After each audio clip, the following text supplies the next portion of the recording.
Hey guys, this is Albert 10. In these channels, we mostly create the fan fictions, what if stories, where small change can rewrite the whole story. You already know that. If you enjoyed this kind of fan fictions, must subscribe the channels for more new upcoming video. Now let's start the story. Hey everyone. Welcome back to Hogwarts Tales. Today we're diving into an amazing story called What If Harry Walked Out at age 6 and Built a Secret Magical City Underneath the Streets of New York. If you love story content like this, please hit that subscribe button and ring the notification bell so you never miss an upload. Without further ado, let's begin. Chapter 1, The Boy Who Ran the Tomato Was Trying to Escape. Harry watched it roll stubbornly across the enchanted soil bed, pushed by a vine that had apparently decided gravity was more of a suggestion than a rule. The vine curled upward, looped twice around a support beam, and dangled the tomato over the walkway like a red, plump chandelier. "Mags," Harry said. The woman elbow-deep in the adjacent herb garden looked up, blowing a strand of gray hair off her face. "Don't start. Your tomato's making a break for it again." Mags squinted at the vine, then at Harry, then at the vine again. "That's a structural tomato. Load-bearing. Leave it alone." Harry grinned and kept walking. The garden stretched the length of a football field, carved into the bedrock 200 feet beneath the streets of Manhattan. The ceiling was a vast, smooth dome enchanted to cycle through daylight patterns. Right now it glowed with the warm amber of late afternoon, even though Harry was fairly sure it was past midnight on the surface. Rows of vegetables, herbs, fruit trees, and grain plots spread across tiered shelves of magically enriched soil. A creek, conjured from moisture pulled out of the stone and purified, wound between the rows, feeding into a reservoir at the far end. It smelled like wet earth and basil and something green and alive that had no business existing this far underground. But it did exist. Because Harry had decided it would. He moved through the garden's exit tunnel and into the roots, and haven changed around him. The agricultural hum gave way to the noise of people living. The roots were residential, corridors and chambers carved from stone and reinforced with magic, stacked and connected by staircases and ramps and, in one memorable section, a slide that a 12-year-old named Parker had enchanted before anyone could stop him. Doors lined the hallways, each one different, some wood, some stone, some beaded curtains, one memorable door made entirely of compressed playing cards that somehow held solid. Behind them, families. Couples. Loners who needed space. Kids with nowhere else to go. 512 people. Harry knew the number the way he knew his own heartbeat. A cluster of kids ran past him in the corridor, shrieking about something involving a stolen rubber ball and a deeply unfair interpretation of the rules. The smallest one, a girl named Pepper who couldn't have been more than 7, skidded to a stop when she saw Harry, grabbed his hand, said, "Tell Marco he's cheating," and then released him and sprinted away before he could respond. Harry looked at Marco, who was standing 6 feet away with the rubber ball behind his back and an expression of theatrical innocence. "I'm not cheating," Marco said. "Then why's the ball behind your back?" "It's a different ball." "Marco." The kid sighed, produced the ball, and ran after Pepper. Harry watched them disappear around a corner, the sound of their argument fading into the ambient noise of the roots. He climbed a staircase, 42 steps, curving left, the walls lined with chalk drawings that the kids refreshed every week, and emerged into the crossing. This was the heart of Haven. A natural cavern the size of a cathedral that Harry had found when he was 12, hollowed out further with magic, reinforced with wardwork that Mira had spent 2 years perfecting. 4 main corridors branched off from it, north to the garden, south to the crucible, east to the market, west to the deep tunnels that led further down into the bedrock. The ceiling arched 100 feet overhead, dotted with light globes that Mira had enchanted to respond to the ambient mood. Right now they glowed a steady, warm gold. People filled the crossing. A group of teenagers sat on the stone benches along the west wall, books open, arguing about transmutation theory. An old woman named B sold tea from a cart she built out of scrap wood and stubbornness. 2 goblins, Twitch's cousins, both of them wiry and sharp-eyed, haggled with a tall wizard over the price of enchanted copper wire.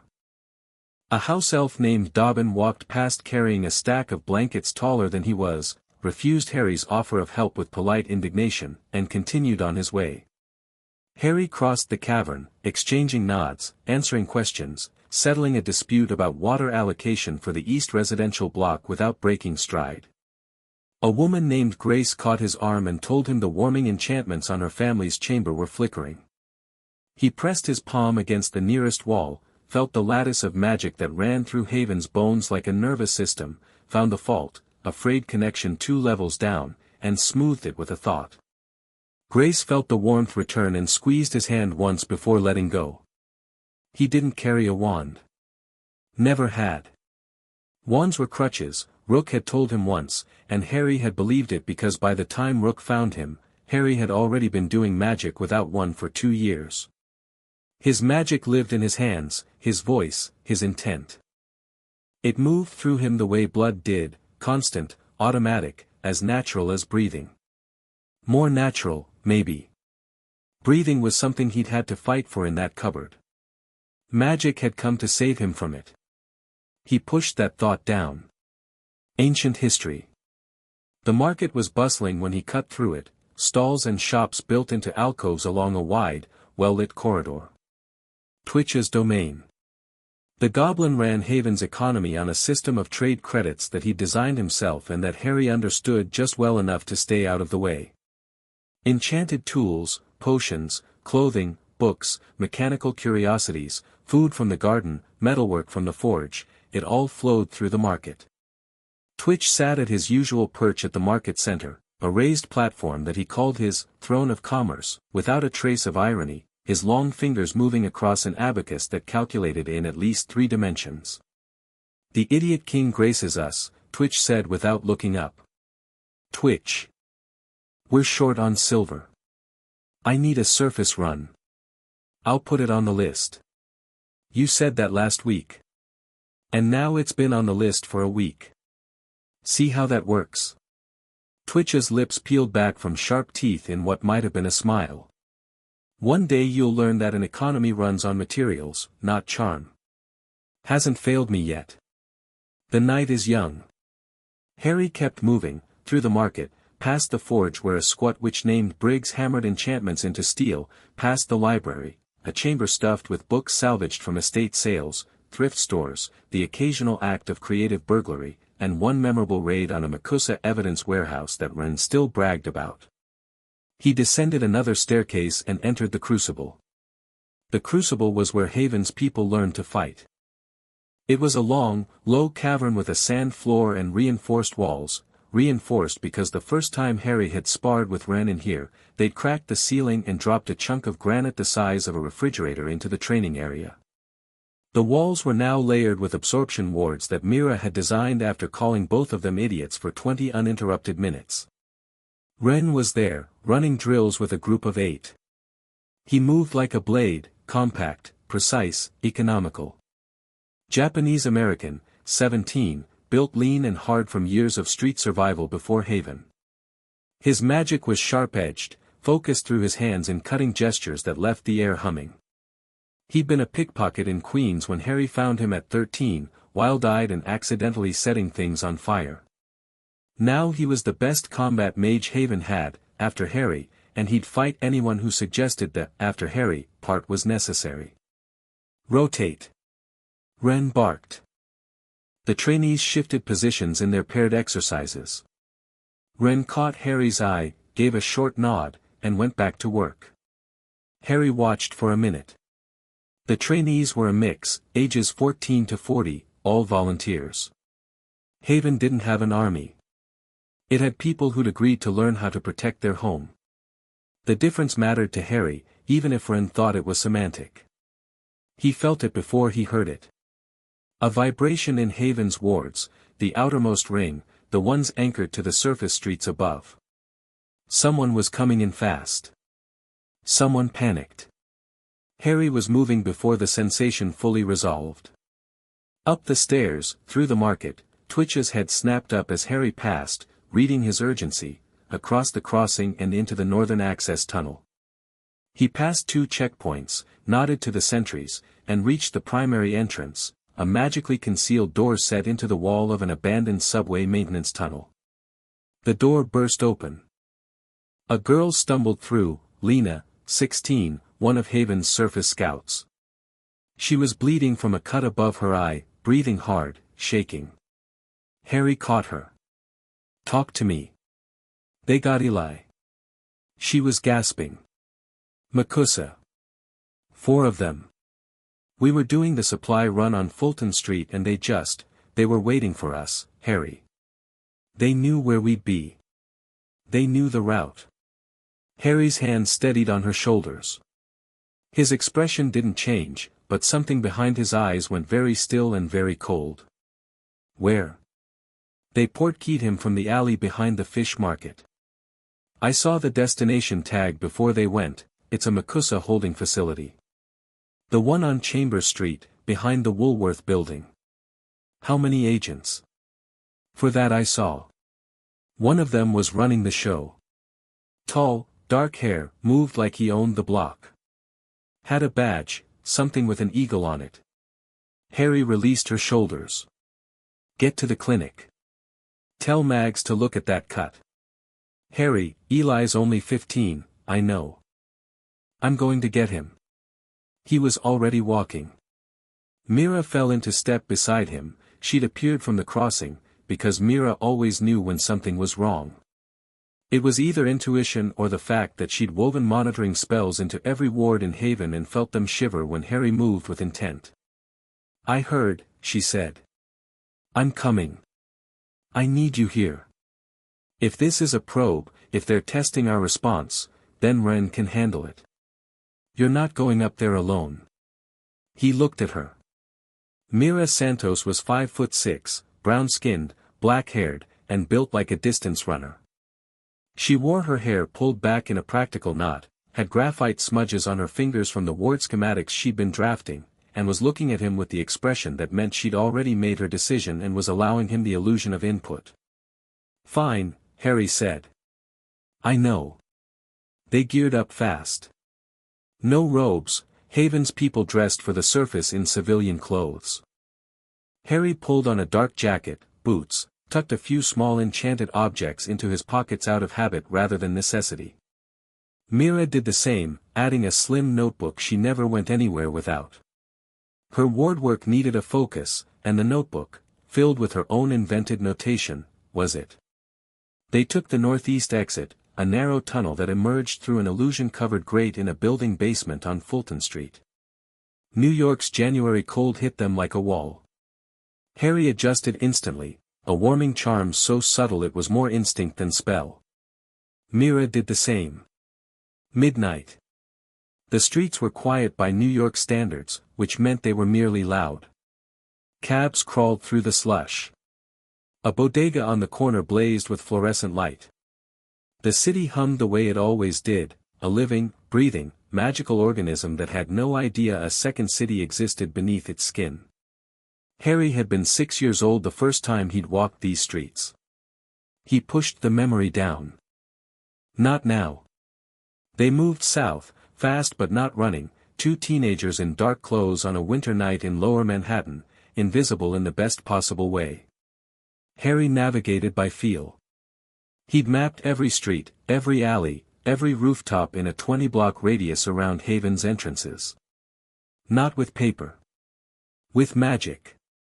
He could feel the iron in the buildings, the water in the pipes, the electricity humming through cables. The city talked to him if he listened. 6 blocks south. Then east. Then down a side street that smelled like old fish and exhaust. The Woolworth building rose overhead, gothic and absurd, and somewhere behind its mundane facade, Makusa did whatever Makusa did. Harry had never been inside. He had no interest in their politics, their hierarchy, their careful little world of permits and registrations and obliviation squads. The holding facility was 2 blocks east, disguised as a decommissioned post office. Harry had known about it for years. He just never needed to care about it before. He stopped across the street, in the shadow of a fire escape. Mira pressed close, her breath fogging. 4 agents inside, Harry murmured. He could feel them, magical signatures, sharp and professional, buzzing with the particular frequency of people carrying enchanted weapons. Eli's in the basement. He's alive. Scared, but alive. Wards on the building. Standard MACUSA. Intrusion detection, anti-apparition, reinforced walls. He was quiet for a moment, his magic pressing against the building's defenses the way a hand tests a door handle. Mira, these wards are sloppy. Sloppy how? They're layered wrong. Detection net on the outside, reinforcement on the inside, but nothing linking them. Hit the detection net hard enough, and it'll overload before the reinforcement can respond. Mira raised an eyebrow. You want to brute force a MACUSA holding facility.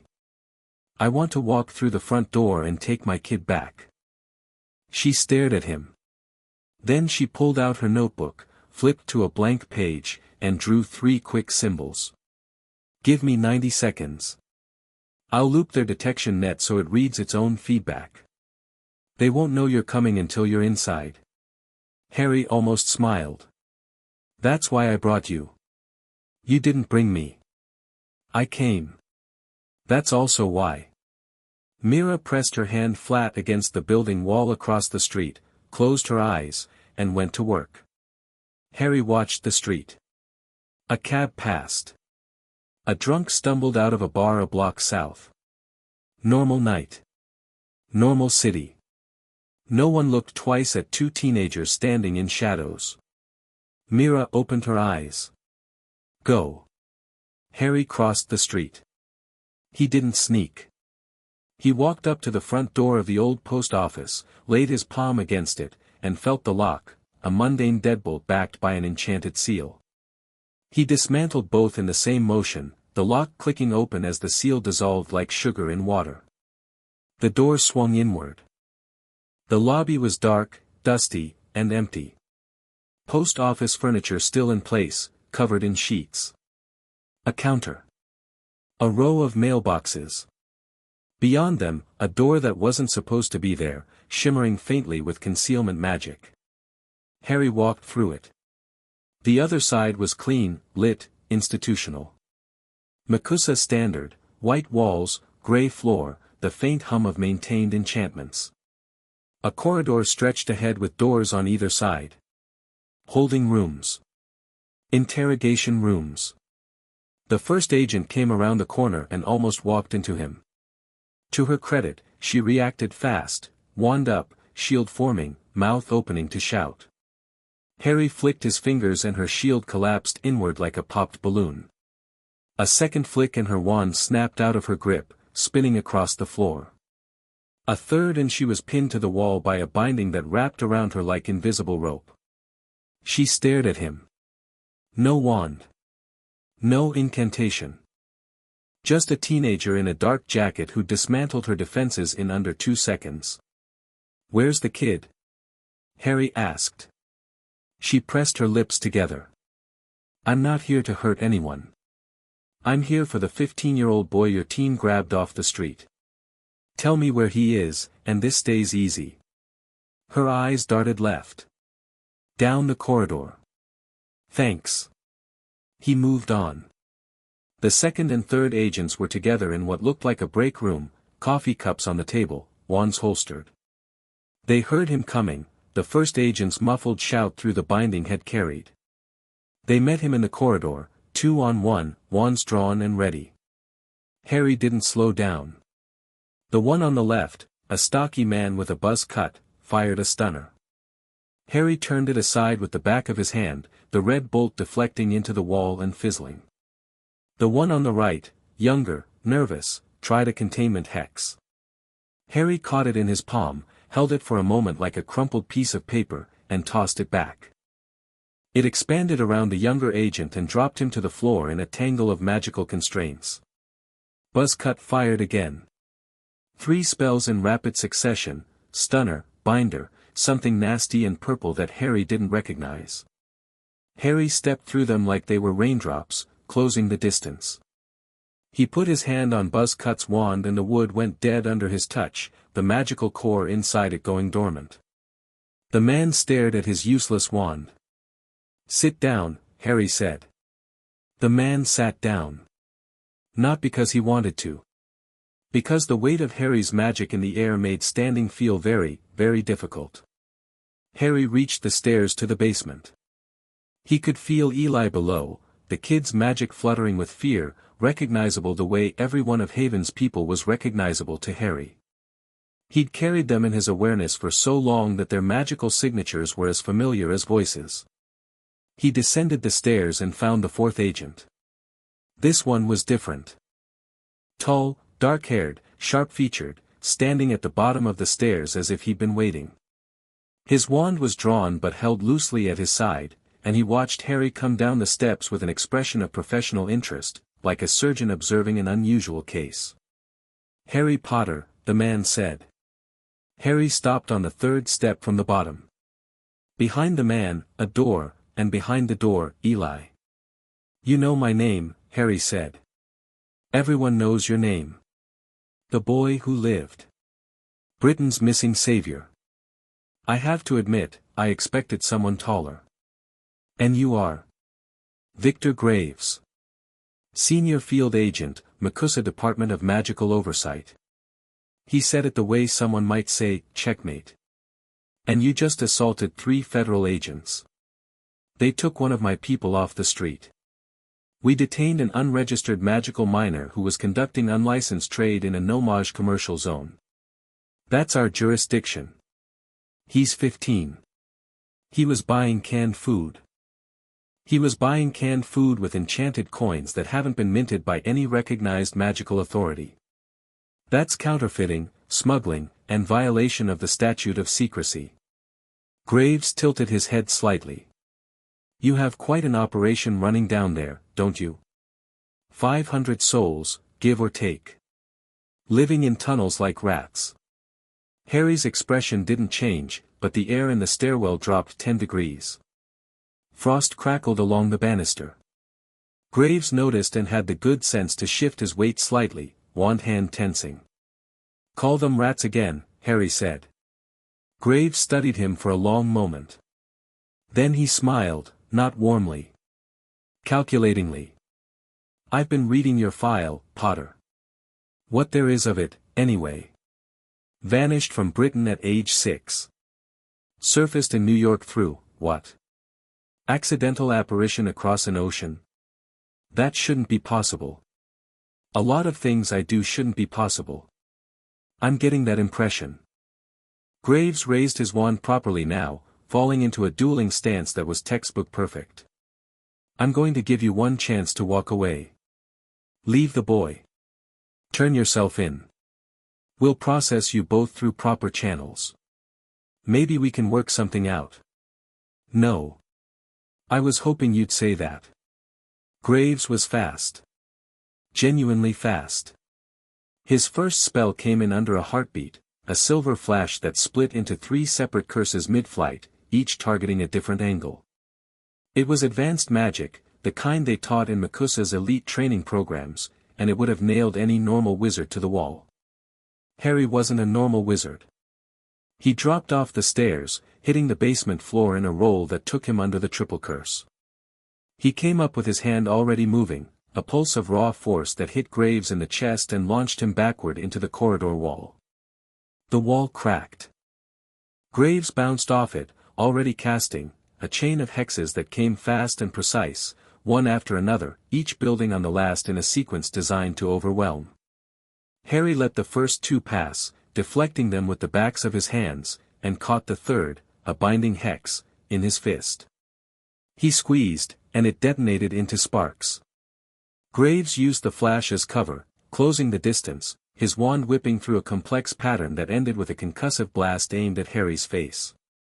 Harry put up his palm and the blast stopped, held in the air between them like a frozen wave. Graves stared at it. Harry pushed, and the blast reversed, slamming Graves off his feet and sending him skidding down the corridor on his back. But Graves was good. Better than good. He rolled with the impact, came up on one knee, and fired something Harry hadn't seen before, a thin, white beam that moved like lightning and split the air with a crack. Harry twisted, and it missed his chest by an inch, burning a hole in the sleeve of his jacket. He felt the heat of it. That would have hurt. Harry planted his feet. The concrete floor beneath him cracked in a starburst pattern as he pulled power up from the bedrock itself, the deep stone under Manhattan that he'd been touching with his magic for 10 years. The air around him shimmered. Graves fired again. 3 spells, then 5, then 7, a blinding sequence that would have been beautiful if it wasn't trying to kill him. Harry walked through them. Not dodging. Walking. Each spell hit the field of force around him and died. His sneakers crunched on cracked concrete. His eyes, green, always so green, were fixed on Graves. "You fight like a textbook," Harry said. Graves, to his credit, didn't panic. He adjusted, switching styles, tighter, faster, dirtier. A spell that turned the floor to ice. Another that ripped a light fixture from the ceiling and hurled it like a spear. A third that was pure darkness, something from a restricted section somewhere. Harry caught the light fixture with his mind and set it gently against the wall. He burned through the darkness spell with a flash of white fire from his palm. He melted the ice by raising the temperature of the floor with a thought. Then he closed the distance and pressed his palm to Graves' chest. Graves froze. Not magically, he just stopped, because the hand on his chest carried enough power to feel, and it felt like standing at the edge of a very tall building. "Here's what's going to happen," Harry said, quiet and calm. "I'm going to take Eli and walk out of here. You're going to let me.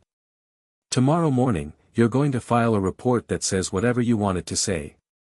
But you're going to leave my people alone." Graves looked down at the hand on his chest. His jaw worked. He was not a man accustomed to losing. "Who are you?" he asked. "Not the name. The real question." "I'm the guy who built something worth protecting." Harry released him, stepped past, and opened the holding room door. Eli was inside, 15, skinny, freckled, terrified. Sitting on a metal chair in a bare room, wrists bound with glowing restraints. He saw Harry and his whole body sagged with relief. "Hey, kid," Harry said. "Harry. God. I thought, they said they were going to, I know. Let's go." Harry touched the restraints and they dissolved. He pulled Eli to his feet, steadied him, and guided him to the door. Graves stood in the corridor, wand at his side, face unreadable. Harry walked past him with Eli. Up the stairs. Through the corridor. Past the agents, the first one still pinned, the second and third sitting where they'd fallen, looking dazed. Out through the lobby. Into the cold New York night. Mira was waiting. She took one look at Eli, pulled the kid into a hug, and looked at Harry over his shoulder. "How many?" she asked. 4. One of them was actually good. Hurt? No. Harry glanced back at the building. In a basement window, he could see Graves watching them. But he saw my face. And he knew my name. They moved fast through the streets, backtracking, taking a different route to a different entrance, an emergency hatch disguised as a steam vent on a side street near City Hall. Harry checked for tails, found none, and led them down into the dark. Haven swallowed them. The moment they crossed the ward line, Harry felt the tension in his chest ease slightly. Home. Whatever else it was, whatever anyone else called it, Haven was home. He remembered not having one. Sitting in Central Park, 6 years old, soaked through, shaking so hard his teeth sounded like dice in a cup. He'd been in the cupboard under the stairs at number 4, Privet Drive, and then he'd been, not. One moment he was curled in the dark, listening to Uncle Vernon's footsteps overhead and praying to be somewhere else, and then the magic in him had answered, had moved, and the world had torn open and he'd fallen through. He'd landed in a hedge in Central Park, 3,000 miles from Surrey, with no memory of the crossing. Just the sensation of being squeezed through a tube made of lightning, and then cold air and wet grass and the sound of taxis. He hadn't understood. He was 6. He barely understood what was happening to him, the things that moved when he was scared, the lights that flickered when he was angry, the way animals spoke to him in feelings if not words. All he knew was that the bad place was gone and this new place was big and loud and full of strangers. He'd survived. That was the simple version. The complicated version involved dumpsters and fire escapes and a bodega owner named Carlos who gave him sandwiches without asking questions and a winter that nearly killed him 3 times before he figured out how to wrap himself in warmth that came from inside. Magic. It was magic. He hadn't known the word yet, but he'd known the thing. By 7, he could move objects with his mind as easily as with his hands. By 8, he could light fires, purify water, heat a room, and convince locks to open for him. He lived in the margins, abandoned buildings, subway tunnels, the crawl spaces between worlds. New York was good at forgetting people, and Harry had learned to live in its blind spots. Then Rook had found him. Harry blinked the memory away as they descended into the crossing. Haven's lights were warm around them. Eli was clinging to Myra's side, still shaking.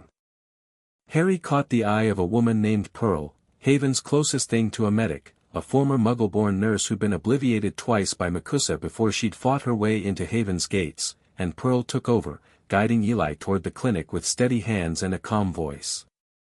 Harry watched them go. Then he turned to Mira. "War room," he said. "Get everyone." The war room was a small chamber off the crossing, carved with Harry's own hands when he was 13, back when "war room" had been an ironic joke, because the biggest threat Haven faced was a collapsed tunnel or a supply shortage. It had a stone table, 8 chairs, a map of Manhattan etched into the wall with glowing ward lines overlaid, and no decoration of any kind. Harry didn't do decoration. They gathered in 10 minutes. Mira took the chair to Harry's right, notebook already open. Ren leaned against the wall with his arms crossed, radiating tension like a space heater. Twitch perched on his chair with his feet up, long fingers steepled. Old Rook settled into the chair across from Harry with the careful slowness of a man whose body had started betraying him years ago. Rook looked bad. Harry noticed it without staring, the way he'd learned to notice it, the gray tinge to his dark skin, the slight tremor in his hands, the way he breathed a beat too carefully. The curse was eating him from the inside. A Makusa Cursebreaker's occupational hazard, they'd called it, back when they'd bothered calling it anything before showing him the door. "Talk to me," Rook said. Harry laid it out. The ambush on Fulton Street. Lena's escape. The holding facility. The 4 agents. Victor Graves. Graves, Rook repeated, and something shifted in his expression. That name still carries weight at Makusa. Percival Graves was director of magical security back in the 20s. Family's been in the department ever since. This one's a senior field agent. Young for it. Good, not good enough, but good. He recognized you. Knew my name before I gave it. Said he had a file. Silence around the table. Ren pushed off the wall. Then they know, he said. Makusa knows about Haven. They've been building a case. The kid on Fulton Street wasn't random, it was a grab. They wanted to bring someone in, squeeze them, get confirmation. Eli wouldn't have talked, Mira said. Eli's 15. You put a 15-year-old in a room with trained interrogators and Eli wouldn't have talked, Harry said, and his tone ended that line of discussion. Twitch tapped his steepled fingers together. The more pertinent question is how they knew the supply route. Fulton Street, the Fish Market Alley, that's not a regular run. Lena and Eli were covering for the usual team because of the schedule change I posted 2 days ago. The implication settled over the room like cold water. You're saying we have a leak, Ren said. I'm saying they knew a route that was changed 48 hours ago. Either Makusa has surveillance on every possible supply point in Lower Manhattan, possible but expensive, or someone told them where to look. Harry's jaw tightened. He looked at Mira. She was already writing in her notebook, not ward schematics this time, but names, routes, access lists. Her mind worked like that, organizing information into structures, finding the weak points. How much does Makusa actually know? Harry asked Rook. Rook considered. He'd been a cursebreaker for 31 years before Makusa pushed him out. He understood how the institution thought. If Graves has a file on you specifically, your name, your face, then they've been working this for months at minimum. They know Haven exists. They probably don't know its full scope. 500 people, the infrastructure, the wards, if they knew all that, they wouldn't have sent 4 agents to grab one kid. They'd have sent 40. So we have time. We have a window. Graves saw your face. He saw what you can do. He's going to report that, and someone above him is going to make a decision about how seriously to take you. Let them come, Ren said. Ren, I'm serious. Let them come. We've been preparing for this since the beginning. The defenses, the training, the contingency tunnels, what was the point of all of it if we fold the first time they knock? Nobody's folding, Harry said. But nobody's picking a fight, either. Makusa isn't the enemy. They grabbed a 15-year-old off the street. And I got him back. We've got a leak to find, defenses to shore up, and 500 people to keep safe. That's the priority. Not a war. Harry looked around the table. Twitch, pull the supply routes. All of them. Redesign from scratch, new schedules, new locations. Ren, double the checkpoint rotations and put scouts on every entrance around the clock. Mira, I want a full ward audit. If there's a surveillance charm, a tracking spell, anything that shouldn't be there, find it. And the leak? Twitch asked. I'll handle it. The meeting broke up. Ren left first, already barking orders into an enchanted coin that connected to his team leaders. Twitch hopped off his chair and disappeared toward the market, muttering about supply chains and ungrateful monarchs. Mira lingered, catching Harry's eye. The Graves thing bothers me, she said. It bothers me too. Not the fight. The fact that he let you walk out. Harry frowned. She was right. Graves had been outmatched, but he hadn't been helpless. He could have raised an alarm, called for backup, triggered a lockdown. He'd let them leave. That suggested either discipline, wait, gather intel, report up the chain, or something more complicated. He's smart, Harry said. Smart is harder to deal with than strong. Get some sleep, Mira said. I will. You won't. Probably not. She looked at him, that look, the one that was equal parts exasperation and something else, something warmer that lived underneath, and then she left. Rook hadn't moved. He sat in his chair with his hands folded on the table, watching Harry with the patient, steady gaze that had anchored Harry's life for the better part of 8 years. You're not asking the right question, Rook said. Harry dropped into the chair beside him. What's the right question? How did they get your name? Graves said everyone knows it. The boy who lived. In Britain, yes. Makusa doesn't follow British celebrity gossip. Someone connected Harry Potter, the disappeared British savior, to the boy running a secret city under Manhattan. That's not field work. That's intelligence. High level. Possibly international. Harry stared at the map on the wall. The glowing ward lines pulsed gently, following the rhythm of Haven's collective magic. His magic. His home. You think someone in Britain is talking to Makusa, he said. I think someone in Britain has been looking for you for a very long time. And I think they may have recently found you. The silence stretched. Rook coughed, a wet, ugly sound that he tried to muffle with his hand. Harry saw the faint shimmer of dark energy along his fingers when he pulled them away. You should see Pearl, Harry said. Pearl can't do anything she hasn't already done. Rook, don't. Not tonight. We have bigger problems than an old man's bad luck. Rook stood, slowly, bracing himself on the table. Find the leak. Shore up the defenses. And think about what you want to say when the next knock comes, because it won't be 4 agents. It'll be a letter. Official. Polite. And much more dangerous. Rook left. Harry sat alone in the war room, listening to Haven breathe around him. He'd found this place when he was 10. Not Haven, not yet. Just a crack in the wall of a subway maintenance tunnel, wide enough for a skinny kid to squeeze through. He'd followed it, through stone, through dark, through air that tasted like age and minerals, and found a cavern. Natural, ancient, carved by water that had dried up millennia ago. Big enough to stand in. Big enough to hide in. He'd brought a sleeping bag. Then a lamp. Then a book. Then another book. He'd taught himself magic from stolen library books and trial and error and the sheer bloody-minded refusal to fail.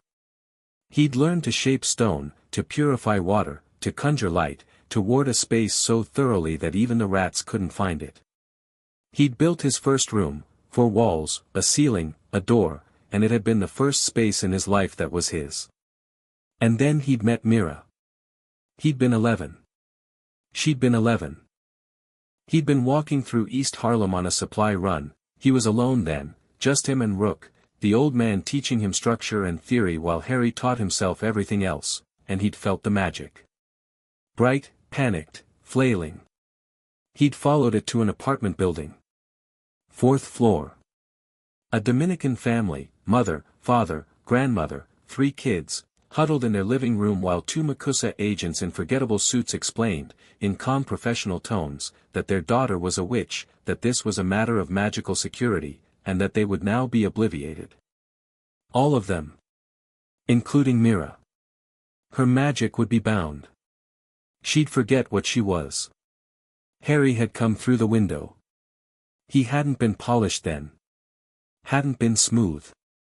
He'd been a feral 11-year-old running on fury and instinct, and he'd blown through 2 trained Makusa agents with enough force to crack the apartment walls.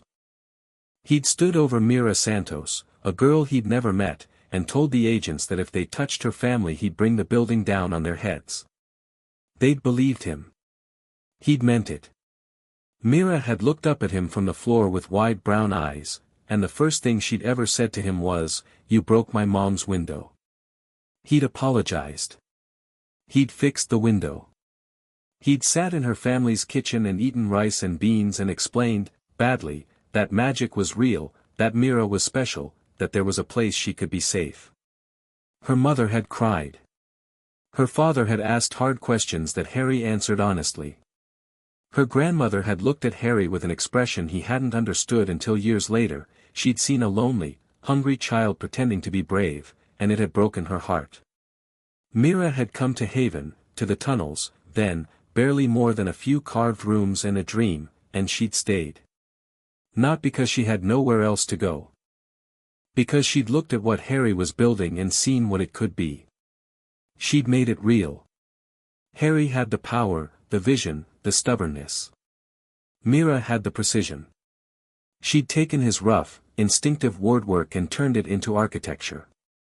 She'd designed the systems, water purification, air circulation, magical lighting, temperature control, the layered defensive wards that made Haven invisible to the surface world. She'd drawn the blueprints for every expansion, every new district, every improvement. If Harry was Haven's heart, Mira was its bones. And somewhere along the way, somewhere between the late nights hunched over schematics, the arguments about ventilation shafts, the moments of shared exhaustion and triumph and fear, something else had grown between them. Something neither of them had named, because naming it would make it real, and real things could be lost. Harry stood up from the table, shook off the memories, and left the war room.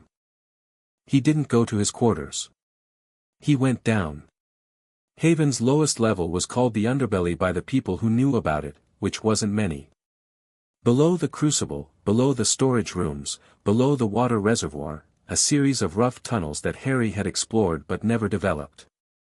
They went deep, twisting through the bedrock in patterns that felt less like geology and more like intention. As if something had carved them on purpose, a long time ago. He'd always meant to expand down here. More room, more space, more haven. But something had stopped him. A feeling. A texture in the stone that his magic didn't like. A sense of weight that had nothing to do with the rock above. He descended alone, conjuring a soft white light in his palm. The air changed as he went deeper, colder, thicker, carrying a faint metallic tang that reminded him of blood. The tunnels narrowed, then widened, then narrowed again. The stone walls were raw here, unsmoothed, untouched by human magic. Except for the symbols. Harry stopped. The wall ahead of him was covered in them. Carved deep into the stone, each one the size of his hand, arranged in patterns that hurt his eyes if he looked at them too long. They weren't any script he recognized, not runic, not hieroglyphic, not any of the magical writing systems Rook had taught him. They looked old. Not old like the subway tunnels. Old like the bedrock. Old like the island itself. They hadn't been here a year ago. He was certain of that. He'd explored this tunnel 18 months back, and the walls had been blank. Now the symbols pulsed with a faint, oily light. And they hummed. A low, subsonic vibration that Harry felt in his teeth and his bones and the place behind his eyes where his magic lived. He stepped closer. Raised his free hand. Touched the nearest symbol. His scar exploded with pain. Not the dull ache he'd felt occasionally over the years, this was sharp, blinding, a white-hot wire driven through his forehead and into his brain.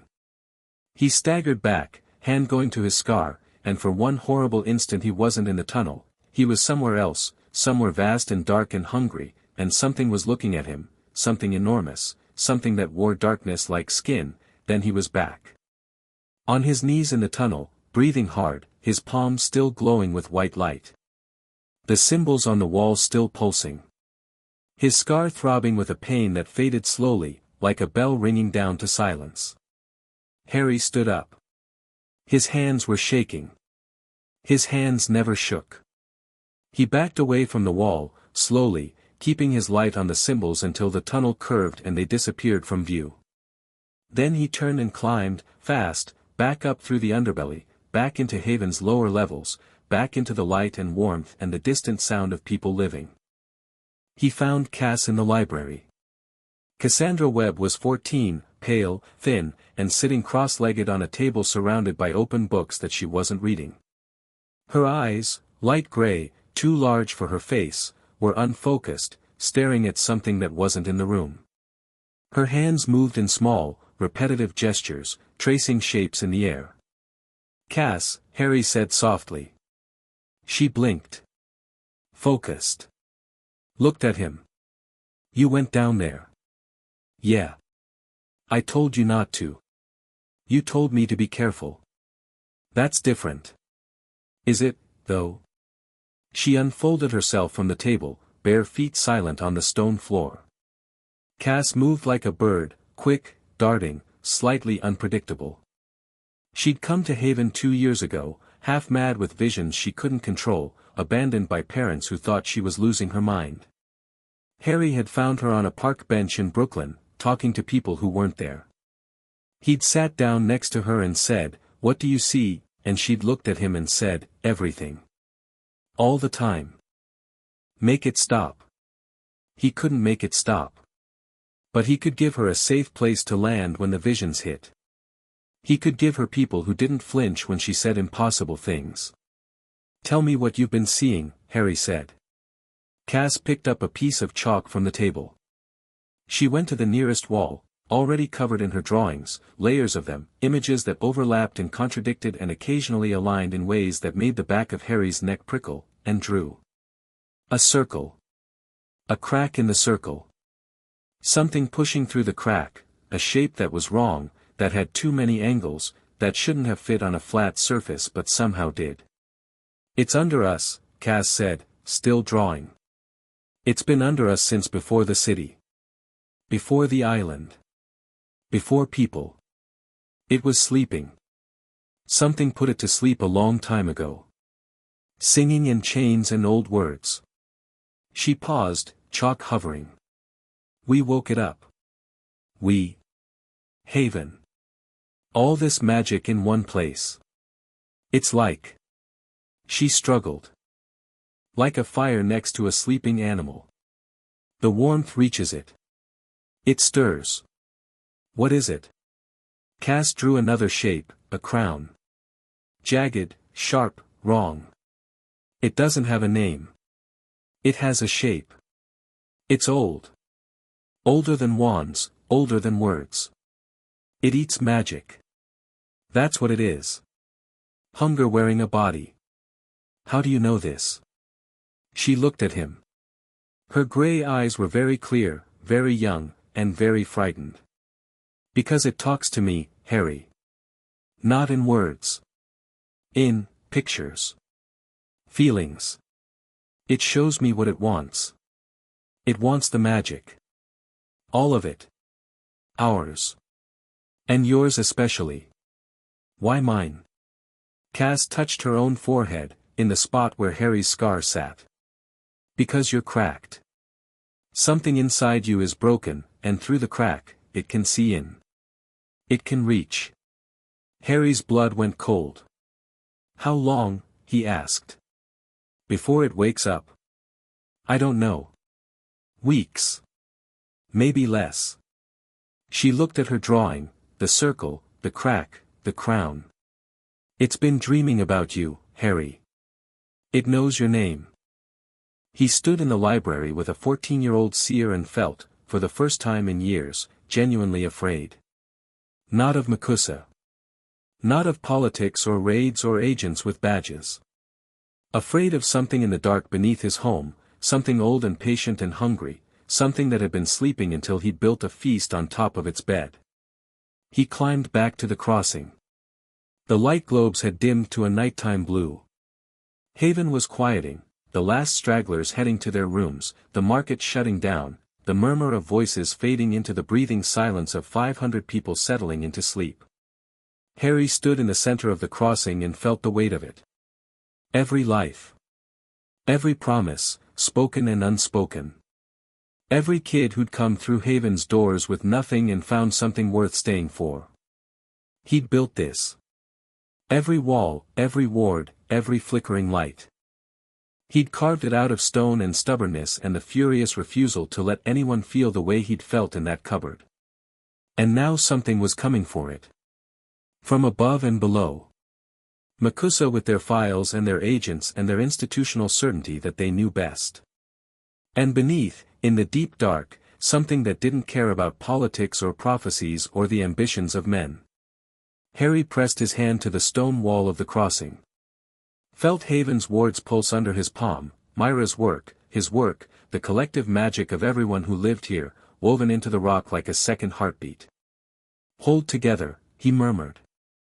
To the wards. To Haven. To himself. The stone hummed back, warm and steady. He'd hold it together. He'd find the leak. He'd deal with Makusa. He'd figure out what was in the deep tunnels and how to stop it. He'd do what he always did, whatever was necessary, whatever the cost, to keep his people safe. He was Harry Potter. He'd walked out of a cupboard at 6 years old and built a kingdom in the dark. He wasn't going to lose it now. Across the Atlantic, in a circular office at the top of a tower in Scotland, an old man sat behind a desk cluttered with silver instruments that clicked and whirred and occasionally emitted small puffs of colored smoke. Most of the instruments were routine. They monitored weather patterns, tracked the movements of certain individuals, measured fluctuations in ley line energy across the British Isles. Albus Dumbledore had built each one by hand, and their collective murmuring was as familiar to him as his own breathing. One instrument had been silent for 10 years. It sat on the corner of his desk, a small, delicate construction of silver wire and crystal, shaped like a miniature armillary sphere. It was tuned to a single magical signature. A signature that had vanished from Dumbledore's awareness on a rainy night in November, when a 6-year-old boy had done the impossible and opera to cross an ocean. For a decade, the instrument had been dark. Dumbledore had tried everything, tracking spells, scrying rituals, favors called in from every magical government on the planet. Nothing. Harry Potter had disappeared as thoroughly as if he'd ceased to exist. Dumbledore had feared, in his darkest moments, that perhaps he had. But tonight, the instrument flared to life. It happened without warning. One moment, silence. The next, a bright, steady pulse of golden light, accompanied by a clear, bell-like tone that cut through the murmur of the other instruments like a shout in a library. The armillary sphere spun, its rings whirring, and projected a tiny map onto the desk. Not Britain, not Europe. North America. The eastern seaboard. A glowing point, bright and unmistakable, pulsing in the center of Manhattan. Dumbledore stood from his chair so quickly that he knocked over a cup of tea. He didn't notice. His eyes, usually twinkling with carefully maintained warmth, were wide and sharp, and something else, something that might have been hope, or relief, or the particular kind of fear that only comes when you realize a mistake you made a decade ago might still have consequences. He reached out and touched the glowing point on the map. The instrument responded with a cascade of data: magical signature strength, ambient ward density, the unmistakable resonance of a Horcrux that Dumbledore had spent 10 years dreading. Harry was alive. Harry was in New York. Harry was surrounded by magic, an enormous amount of magic, concentrated in a way that suggested either a major enchantment or a large number of magical beings in close proximity. And the Horcrux, the fragment of Tom Riddle's soul that Dumbledore had suspected was lodged in the boy's scar since the night Voldemort fell, was active. Pulsing. Responding to something. Dumbledore reached for a quill. Stopped. Set it down. He walked to the window of his office and looked out at the Hogwarts grounds, silvered by moonlight.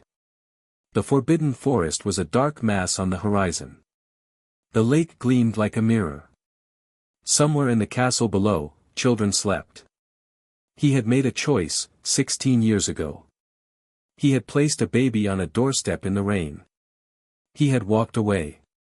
He had told himself it was necessary: the blood wards, the protection of Lily's sacrifice, the prophecy that bound Harry to a destiny Dumbledore could barely comprehend. And the boy had walked away from all of it at 6 years old. Had crossed an ocean alone. Had survived. Had, if the readings were accurate, thrived. Dumbledore turned from the window. He moved to the fireplace, took a pinch of Floo powder from the mantel, and threw it into the flames. They flared green. "Remus," he said. "I need you to come to my office. Immediately." He straightened up and looked back at the instrument on his desk. The golden point of light pulsed steadily in the heart of New York City, and Albus Dumbledore, for the first time in a very long time, looked afraid. Not of what Harry had become. Of what Harry would say when he learned the truth. Chapter 2, The Weight of a Crown. The letter arrived 3 days after the Fulton Street raid. It came through conventional magical post, an eagle owl that had no business being in a subway tunnel, but which had somehow navigated Haven's outer wards with the precision of a guided missile and dropped the letter directly onto the table in the war room, where Harry was eating breakfast and pretending the bags under his eyes didn't exist. The owl regarded him with professional disdain, accepted a strip of bacon, and departed the way it had come. Harry made a mental note to ask Mira how a postal owl had punched through their detection grid. Then he opened the letter. Heavy parchment. Makusa seal, the eagle and the star, embossed in gold.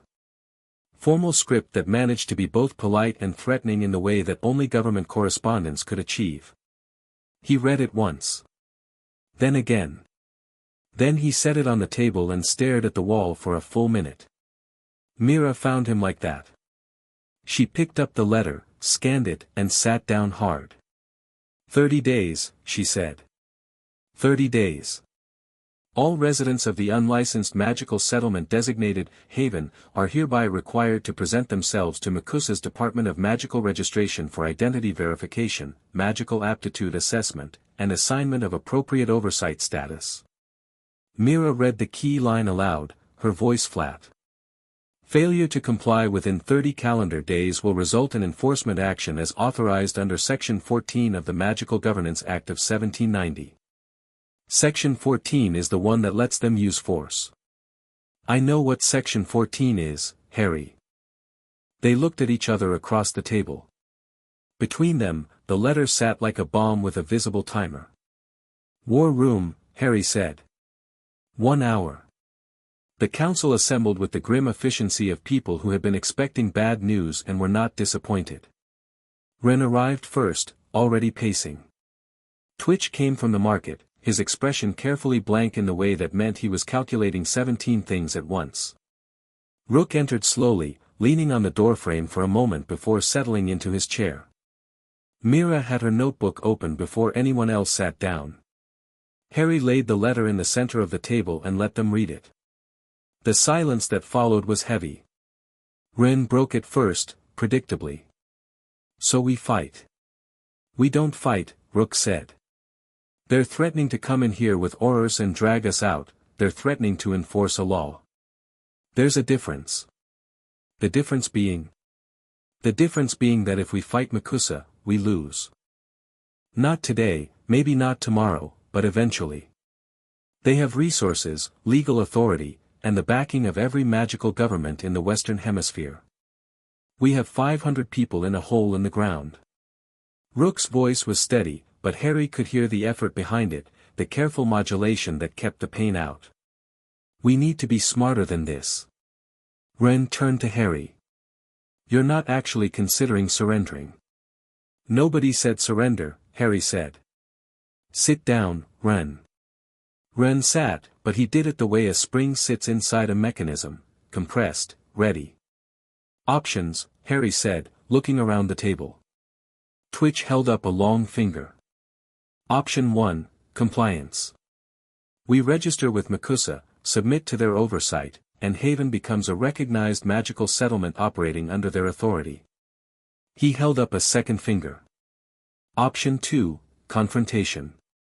We refuse, prepare for an assault, and hope we can hold out long enough for them to decide we're more trouble than we're worth.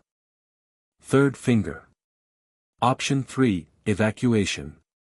We abandon Haven, scatter, and rebuild somewhere they can't find us. He lowered his hand. Each option has a probability of success. None of the probabilities are good. There's a fourth option, Mira said. Everyone looked at her. We talk to them. Not through letters. Face to face. We make them understand what Haven is, not what they think it is. They know what it is, Ren said. An unregistered community of magical undesirables living outside their control. That's all they need to know. That's all they want to know. There's a difference. If we can get someone with actual authority in a room, not a field agent, not a policy wonk, someone who makes decisions, and show them that Haven isn't a threat, we'd be exposing ourselves, Ren cut in. Giving them intelligence. Showing them our face. They already have our face. They have Harry's name, they have our supply routes, they have enough to act. The question isn't whether they know about us, it's whether they understand us. Harry had been listening, watching each of them, letting the arguments breathe. Now he spoke. The letter is signed by Director Seraphina Coldwell, Department of Magical Oversight. Anyone know her? Rook nodded slowly. I knew her. 20 years ago, when she was a junior analyst. Smart. Principled. Not cruel, but not flexible either. She rose through the ranks on competence, not politics, which makes her more dangerous than a political appointee. She believes in the system because the system worked for her. Will she talk? If approached correctly. Coldwell respects directness. She despises grandstanding. Harry looked at Mira. Then at Rook. Then at the letter on the table. "I'll go to her," he said. "Alone. Face to face. On her turf." The reaction was immediate and unanimous. Ren said a word that would have gotten him barred from Mags's garden. Twitch's carefully blank expression cracked. Myra's pen stopped moving. Rook just watched Harry with that steady, patient gaze. "You're walking into Makusa headquarters," Ren said. "The place where they catch dark wizards and unregistered magicals. The place they would very much like to put you. Alone. If I bring a squad, it looks like a threat. If I bring a delegation, it looks like politics. If I go alone, it looks like what it is, one person trying to have a conversation. It looks like a 16-year-old kid with a death wish. I'm not a kid, Ren. You're 16. And I built this place when I was 12. Age isn't the issue." Ren stared at him, jaw tight. Then he shook his head and leaned back, crossing his arms. It was as close to backing down as Ren ever got. "I'm coming with you," Mira said. "Not a question. Mira, I said I'm coming with you. You need someone who can talk wards and infrastructure and technical specifics. You need someone who can show them that Haven isn't a shack in the woods, it's engineered. It's built. And you need someone who'll stop you from doing something stupid when Coldwell says something that pisses you off." Harry almost smiled. "You think she'll say something that pisses me off? I think a Makusa director is going to tell you that your life's work is illegal and your people are unregistered. Yeah. I think you might get a little pissed off." "Fair point." "Rook?" Harry asked. The old man was quiet for a moment. "Go. Take Mira. Be honest. And Harry, listen to what she says. Not just to what she asks. Coldwell is smart enough to tell you things between the lines." Harry nodded. He looked around the table one more time. "Twitch, I need you to keep things running while we're gone.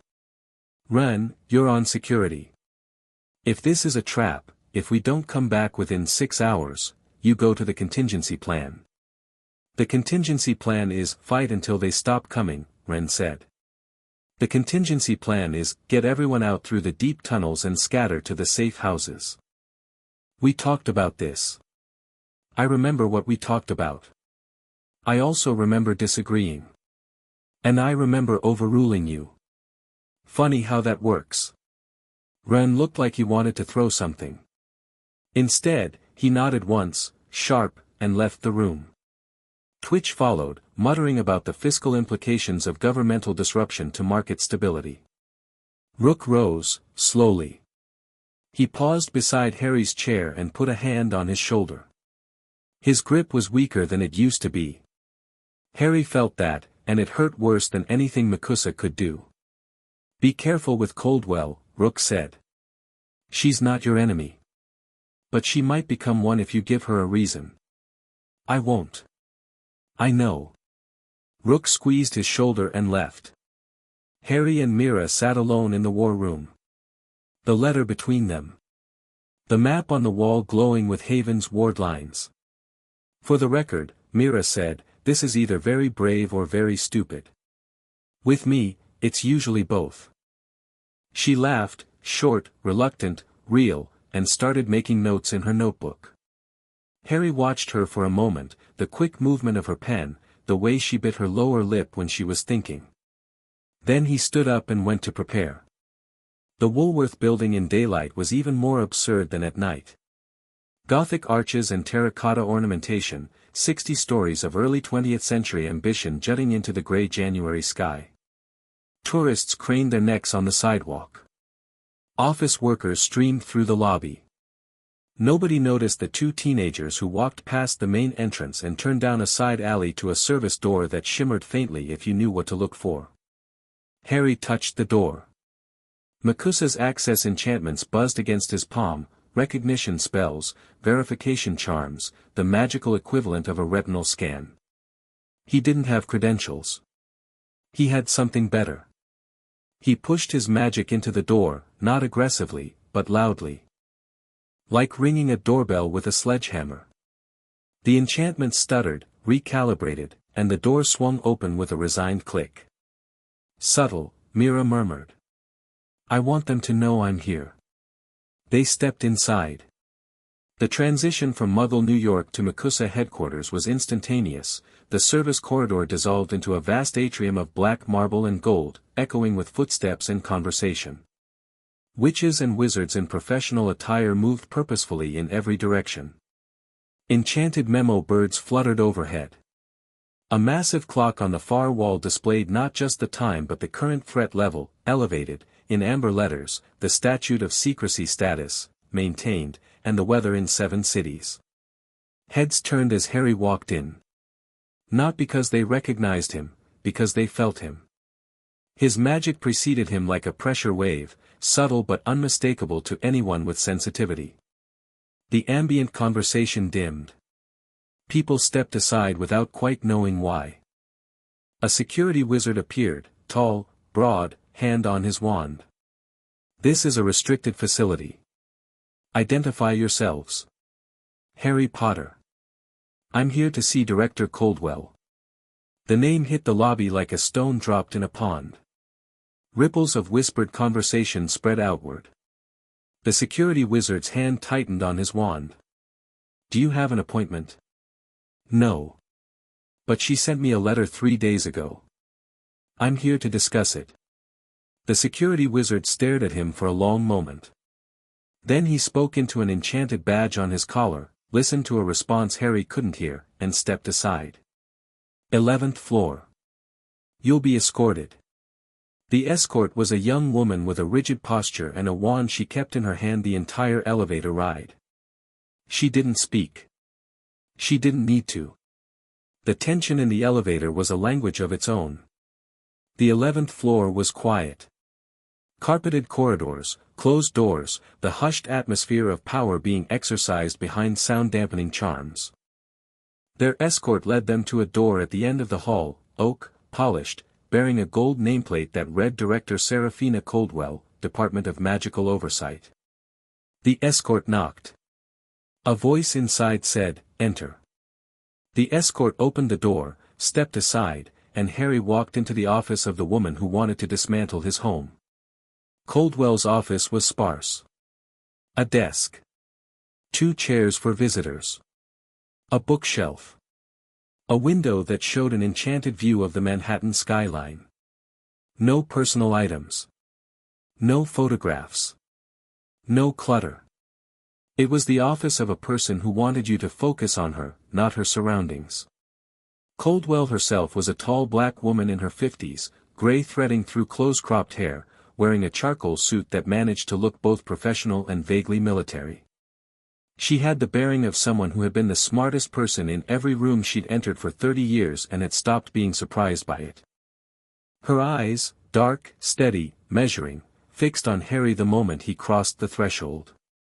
She did not stand. She did not extend her hand. She said, "Sit down, Mr. Potter." Harry sat. Mira took the chair beside him. Coldwell's gaze flicked to Mira. "And you are?" "Mira Santos. I'm Haven's chief architect." "Haven. Is that what you call it?" "It's what it is," Harry said. Coldwell regarded him for a moment. Whatever she was thinking, her face gave nothing away. She opened a folder on her desk, thick, tabbed, dense with documents, and turned it so Harry could see. 4 years of surveillance reports. Intercepted communications. Eyewitness accounts. Anomalous magical readings centered on Lower Manhattan that my department has been tracking since 2011. She tapped the folder. "I know about your settlement, Mr. Potter. I know its approximate location, its approximate population, and its approximate capabilities. What I don't know is why a 16-year-old British national with a scar on his forehead is running what appears to be an unlicensed magical commune under the streets of New York City. It's not a commune. Then what is it? It's a city. A community. 512 people who didn't fit into your system, so they built their own. My system exists for a reason. Your system obliviates Muggle-born families. Your system forces registration on people who didn't ask to be magical. Your system decided that control was more important than care. Harry's voice was level. Myra's hand pressed against his knee under the desk, a steadying touch. He took the cue. I didn't come here to argue. I came here to show you that Haven isn't what you think it is. Coldwell leaned back in her chair. Then show me. Mira spoke. She was, Harry had always known, better at this than he was, the translation of Haven's reality into language that an institutional mind could process. She talked about infrastructure. Ward architecture. Water purification systems. The garden. The crucible. She talked about Haven's education program, run by volunteers, covering both magical and mundane subjects. She talked about safety, the accident rate, the incident reports, the systems in place to handle magical emergencies. In 4 years of operation at current capacity, Mira said, Haven has had 0 exposure events, 0 magical accidents resulting in serious injury, and 0 interactions with the non-magical population that compromised the statute of secrecy. Can Mikusa say the same? Coldwell's expression didn't change, but something shifted behind her eyes. You're well prepared, Ms. Santos. I built the systems I'm describing. I know them better than anyone. Coldwell opened a different folder. This one was thinner. She laid photographs on the desk, mundane photographs, taken from a distance, showing the aftermath of magical accidents. A collapsed building in Queens. A scorched patch of park in Brooklyn. A child in a hospital bed, burned and confused. These are from the last 3 years, Coldwell said. Unregistered magicals. Children, mostly. Without training, without oversight, without anyone to help them when their power manifested in ways they couldn't control. 2 fatalities. 7 obliviations. 11 incidents that required emergency response teams. She looked at Harry. I don't doubt that your settlement is impressive, Mr. Potter. I don't doubt that you care about your people. But you are not the whole picture. For every magical child who finds their way to your underground city, there are a dozen who don't. Who manifest in a classroom, in a subway car, in a crowded restaurant. Who hurt themselves or others because no one taught them control. My system, imperfect as it is, exists to find those children before the worst happens. Your system finds them and takes their memories away, Harry said. My system finds them and brings them into a framework of support and education. You obliviate their families. Coldwell was quiet for a beat. In cases where the statute of secrecy requires it, yes. I don't pretend that's ideal. But the alternative, unrestricted magical exposure in a city of 8 million non-magical people, is not something I'm willing to risk. Haven is the alternative. A place where people can learn, live, and be safe without your system deciding what they're allowed to remember. Haven is 500 people. New York has an estimated magical population of 12,000. You've saved 500. What about the rest? It landed. Harry felt it, the shift in the room, the weight of a question he didn't have a good answer to. He'd built Haven for the people he could reach. He'd never pretended it was enough. But hearing it stated plainly, by someone who had the data and the authority to know the scope of the problem, carved something open in his chest. Myra's hand pressed harder against his knee. He breathed. I'm not asking you to shut down Mikusa, Harry said. I'm asking you to leave Haven alone. We're not a threat. We're not competing with you. We're filling a gap that your system created. And I'm telling you that an unlicensed, unregulated magical settlement of 500 souls is a risk I cannot accept. Not because of what you are today, but because of what you could become tomorrow. What happens when your wards fail? When a magical accident occurs that you can't contain? When one of your residents decides that the surface world's rules don't apply to them? The same thing that happens when one of your registered magicals does those things. We deal with it. You deal with it. A 16-year-old boy deals with it. I've been dealing with it since I was 10. How old were you when Makusa decided you were competent enough to have authority over other people's lives? Something flickered across Coldwell's face. Not anger. Something closer to recognition. She studied Harry for a long time, and he had the uncomfortable sense of being weighed on a very precise scale. 30 days, Mr. Potter. That's the timeline. After that, I'm required by law to act. She paused. I'm not required by law to act aggressively. The nature of our response will depend on yours. It wasn't a concession. It wasn't an agreement. It was a crack in the wall, narrow, uncertain, and conditional. Harry recognized it because he'd built his life on cracks. On finding the space between what was offered and what was needed, and making it wider. I'll be in touch, Harry said. He stood. Mira stood beside him. Mr. Potter. Coldwell's voice stopped him at the door. Your parents were extraordinary people. I met them once, briefly, at an international conference in 1979. Your mother, in particular, was remarkable. She paused. Whatever you've built down there, she would have understood why. Harry didn't turn around. He couldn't. If he turned around, Coldwell would see something on his face that he couldn't afford to show a Makusa director. He nodded once, sharply, and walked out. They were halfway across the atrium when Mira spoke. She's not going to back down. No.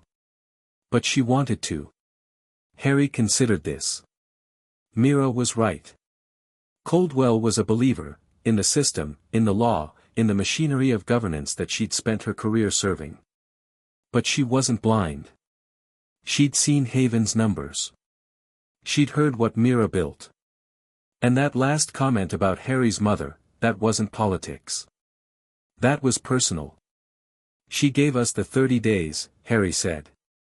That's more than I expected. It's not enough. It's a start. They emerged into the January cold, and Harry let out a breath he'd been holding since he'd sat down in Coldwell's office. His shoulders dropped. The iron control he'd maintained for the past hour softened, just slightly, and for a moment he was just a teenager standing on a sidewalk in winter, tired and scared and carrying more than he should. Mira saw it. She always saw it. She didn't comment. She just walked beside him, close enough that their shoulders touched, and let the silence be what it needed to be. They took the long way back, cutting through side streets and alleys, checking for tails out of habit. Harry's mind was churning, Coldwell's arguments, the photographs on her desk, the 12,000 number.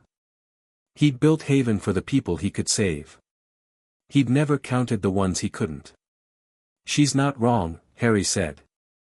About the scope. She's not right, either. Haven works because it's small. Because everyone knows each other. Because you walk through the crossing every day and people can see you, talk to you, trust you. Scale that up to 12,000 and it falls apart. So what's the answer? Mira was quiet for a block. More Havens. Not one city, a network. Connected, coordinated, but independent. Each one small enough to function, large enough to matter. Harry looked at her. You've been thinking about this. I've been thinking about this for 2 years. I've got schematics. Of course she did. He shook his head, something warm cutting through the weight in his chest. When this is over, we sit down and I show you the plans. Deal. Deal. They dropped back into Haven through the Fulton Street entrance. The familiar embrace of wards and stone and warm air closed around them, and Harry felt his magic settle, reaching out through the lattice of enchantments to touch every corner of the city. All present. All accounted for. 512 heartbeats, steady in the dark. Something was wrong in the market. Harry felt it before he heard it, a disturbance in the ward lattice, a spike of aggressive magic near the market's eastern end. He broke into a run, Mira half a step behind him. Through the crossing, down the corridor, past Twitch's platform, the goblin was standing on his throne of commerce, watching the commotion with narrowed eyes. In the market's eastern corridor, Ren had someone pinned to the wall.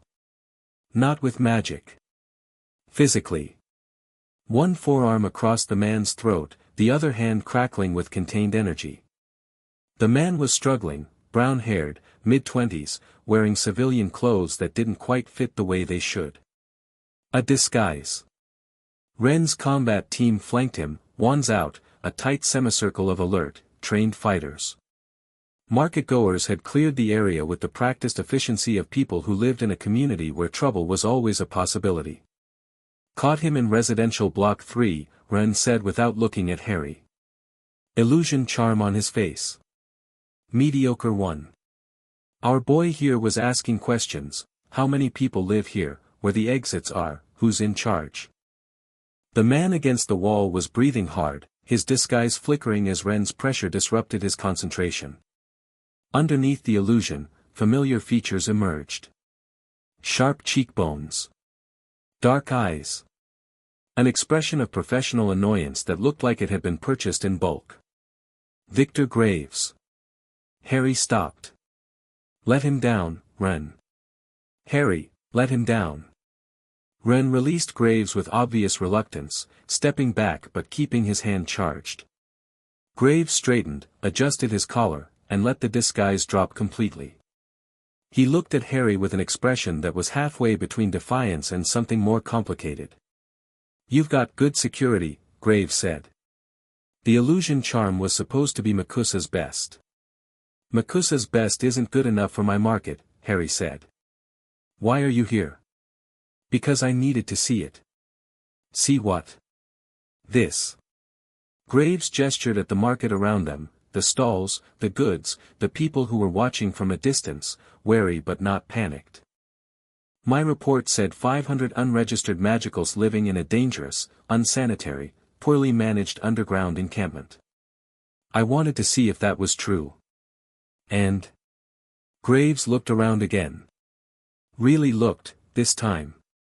Harry watched his eyes move, taking in the enchanted lighting, the organized stalls, the clean corridors, the children peering from behind their parents' legs. A goblin selling metalwork beside a human selling potions beside a house elf selling hand-knitted scarves. The normalcy of it. The life of it. It's not what I expected, Graves said. What did you expect? Honestly? A cult. A charismatic leader exploiting vulnerable people.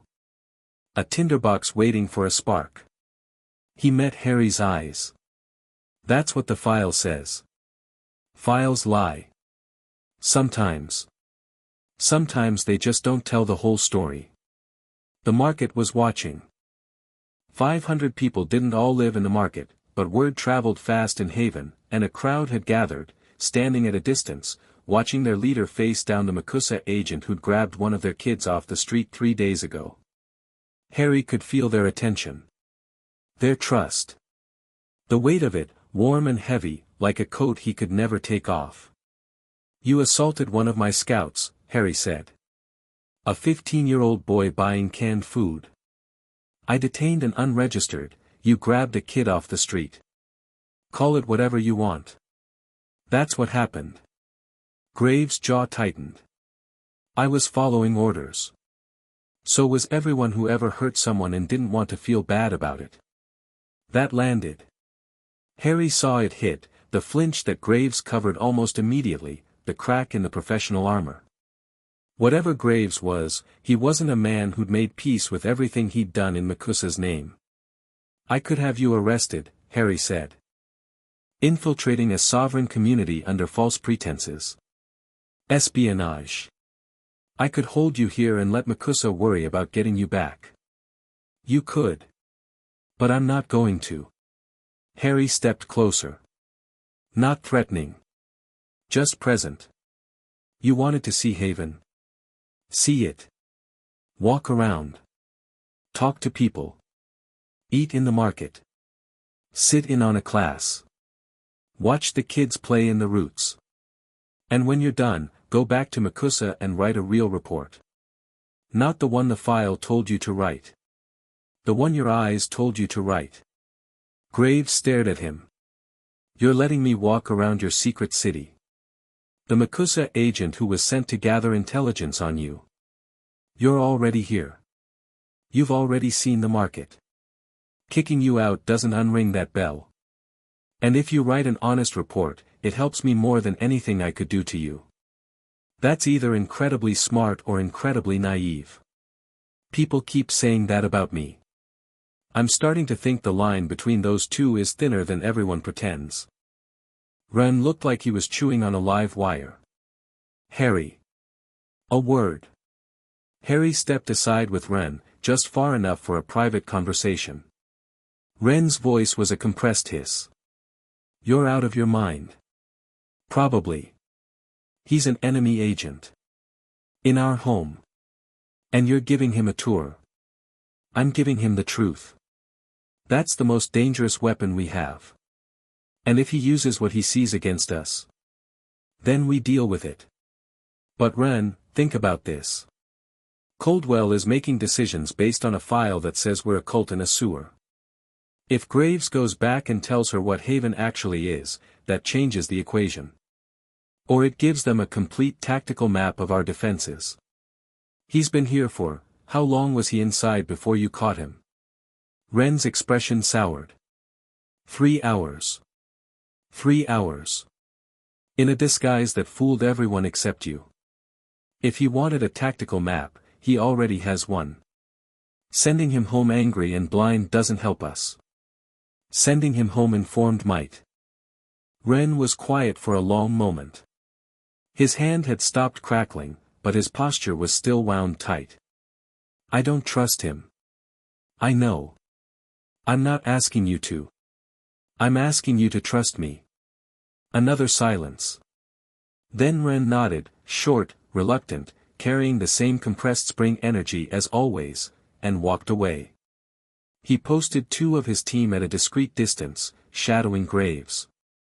Harry saw, appreciated it, and didn't comment. Graves spent 6 hours in Haven. Harry didn't follow him. He had other things to deal with, the leak investigation, the ward audit Mira was running, the 100 small emergencies that came with keeping 500 people alive underground. But he kept tabs through the ward lattice, feeling Graves' magical signature move through the city like a marble rolling through a maze. The market. The garden. The roots. The library. The school, a cluster of chambers where volunteer teachers ran classes in magical theory, history, mathematics, reading, science. Graves lingered there longest. Through the ward lattice, Harry could feel the shift in the man's magical signature, the aggressive, guarded buzz softening into something quieter. Confusion, maybe. Or the particular discomfort of having your assumptions disassembled by reality. It was near the end of Graves' tour. Harry was in the crossing, talking to Briggs about a new batch of enchanted tools, when he felt something else. A new magical signature, unfamiliar, pressing gently against Haven's outer wards. Not hostile. Tentative. Like someone knocking softly on a door they weren't sure they were welcome at. Harry went to the primary entrance alone. The man standing in the subway maintenance tunnel was thin, tired, and roughly 40, though he looked older. Sandy hair shot through with premature gray. Scars on his face and hands, pale and old, the kind that came from something with claws. He wore a patched coat and carried nothing but a small bag, and he was standing very still, looking at Haven's concealed door with an expression of quiet, aching hope. Harry opened the door and stepped through. The man saw him and his breath caught. His eyes went to the scar first, everyone's did, and then to Harry's face, and something broke open in his expression that Harry wasn't prepared for. Not recognition. Something deeper. A grief so old it had calcified into the man's bones, suddenly cracking. Harry, the man said. His voice was hoarse. My God. You look just like him. Like who? James. Your father. The man's hands were trembling. He pressed them together, steadying himself. My name is Remus Lupin. I was your father's best friend. And I've been looking for you for a very long time. Harry didn't move. His magic sat coiled inside him, reading Lupin's signature, no aggression, no concealment, no hostile intent. Just exhaustion and old sadness and a wild, fragile hope. Who sent you? Harry asked. Dumbledore. Albus Dumbledore. He found you. 3 days ago. Some instrument in his office, I don't fully understand it, but, Lupin stopped. Swallowed. But I would have come anyway. I've been searching on my own for years. I owed it to James. To Lily. My mother. Yes. Lily. Lupin's voice softened on the name, and Harry felt the truth of it in his magic, the resonance of genuine emotion, impossible to fake. May I come in? I'll submit to whatever security you require. I need to talk to you, Harry. Please. Harry studied him for a long moment. The scars. The gray hair. The patched coat. This was not a man who had lived comfortably. This was a man who carried something heavy and had been carrying it for a long time. You're a werewolf, Harry said. Lupin flinched. How? I can feel it. The dual signature. Human magic, and something else underneath. Wilder. Harry paused. We have 3 werewolves in Haven. You won't be the first. Something in Lupin's composure crumbled. He pressed the back of his hand to his mouth and turned away for a moment. When he turned back, his eyes were red. 3, he said. You took in 3 werewolves. I took in anyone who needed a home. Harry led him inside. They talked in the war room. Just the 2 of them. Harry didn't bring the council, this was personal, and he could feel it, the way the conversation was going to cut. He sat across from Lupin and said, Tell me about them. Lupin told him. He told Harry about James Potter, brilliant, arrogant, brave, the kind of person who walked into a room and made it brighter by sheer force of personality. A pureblood who never once cared about blood status. A Quidditch player, a troublemaker, a loyal friend who would have died for anyone he loved, and eventually did. He told Harry about Lily Evans, Muggle-born, fierce, impossibly talented. A woman who could outduel wizards twice her age and then turn around and show kindness to the most difficult people in the room. Who saw the good in everyone, even when it hurt her. Who chose James after years of resisting him, not because he changed, but because she finally saw who he'd always been underneath the bravado. He told Harry about Halloween, 1981. The betrayal. The attack. Lily standing between Voldemort and her son's crib, refusing to move. The green light. The scar. Harry listened. He didn't interrupt. He didn't cry. He sat very still and absorbed every word, and something inside him that had been hollow for 16 years slowly filled with a warmth that hurt worse than the emptiness had. His parents. Real people. Not a blank space on a form, not a silence where an answer should have been. A man who was brave and foolish and loved fiercely. A woman who was brilliant and kind and stood her ground. They had loved him. They had died for him. He'd never known. Why didn't anyone come for me? Harry asked. His voice was steady. His hands were not. Lupin's face contorted. Dumbledore placed you with your mother's sister. Her family. Muggles. He said the blood connection would protect you, a ward tied to Lily's sacrifice. I wanted to take you myself, but Dumbledore said. Harry's voice was very quiet. And you listened. I listened. To my eternal shame, I listened. I was, after James and Lily, after Sirius was imprisoned, Sirius Black. Your godfather. He was accused of betraying your parents to Voldemort. He's been in Azkaban, a wizarding prison, for 15 years. Lupin's voice dropped. I believed it. For years, I believed it. I've recently come to doubt. Harry filed that away. Later. There would be time for that later, or there wouldn't. Dumbledore put me with the Dursleys, Harry said. And the Dursleys put me in a cupboard under the stairs. For 5 years. I slept on a cot surrounded by spiders and old shoes. My uncle hit me when I did anything strange. My aunt told me my parents were drunks who died in a car crash. Lupin made a sound. Small, involuntary, wounded. I walked out at 6, Harry said. I didn't plan it. The magic just took me. One moment I was in the cupboard, and the next I was in Central Park, 3,000 miles away, with nothing.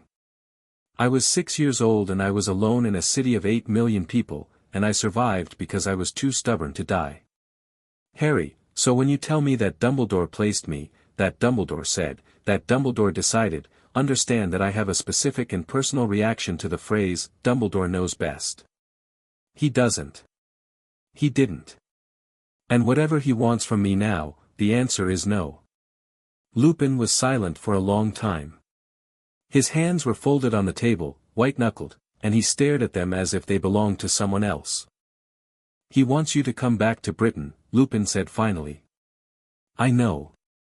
There's a prophecy, I don't care. Voldemort isn't truly dead, Harry. He's diminished.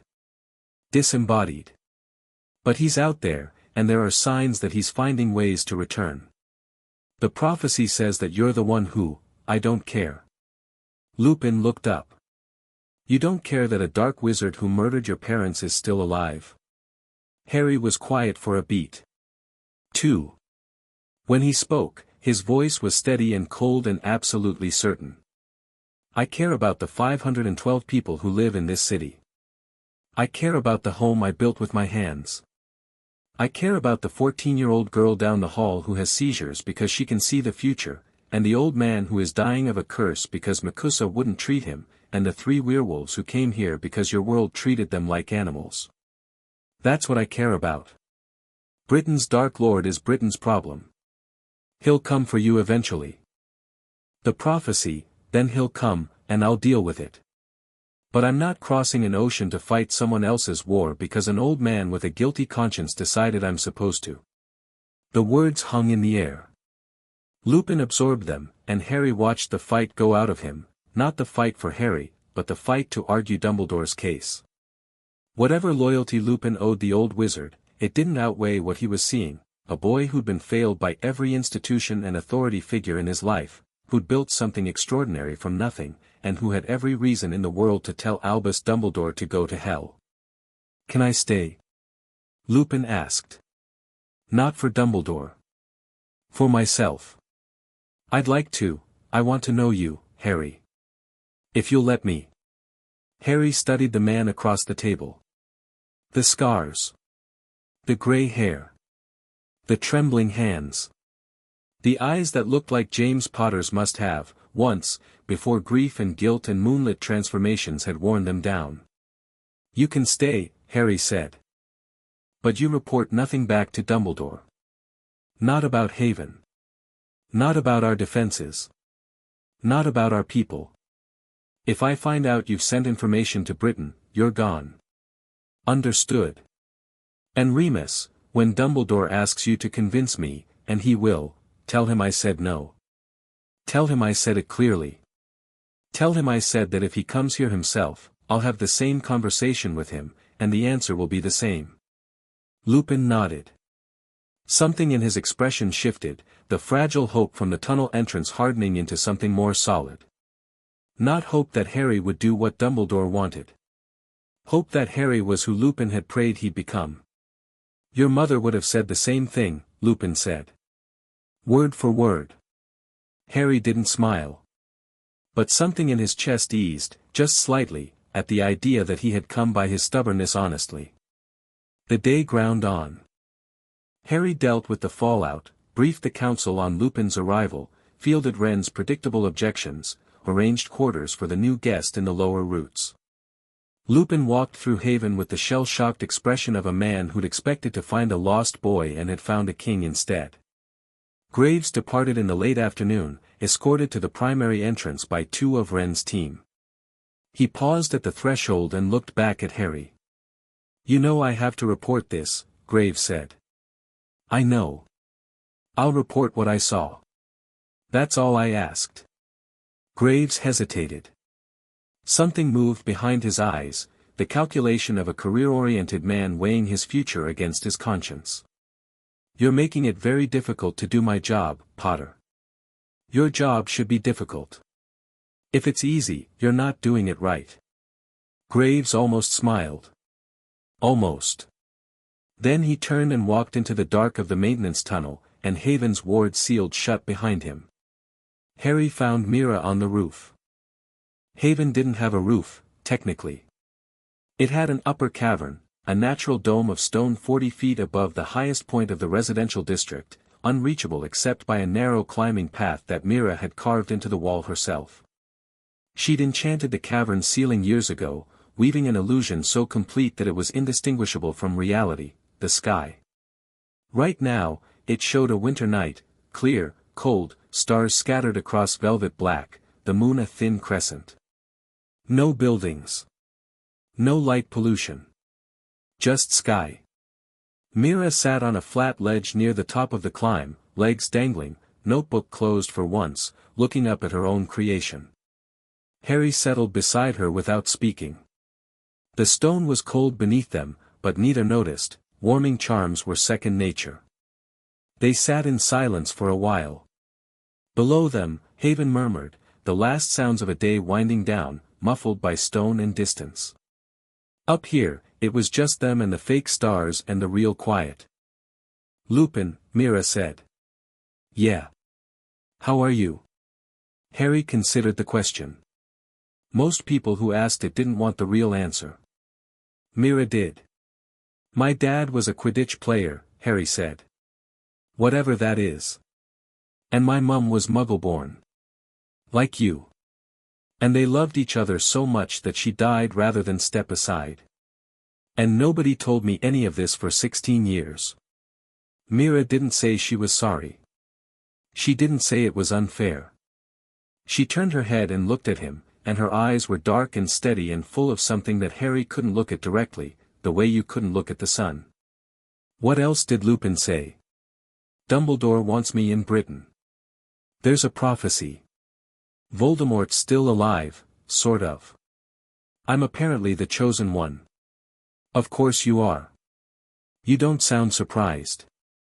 Harry, you accidentally operate across the Atlantic Ocean at 6 years old, taught yourself wandless magic from library books, and built an underground city before you could legally drive a car. If someone told me you were prophesied to defeat a Dark Lord, my first reaction would be only one. He laughed. It came out of him unexpectedly, a real laugh, not the performative kind he used to put people at ease in the crossing. It echoed off the cavern ceiling and came back to them, and Myra's lips curved in response. "You're not going to go," she said. "Not a question." "No. Because of Haven. Because of Haven. Because of the people here. Because I have a responsibility that I chose, not one that was dumped on me by an old man with a chess problem." Mira was quiet for a moment. "And also because you're scared."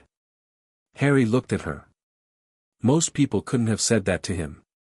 Most people wouldn't have dared, or wouldn't have seen it, or both. Mira was neither most people nor interested in pretending. "Yeah," he said. "Also because I'm scared." Of Voldemort? Of failing. He stared at the fake stars. "Everyone here trusted me.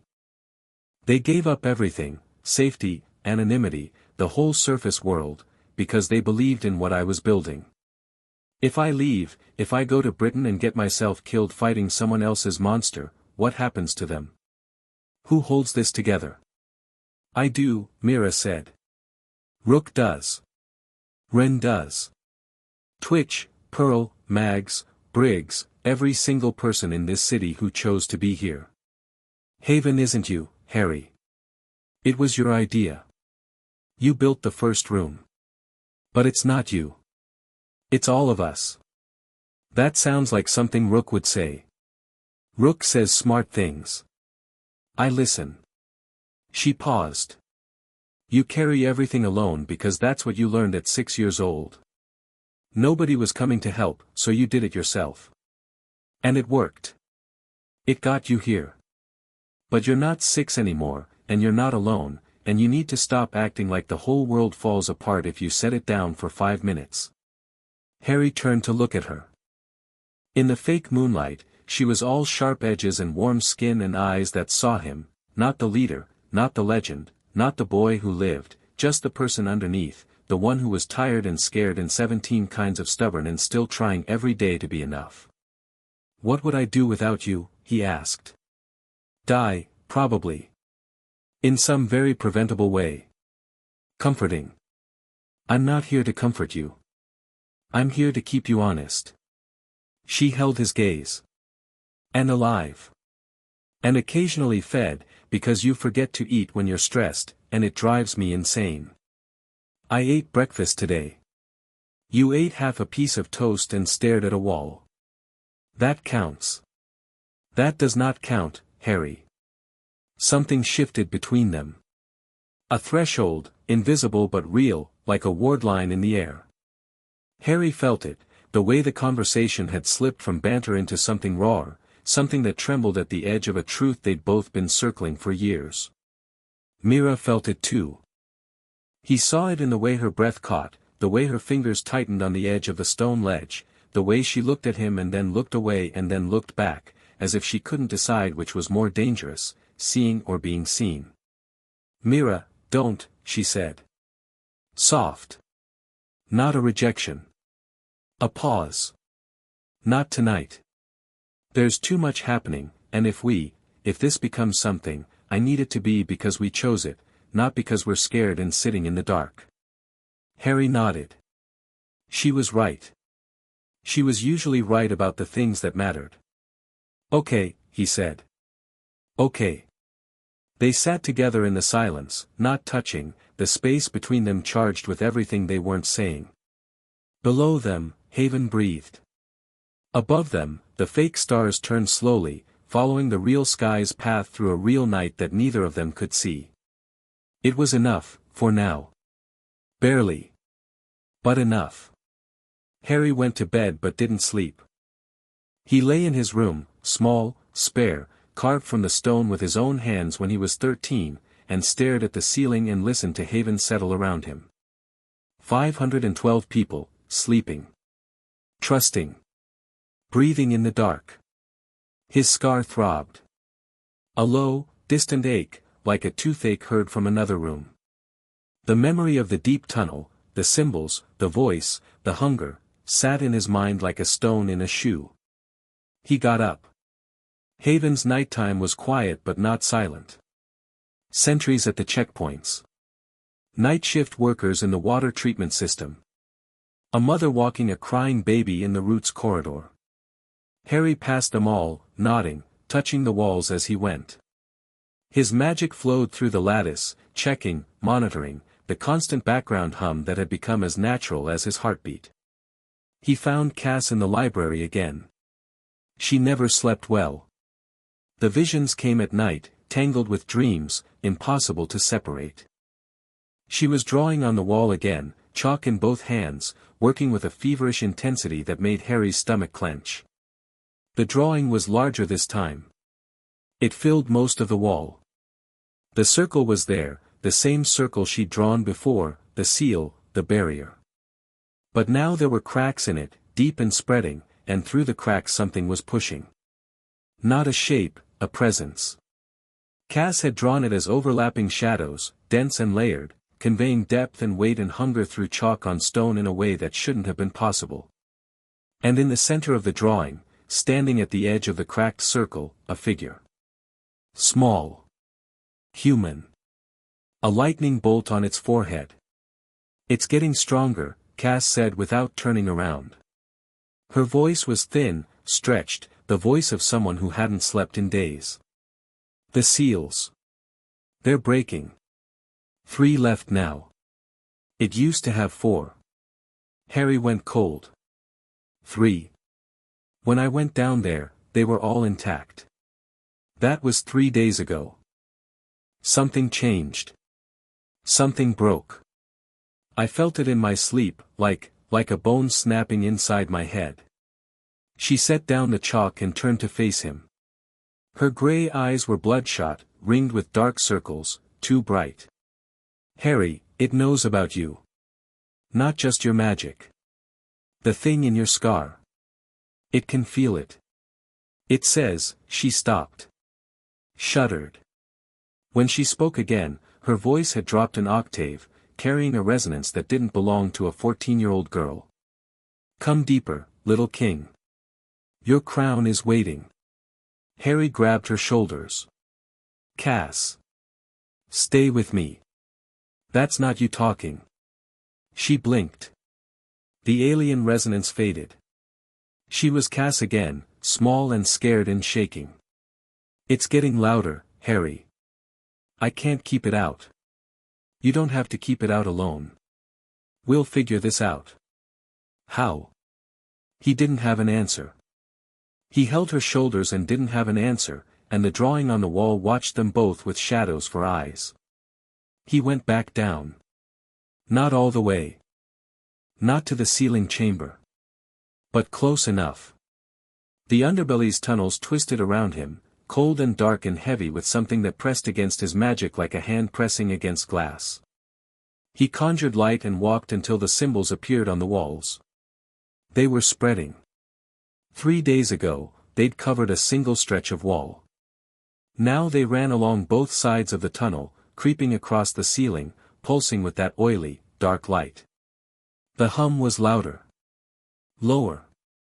It vibrated in his bones and his teeth and the place behind his eyes. Harry stopped at the point where the tunnel curved downward toward the sealing chamber. He didn't go further. Instead, he pressed his palms flat against the wall and pushed his awareness down, through the stone, through the layers of rock and earth and ancient history, down to the place where something vast and dark was stirring. He felt it. The Hollow King. Not a mind, exactly. Not a consciousness in any way Harry could relate to. More like an appetite given form, a yawning, bottomless need that pulled at the edges of reality like gravity. It was aware of him. Had been aware of him since he'd first built Haven above its prison. But now its awareness had sharpened, focused, narrowed to a point. The point was his scar. Harry could feel the connection, thin, dark, humming with a frequency that matched the throb in his forehead. The Horcrux. Whatever fragment of Voldemort's soul Dumbledore had sensed, whatever broken piece of a murderer's spirit had lodged itself in a baby's skull 15 years ago, the Hollow King could feel it. Could taste it. Could reach for it through the cracks in the seal, like a hand reaching through a broken window. And the seals, Cass was right.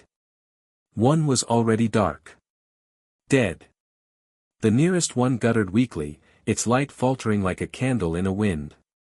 2 others, further down, still held, but their glow was diminished. Weakening. Haven's magic was feeding this thing. 500 people, living and working and practicing magic, every spell and ward and enchantment pouring energy into the bedrock like water into a well. And at the bottom of the well, something was drinking. Harry pulled his awareness back.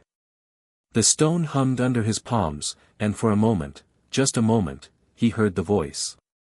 Not Cass's channeled echo. The thing itself, speaking directly to the broken place in his skull. You built a feast above my bed. Did you think I would not wake? Harry lifted his hands from the wall. His scar was bleeding. A thin line of red traced down the bridge of his nose and dripped onto the tunnel floor. He wiped it away and climbed back to Haven's light. He told Rook. Alone, in Rook's quarters, which were warm and small and smelled like the herbal poultices Pearl used to manage his pain. The old man sat in his chair, his good chair, the one Harry had enchanted with cushioning charms so dense it was practically a cloud, and listened without interrupting. When Harry finished, Rook was quiet for a long time. "The Lenape," he said finally. "What?" "The Lenape. The indigenous people who lived on this island before colonization. They're magical practitioners, they're medicine people, they were powerful. Sophisticated. They understood the land in ways that European wizards never did." Rook leaned forward, slowly, carefully. "I've seen references in old Makusa archives, classified archives, from the early colonial period. There were entities sealed beneath the island. Old things. Pre-human, some of them. The Lenape had been managing them for generations, keeping the seals maintained through ongoing ritual. When European colonists arrived, disrupted the Lenape's practices, and built their own magical infrastructure on top of the old sealing grounds, they weakened the seals," Harry finished. "They didn't know. Most of them didn't even know the seals existed. The Lenape tried to warn them. The warnings were ignored, as warnings from indigenous people usually were." Rook's voice carried the quiet bitterness of a man who understood that particular history from both sides. "The seals held anyway, for centuries, because the Lenape had built them to last. But they were designed for a world where the land above them was managed. Balanced. Not concentrated. Not like Haven. 500 magic users in a space the size of a city block, directly above a containment seal that was meant to exist under open forest." Rook shook his head. "We didn't know. How could we? This information was buried in classified archives that Makusa sealed 100 years ago. Can we reinforce the seals? I don't know. The original sealing magic was Lenape in origin. I don't know the traditions, the practices, the framework. European magic might be compatible, or it might make things worse." Rook looked at Harry with eyes that were tired and scared and honest. "This is beyond my knowledge, Harry. We need help." "From who?" "I don't know. But we need it soon." Harry left Rook's quarters and stood in the corridor outside, leaning against the wall, pressing his forehead against the cool stone. His scar throbbed. Haven hummed around him. Below, in the deep dark, something stirred. Makusa above. The Hollow King below. And in his skull, a fragment of the most dangerous dark wizard in history, acting as a beacon for both. He was 16 years old. He'd built a city from nothing. He'd kept 500 people alive and safe in a world that wanted to erase them. He could handle this. He had to. The next 12 days passed in a blur of preparation and tension. Mira threw herself into the ward audit with a fervor that bordered on obsessive. She worked 16-hour days, crawling through Haven's infrastructure layer by layer, checking every enchantment, every seal, every connection in the vast network she'd spent years building. She found 3 surveillance charms, thin, subtle, woven into the outer wards with a skill that suggested a professional. Makusa's work. She dismantled them with surgical precision and redesigned the compromised sections from the ground up. The leak question gnawed at Harry. He investigated quietly, talking to people, watching patterns, tracing the flow of information through Haven's population. Who had known about the Fulton Street supply run? Who had access to the schedule changes? Who had the opportunity and the motive to pass information to Makusa? On the 8th day, he found it. Not a person. A spell. Buried deep in the enchanted coin system that Twitch used for internal communication, the same system that connected Ren's security teams, was a monitoring charm. Old, passive, nearly invisible. It had been recording communication frequencies and transmitting them to an external receiver. Not continuously, that would have been detectable. In bursts, timed to coincide with Haven's regular ward cycling, when the background magical noise was highest. Twitch stared at the coin in his hand as Harry explained.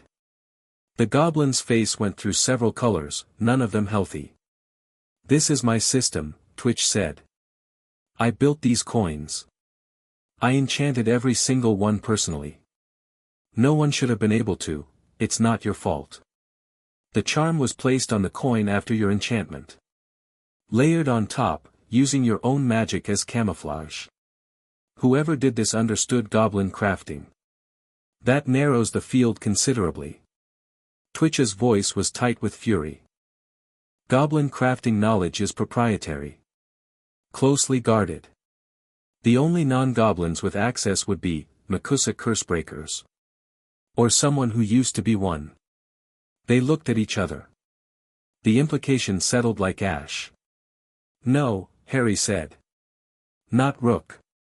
I'm not saying it's Rook. I'm saying the knowledge base narrows to a very small group. And one of them lives in this city. Twitch held up the coin. This is sophisticated work. Whoever placed it understood both goblin and human enchantment at an expert level. That's rare. It could have been placed remotely. During one of the Makusa surveillance attempts, on a coin that I carry on my person 24 hours a day. No. This was placed by someone with physical access. Harry took the coin. Held it. Felt the layers of magic, Twitch's sharp, angular goblin crafting overlaid with something smoother, subtler, carrying the faint signature of, he stopped. Turned the coin over. Pressed his magic deeper. The monitoring charm was old. Months old. Placed before the Fulton Street raid, before the Makusa letter, before any of the current crisis. It was patient magic. Long game magic. And underneath the charm, buried so deep that only Harry's particular brand of stubborn, structural magical awareness could detect it, was a signature. Not Makusa. Not Goblin. Something else. British. The magical signature carried the particular resonance of European wand magic, structured, formal, carrying the faint echo of a magical tradition that Harry had read about but never directly encountered. Dumbledore. Harry's hand closed around the coin. His vision went white for a moment, a flash of pure, clean rage that he felt in every nerve. Harry. Twitch said. It's not Makusa. It's not internal. Harry set the coin down with the careful precision of someone handling an explosive. The monitoring charm was placed by a British wizard. Someone with extraordinary skill. Someone who has been watching us for months. Dumbledore, Twitch said, because Twitch was smart enough to follow the logic and cynical enough not to be surprised. He found us 3 days ago, according to Lupin. But he's been monitoring us for longer than that.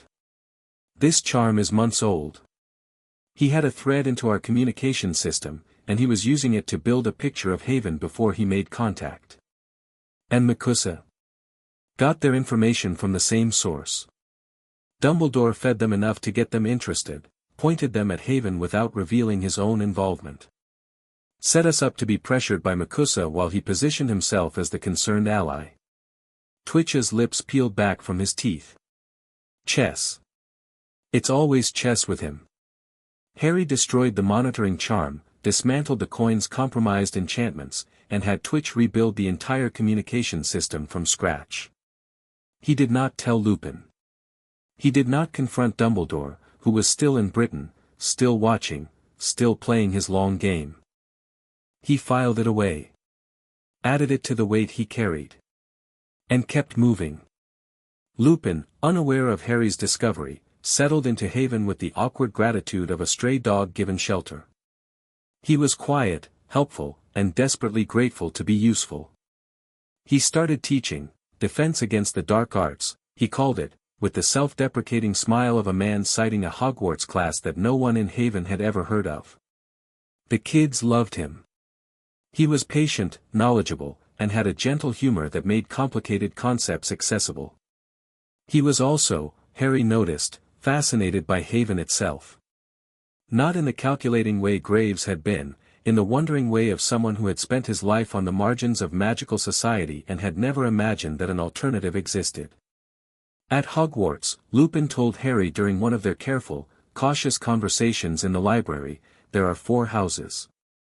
Students are sorted into them by a magical hat, yes, really, a hat, based on their personalities. Gryffindor for the brave, Ravenclaw for the wise, Slytherin for the ambitious, Hufflepuff for the loyal. Your parents were Gryffindors. And you? Gryffindor. Though the hat considered Hufflepuff. I never had the courage of your father. Lupin paused. Haven reminds me of Hufflepuff, actually. Not the stereotypes, the reality.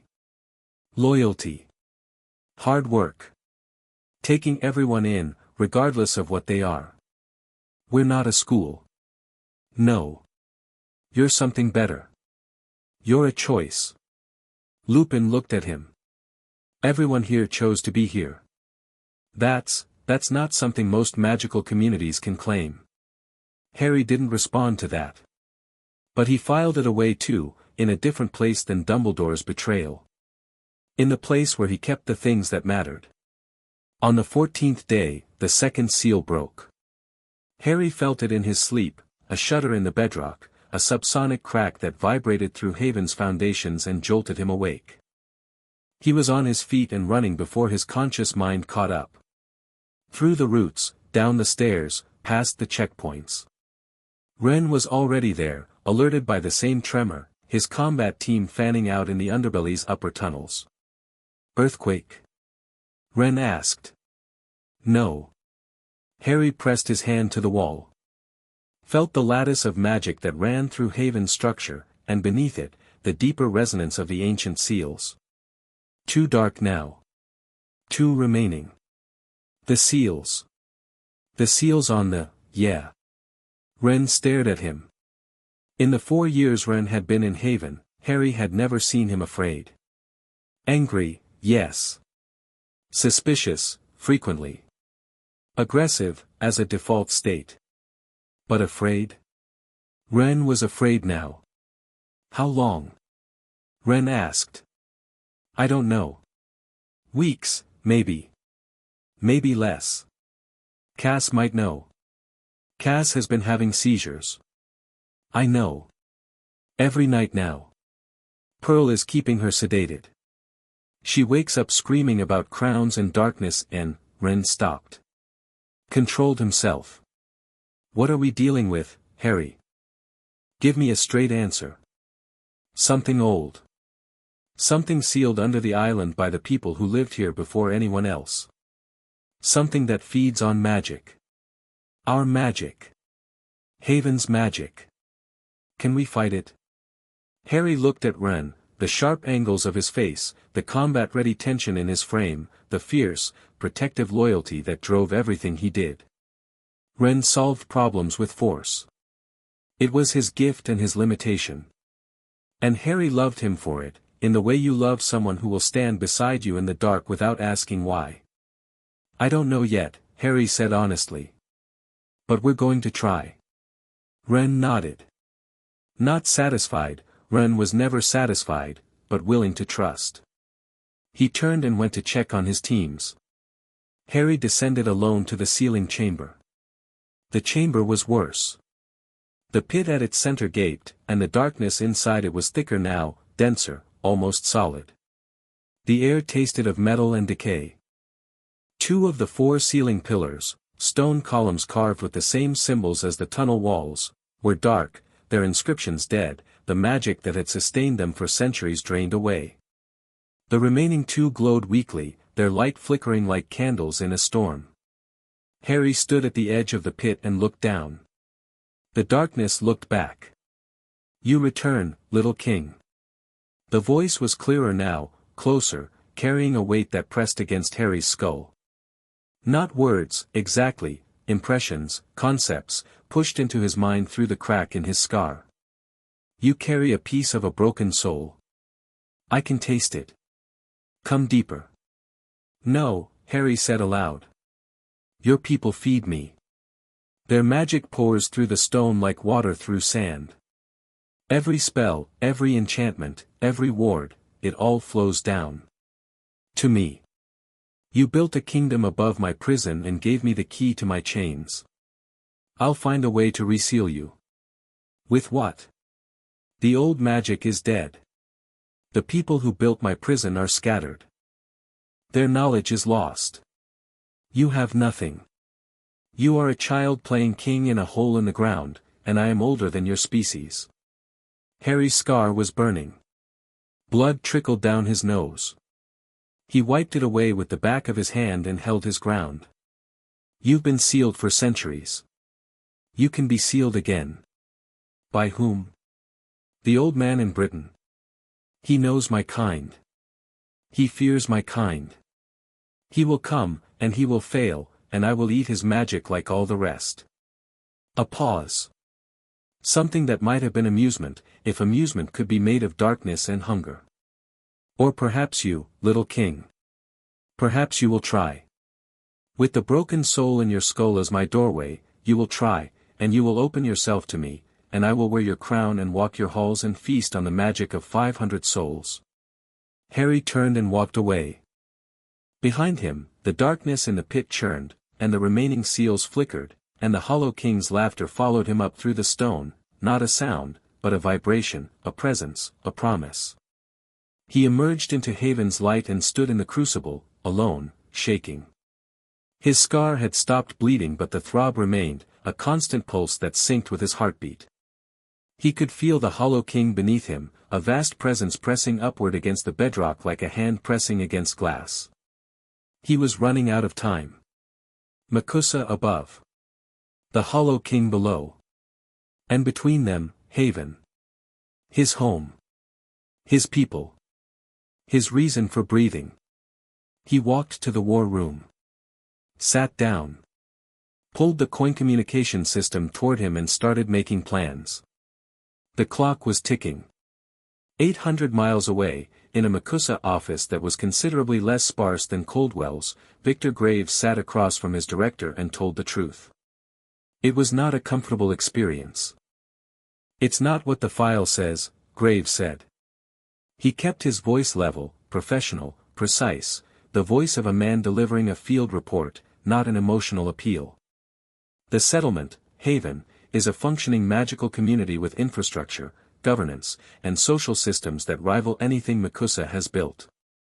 Their ward architecture is innovative. Their safety record is, based on my observation, exemplary. The population is diverse, humans, goblins, house elves, werewolves, living and working together without the jurisdictional conflicts that Makusa manages through bureaucratic separation. Coldwell listened. She did not interrupt. She did not react. She sat behind her desk with her hands folded, and when Graves finished, she was quiet for a long time. Your recommendation? She asked. Leave them alone. Recognize Haven as an independent community. Open a diplomatic channel and work with them, not against them. That's not your call. You asked for my recommendation. I did. Coldwell opened her desk drawer. She withdrew a document, single page, embossed with the seal of the Makusa president, and slid it across the desk to Graves. He read it. His face went blank. This came from the president's office 2 hours ago, Coldwell said. Haven is to be dismantled. All residents relocated to approved facilities. The operation is classified as a security priority under Section 14. You are assigned to lead the tactical team. Graves stared at the document. The word swam. Dismantled. Relocated. Tactical team. Director, this is a mistake. It's an order. An order based on incomplete intelligence. If the president saw what I saw, the president has seen the file. The file says 500 unregistered magicals in a concentrated, unregulated settlement pose an unacceptable risk to the statute of secrecy. The president agrees. The file is wrong. Coldwell's eyes hardened. Not with anger, with the particular frustration of a person caught between what she knew and what she was required to do. The file is what we have, Agent Graves. And the order is from the president. You have your assignment. Graves looked at the document. At the seal. At the signature. He thought about Haven, the market, the garden, the kids running through the roots, the mother who'd offered him tea, the goblin who'd tried to sell him a pair of enchanted socks. He thought about Harry Potter, 16 years old, standing in a crowded cavern with the weight of 500 lives on his shoulders and the certainty that he could carry them. When? Graves asked. 30 days from the original notice. 16 days from now. 16 days. Graves stood. He took the document. He walked to the door. Agent Graves. He stopped. Don't do anything foolish, Coldwell said. Her voice was flat, professional, carrying no subtext that would survive official scrutiny. But her eyes, just for a moment, said something else entirely. Graves walked out. He went to his apartment in Murray Hill. Sat at his kitchen table. Looked at the document for a long time. Then he picked up an enchanted communication device, not Makusa standard, something older, something untraceable, and sent a message. To Haven. 12 words, they're coming. 40 hours.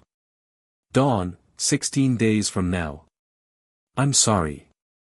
Deep beneath Manhattan, deeper than Haven, deeper than the subway tunnels and the water mains and the bedrock that Harry Potter had carved into a home, the third seal cracked. It didn't break. Not yet. But the crack ran through the ancient stone like a fault line, and the symbols carved into it flickered and dimmed, and the Hollow King pressed against the weakened barrier with the patient, implacable hunger of something that had been waiting for centuries and could taste freedom. 3 seals remaining, and one of them was barely holding.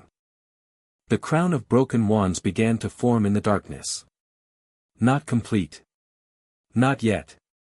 But the pieces were gathering, drawn from the ambient magic that poured down through the stone, Haven's magic, bright and warm and alive, twisted and consumed and reformed into something cold. The Hollow King settled into its incomplete crown and waited. It was very good at waiting. But it wouldn't have to wait much longer. Chapter 3, What Lies Beneath the Nightmare started on a Tuesday.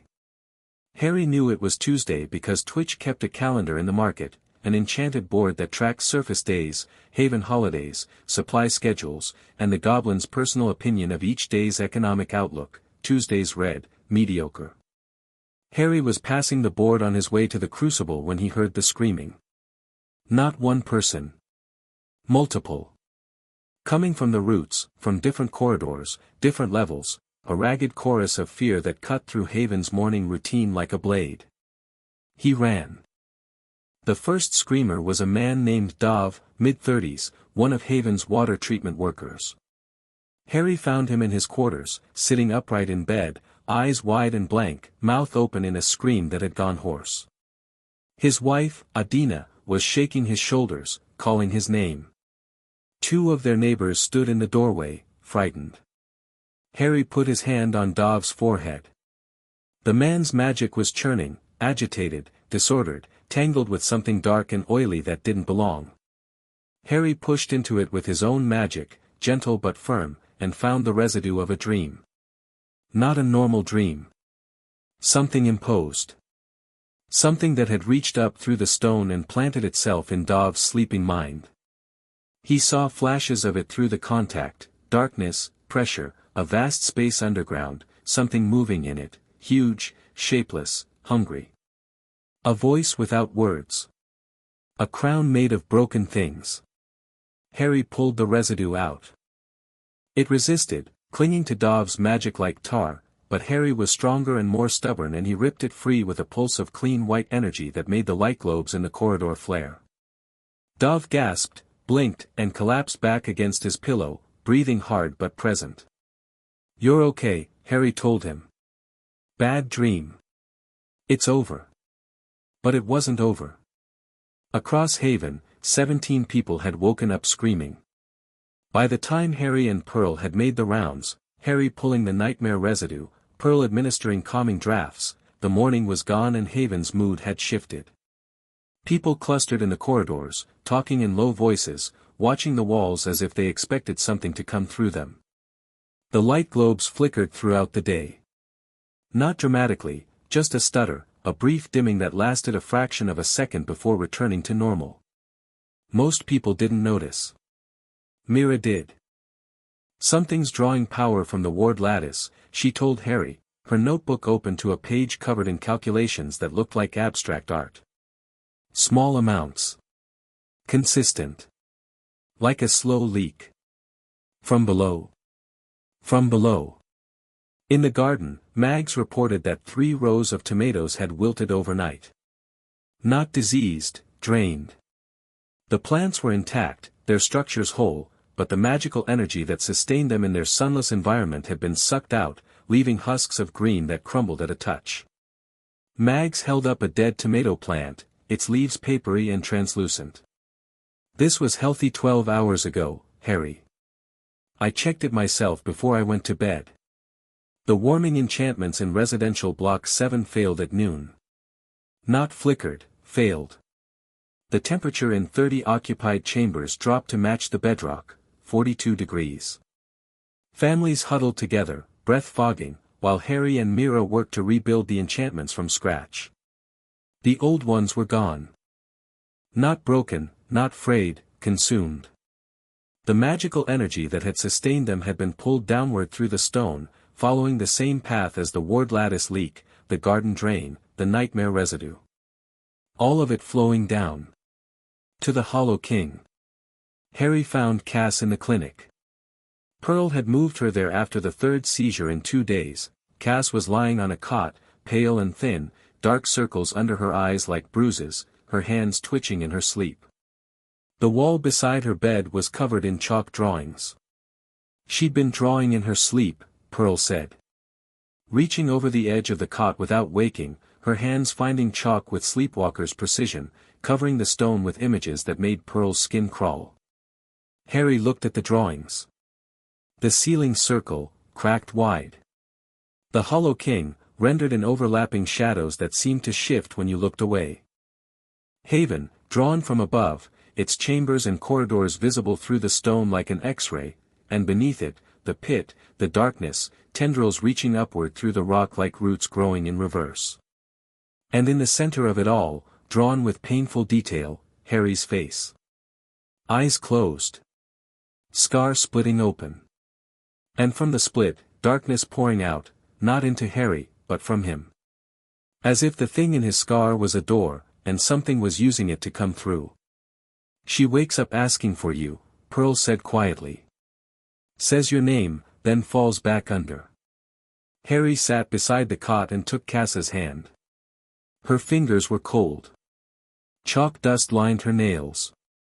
She stirred at his touch, her eyes moving behind closed lids. Hey, Cass. I'm here. Her lips moved. Barely a whisper.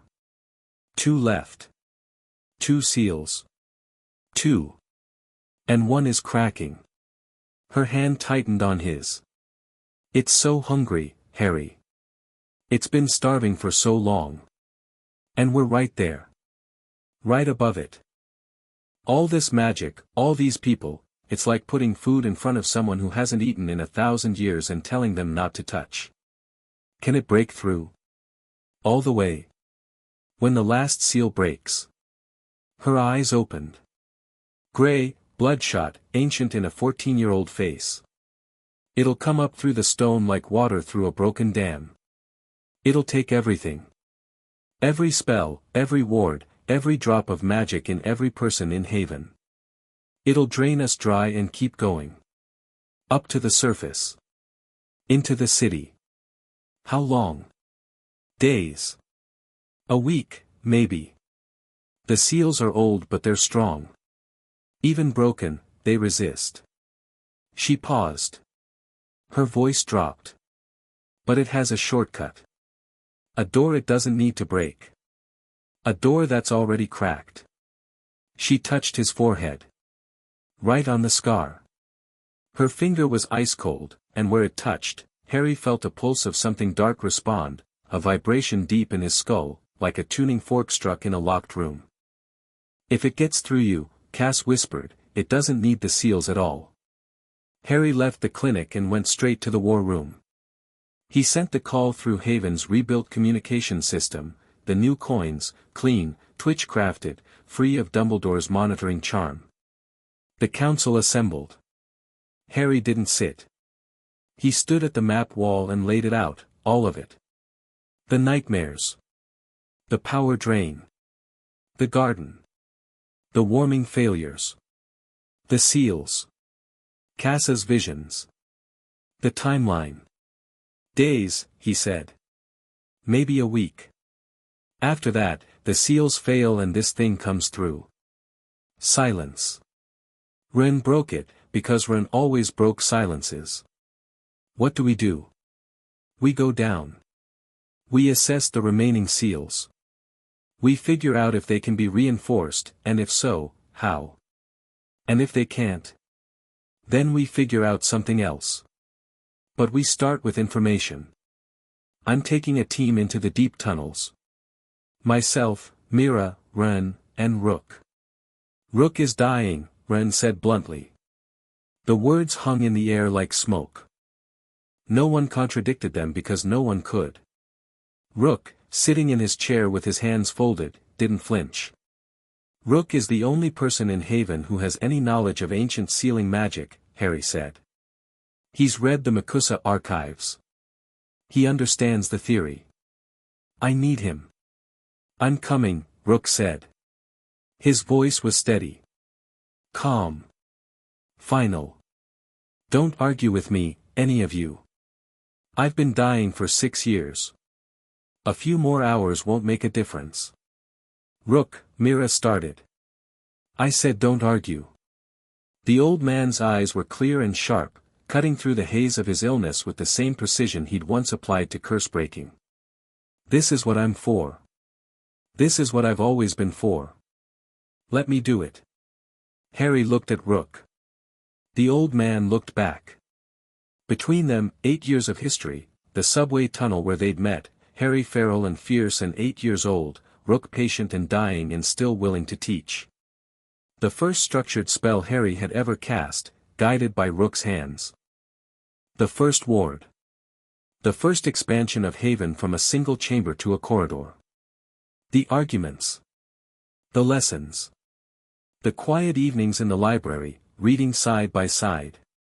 Okay, Harry said. They geared up in an hour. Light packs, essential supplies, enchanted rope, illumination charms.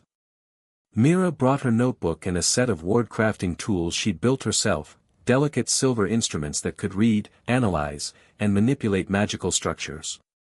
Ren brought his combat training and the particular brand of aggressive readiness that made him invaluable in a crisis. Rook brought his knowledge, his experience, and the slow, careful movements of a man rationing his remaining strength. Harry brought himself. That was usually enough. They entered the underbelly through the primary access point, a reinforced door at the bottom of Haven's deepest staircase, sealed with wards that Harry had placed himself. Beyond it, the tunnels changed character immediately. Rougher. Older. The worked stone of Haven gave way to natural rock, dark and damp and heavy with the weight of deep earth. Harry led, his palm glowing with soft white light. Mira followed, one hand on the wall, her magical senses extended into the stone around them. Ren came third, moving with the coiled readiness of a predator in unfamiliar territory. Rook brought up the rear, steady, careful, his own light a warm amber glow that cast long shadows. The symbols on the walls were worse. They covered everything now, floor, walls, ceiling, pulsing with that dark, oily luminescence that Harry had come to associate with the Hollow King's influence. The hum was louder, a subsonic drone that vibrated in their chests and made their teeth ache. Don't touch the symbols, Harry said. Wasn't planning on it, Ren muttered. They moved deeper. The tunnel descended in a gentle spiral, turning them in slow circles as they went further into the earth. Harry tracked their depth by the pressure in his ears and the changing quality of the stone, sedimentary layers giving way to harder metamorphic rock, then to the ancient schist that formed Manhattan's deep foundation. The first sign of active resistance came 20 minutes in. The tunnel floor tilted. Not gradually, it shifted, the stone rippling like water, throwing Ren into the wall and sending Mira stumbling. Harry planted his feet and pushed back with his magic, stabilizing the floor in a 10-foot radius around them. The stone fought him, not with force, but with wrongness, a quality of reality being bent by something that didn't obey normal rules. "It knows we're coming," Mira said, steadying herself. "Good," Harry said. "Let it watch." Further down. The tunnel branched, and Harry chose the left fork by feel, following the pull of the sealing magic, the faint, failing glow of the remaining pillars. The right fork breathed cold air at them as they passed, and in the darkness beyond its threshold, something moved. Not physically. More like a shadow remembering that it used to have a body. Ren's hand came up, crackling with energy. Harry shook his head. "Leave it. It's a projection. It can't touch us yet." "Yet," Ren repeated flatly. The second sign of resistance was more direct. The walls closed in, not metaphorically, not gradually. The stone on either side of the tunnel simply moved inward, squeezing the passage from 10 feet wide to 5, then 3, then 2. The ceiling dropped. Rook, the tallest of them, had to duck. Mira pressed her hands against the walls. "It's not structural. The rock isn't actually moving. It's a spatial distortion. The Hollow King is compressing the space around us. Can you counter it?" She already had her notebook open, flipping to a page of ward schematics. "I need 2 minutes. Take 1. Mira worked with the focused intensity that Harry had watched 1,000 times, drawing symbols in the air with her silver tools, layering counter-enchantments against the spatial distortion, anchoring reality to the stone with precise, mathematical magic that was as different from Harry's raw power as a scalpel from a hammer. The walls receded. The ceiling lifted. The tunnel returned to its natural dimensions, and Myra's counterward glowed faintly in the air around them, a bubble of stable space moving with them as they walked. "Impressive," Rook murmured. "I'll send you the schematics," Mira said without looking up. They reached the sealing chamber 30 minutes after entering the underbelly. It was worse than Harry's last visit. The chamber was vast, a natural cavern 100 feet across, roughly circular, with the pit at its center and the 4 ceiling pillars arranged at compass points around it. 2 pillars were dark, dead, their inscriptions erased as if they'd never been. The 3rd pillar flickered weakly, its light guttering like a candle in its last moments. The 4th still glowed, steady but diminished, its symbols pulsing with a rhythm that matched Harry's heartbeat. The pit itself had changed. The darkness inside it was no longer passive. It moved. Tendrils of shadow curled up from the depths, reaching toward the cavern ceiling, stretching and probing like the fingers of a blind giant. They recoiled from the remaining seal's light, hissing silently, but they were bolder than before.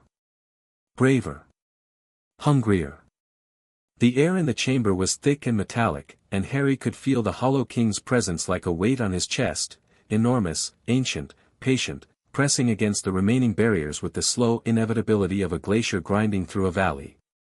Rook walked to the nearest active pillar and placed his hands on it. His expression changed, the careful control he maintained over his pain slipping for a moment, replaced by something raw. "Talk to me, Rook," Harry said. "The sealing magic is Lenape in origin, as I suspected. But it's been reinforced, centuries of additions, patches, adjustments by different traditions. I can see layers from at least 4 distinct magical cultures. Lenape at the core. Dutch colonial. Something that might be Haudenosaunee. And, yes, English. 17th century. Early Makusa, before they were Makusa. Can it be repaired?" Rook moved to the 2nd active pillar, the flickering one, and repeated his examination. His hands trembled against the stone. Harry saw dark veins standing out on his forearms, the curse making itself visible under the strain of deep magical contact. "The framework is intact," Rook said slowly. "The structure that holds the seal together, the bones of it, are still there. What's been drained is the power. The magical energy that kept the seals active has been consumed. It's like a battery that's been slowly emptied. So we recharge it, Ren said. It's not that simple. The original sealing magic was powered by ongoing ritual, the Lenape maintained it through regular ceremony, feeding energy into the seals in a specific pattern, at specific intervals. When those ceremonies stopped, the seals began to run on residual power. Centuries of accumulated magical energy, slowly depleting. And Haven accelerated the depletion, Mira said. Yes. Our concentrated magic is like, imagine a room with a drain in the floor. The drain has been covered, sealed. A trickle of water gets through, slowly emptying the room. Now imagine pouring a river into that room. The pressure overwhelms the cover. The drain opens wider. The water, the magic, flows down faster. Rook turned from the pillar, his face gray. We didn't cause this. The seals were failing anyway, over centuries. But we accelerated the timeline from decades to months. Can we reseal it? Harry asked. With our own magic.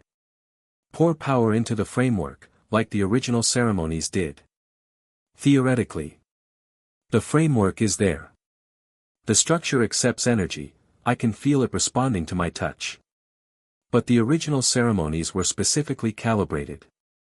The wrong type of energy, applied incorrectly, could destabilize the remaining seals instead of reinforcing them. So we need to know the original ceremonies. We need to know the original magical tradition. Lenape sealing magic. Which has been suppressed, stolen, and classified by Makusa for 200 years. Rook's voice carried a bitterness that went deeper than his usual cynicism.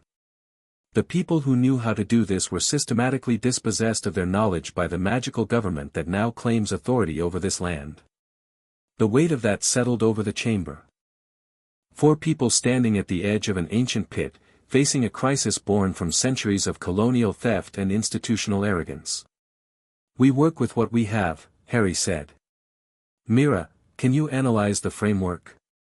Map the energy pathways, figure out the calibration. Mira was already at the nearest active pillar, her silver tools out, her notebook open. Give me time. How much? More than we have. But I'll do it anyway. Harry turned to Ren. Secure this chamber. I want a rotation of guards at the entrance, 2 at a time, 6-hour shifts. Nobody comes down here alone. Ren nodded and moved to comply, already calculating personnel and schedules. Harry walked to the edge of the pit. The tendrils of shadow reached for him. He felt their pull, a suction, a gravity, centered on his scar. The Hollow King's attention focused on him like a searchlight, and through the crack in his skull, he felt its voice. You bring your people to my door. You bring the architect, the warrior, the dying man. Do you think they can save you? Harry didn't answer.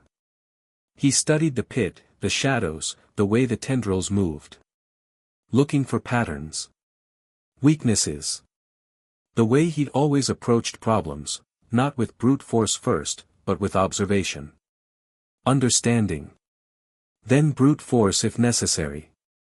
The broken soul in your skull sings to me, little king. It sings of a man who feared death so much that he tore himself apart to avoid it. I know his kind. Fragile. Desperate. Delicious. A pause. But you are different. You do not fear death. You fear failure. You fear the loss of those you carry. That fear is a door, and I will walk through it. You talk too much, Harry said quietly. For something that's supposed to be locked up. He turned his back on the pit and walked to where Mira was working. They spent 3 hours in the sealing chamber. Mira mapped the energy pathways of both active pillars, filling page after page of her notebook with diagrams and calculations. Rook read the inscriptions on every surface he could reach, translating fragments of Lenape, Dutch, and early English magical script, piecing together the history of the seal like an archaeologist reconstructing a shattered vase. Harry stood guard, his magic extended in a sphere around the chamber, monitoring the shadows, the tendrils, the slow pulse of the Hollow King's presence. Twice, the tendrils surged, reaching higher, stretching further, testing the boundaries of the remaining seals. Both times, Harry pushed them back with a burst of focused power that lit the chamber white and made the shadows recoil, hissing. The second time, the effort cost him. He felt it in his bones, a weariness that went deeper than physical exhaustion. The Hollow King wasn't just reaching for his magic. It was reaching for the Horcrux, pulling at the fragment of Voldemort's soul, trying to widen the crack. Each interaction left Harry feeling slightly more exposed, slightly more vulnerable, as if a layer of armor had been stripped away. They ascended in the late afternoon, or what would have been late afternoon on the surface. Haven's light globes had dimmed further in their absence, the warm gold replaced by a weaker amber that cast longer shadows. People moved through the corridors with the nervous energy of animals sensing a storm. Harry debriefed the council in the war room. Mira presented her findings, the energy framework, the calibration requirements, the theoretical possibility of resealing. Rook provided the historical context. Wren reported on the defense preparations. "We need expertise we don't have," Mira said bluntly. "I can map the framework, but I can't replicate Lenape sealing magic. It's a different tradition with different principles. It would be like trying to rebuild a clock using instructions written for a loom." "Then we find someone who can," Harry said. "Who?" "Makusa classified and confiscated Lenape magical knowledge 2 centuries ago. The Lenape magical communities were scattered, their practitioners suppressed. If there's anyone alive who still knows the old sealing ceremonies, then we find them." "Harry, that could take," the ward lattice shuddered. Not the slow drain they'd been experiencing, a sharp, sudden vibration that ran through every enchantment in Haven like a plucked guitar string. Harry's head snapped up.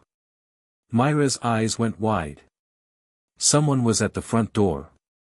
And they'd just walked through Haven's outer wards as if they weren't there. Harry was running before the second vibration hit. Through the crossing, up the northern tunnel, past the checkpoints where sentries stood with wands raised and faces pale. He reached the primary entrance and found it already open. Standing in the doorway, tall, silver-bearded, wearing robes of deep blue, was Albus Dumbledore.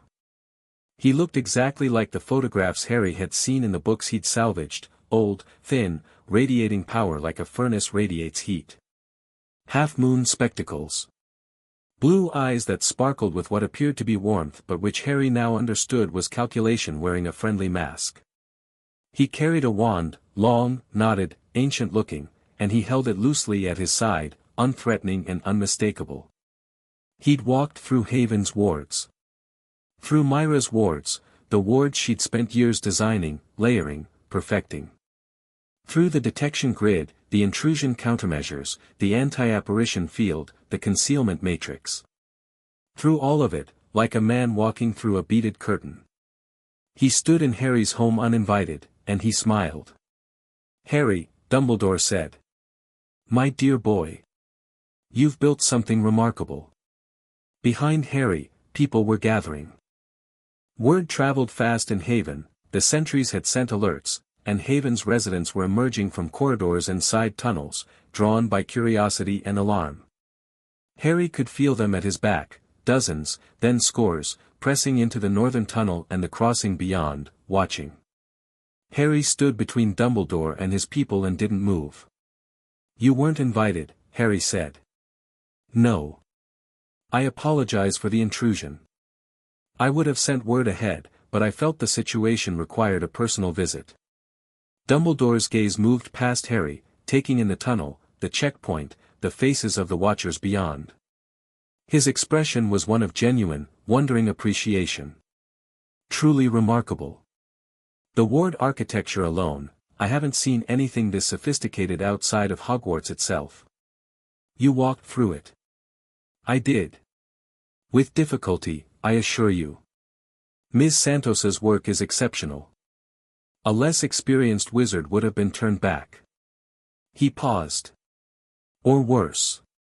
What do you want?" "To help." Dumbledore's voice softened. The twinkle in his eyes dimmed, replaced by something that looked uncomfortably like sincerity. I felt what's beneath you, Harry. The moment I crossed your outer wards, I felt it. An entity of considerable age and power, sealed but stirring. Reaching. His gaze dropped to Harry's forehead. Reaching for you specifically. How do you know about the Horcrux? Dumbledore said the word quietly, but it carried. Behind Harry, he heard Myra's sharp intake of breath. I suspected, from the night Voldemort fell. The curse that created your scar was unlike any I had encountered. It carried a magical signature that matched Tom Riddle's, not his spell work, but his soul.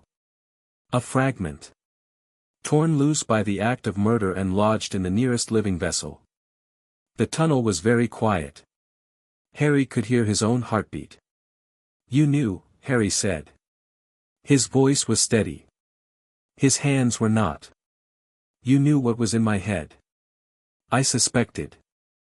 I needed years of research to confirm, you knew. And you put me in a house with people who hated me. You left me with muggles who locked me in a cupboard and told me I was worthless. And you knew I was carrying a piece of the most dangerous dark wizard in history in my skull. The blood wards, don't. The word cracked through the tunnel like a whip. The light globes flared. Behind Harry, the watching crowd shifted, and he felt their attention sharpen, not with fear, but with the focused intensity of people who trusted him and would follow his lead. Don't explain. Don't justify. Don't give me the greater good speech or the necessary sacrifice speech or whatever speech you've been rehearsing on the flight across the Atlantic. Dumbledore was quiet. The twinkle was gone entirely now. In its absence, his eyes were very old and very blue and carried a weight that Harry recognized because he carried one of his own. You're right, Dumbledore said. I have no justification that would satisfy you. I made a decision when you were an infant. I believed it was the right one. I was wrong. And you paid the price for my error in ways that I can never fully comprehend or atone for. It was not what Harry had expected. He'd expected argument. Defense. The careful, manipulative logic of a chess master explaining why the pawn had to be sacrificed. Instead, he got something that looked, sounded, and felt like genuine remorse. He didn't trust it. But he couldn't ignore it either. You placed a monitoring charm on our communication system, Harry said. Months ago. British wand magic, layered on goblin crafting. Sophisticated. Long-term. You were watching us. Dumbledore inclined his head.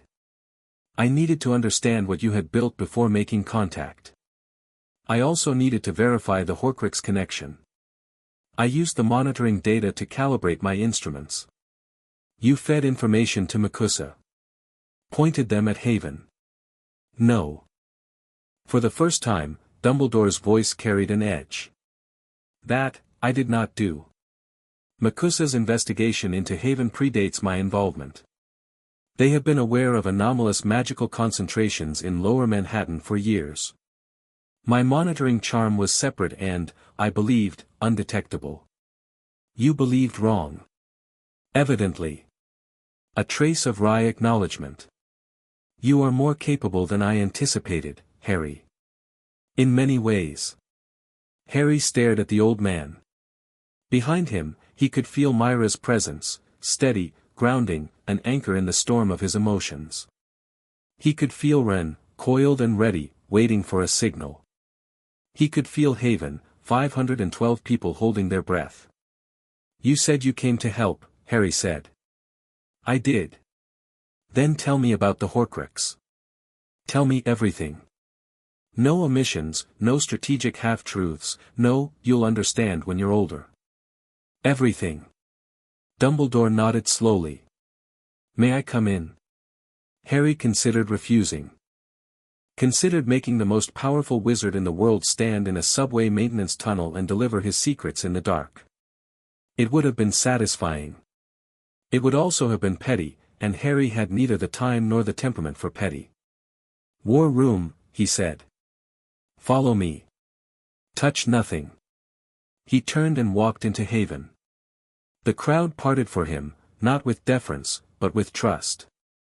He felt their eyes on him, on Dumbledore, measuring and assessing. These were people who had learned to evaluate threats the hard way, and they were evaluating the tall, powerful old man walking through their home with the careful attention of survivors. The war room was crowded. Harry's council plus Dumbledore plus Lupin, who had appeared from the library with an expression of mingled relief and dread. Harry sat at the head of the table. Dumbledore took the chair across from him. The others arranged themselves around the edges, a jury and an audience. Talk, Harry said. Dumbledore talked.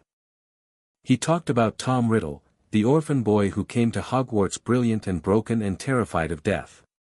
Who learned the darkest magic in the school's library, then went further, finding knowledge that even the library's restricted section didn't contain. Who discovered the ultimate abomination, the Horcrux. A vessel for a fragment of soul, created through the act of murder, ensuring that even if the body was destroyed, the soul persisted. Immortality through mutilation. Voldemort created multiple Horcruxes, Dumbledore said. I believe he intended to create 6, splitting his soul into 7 pieces, 7 being the most powerfully magical number.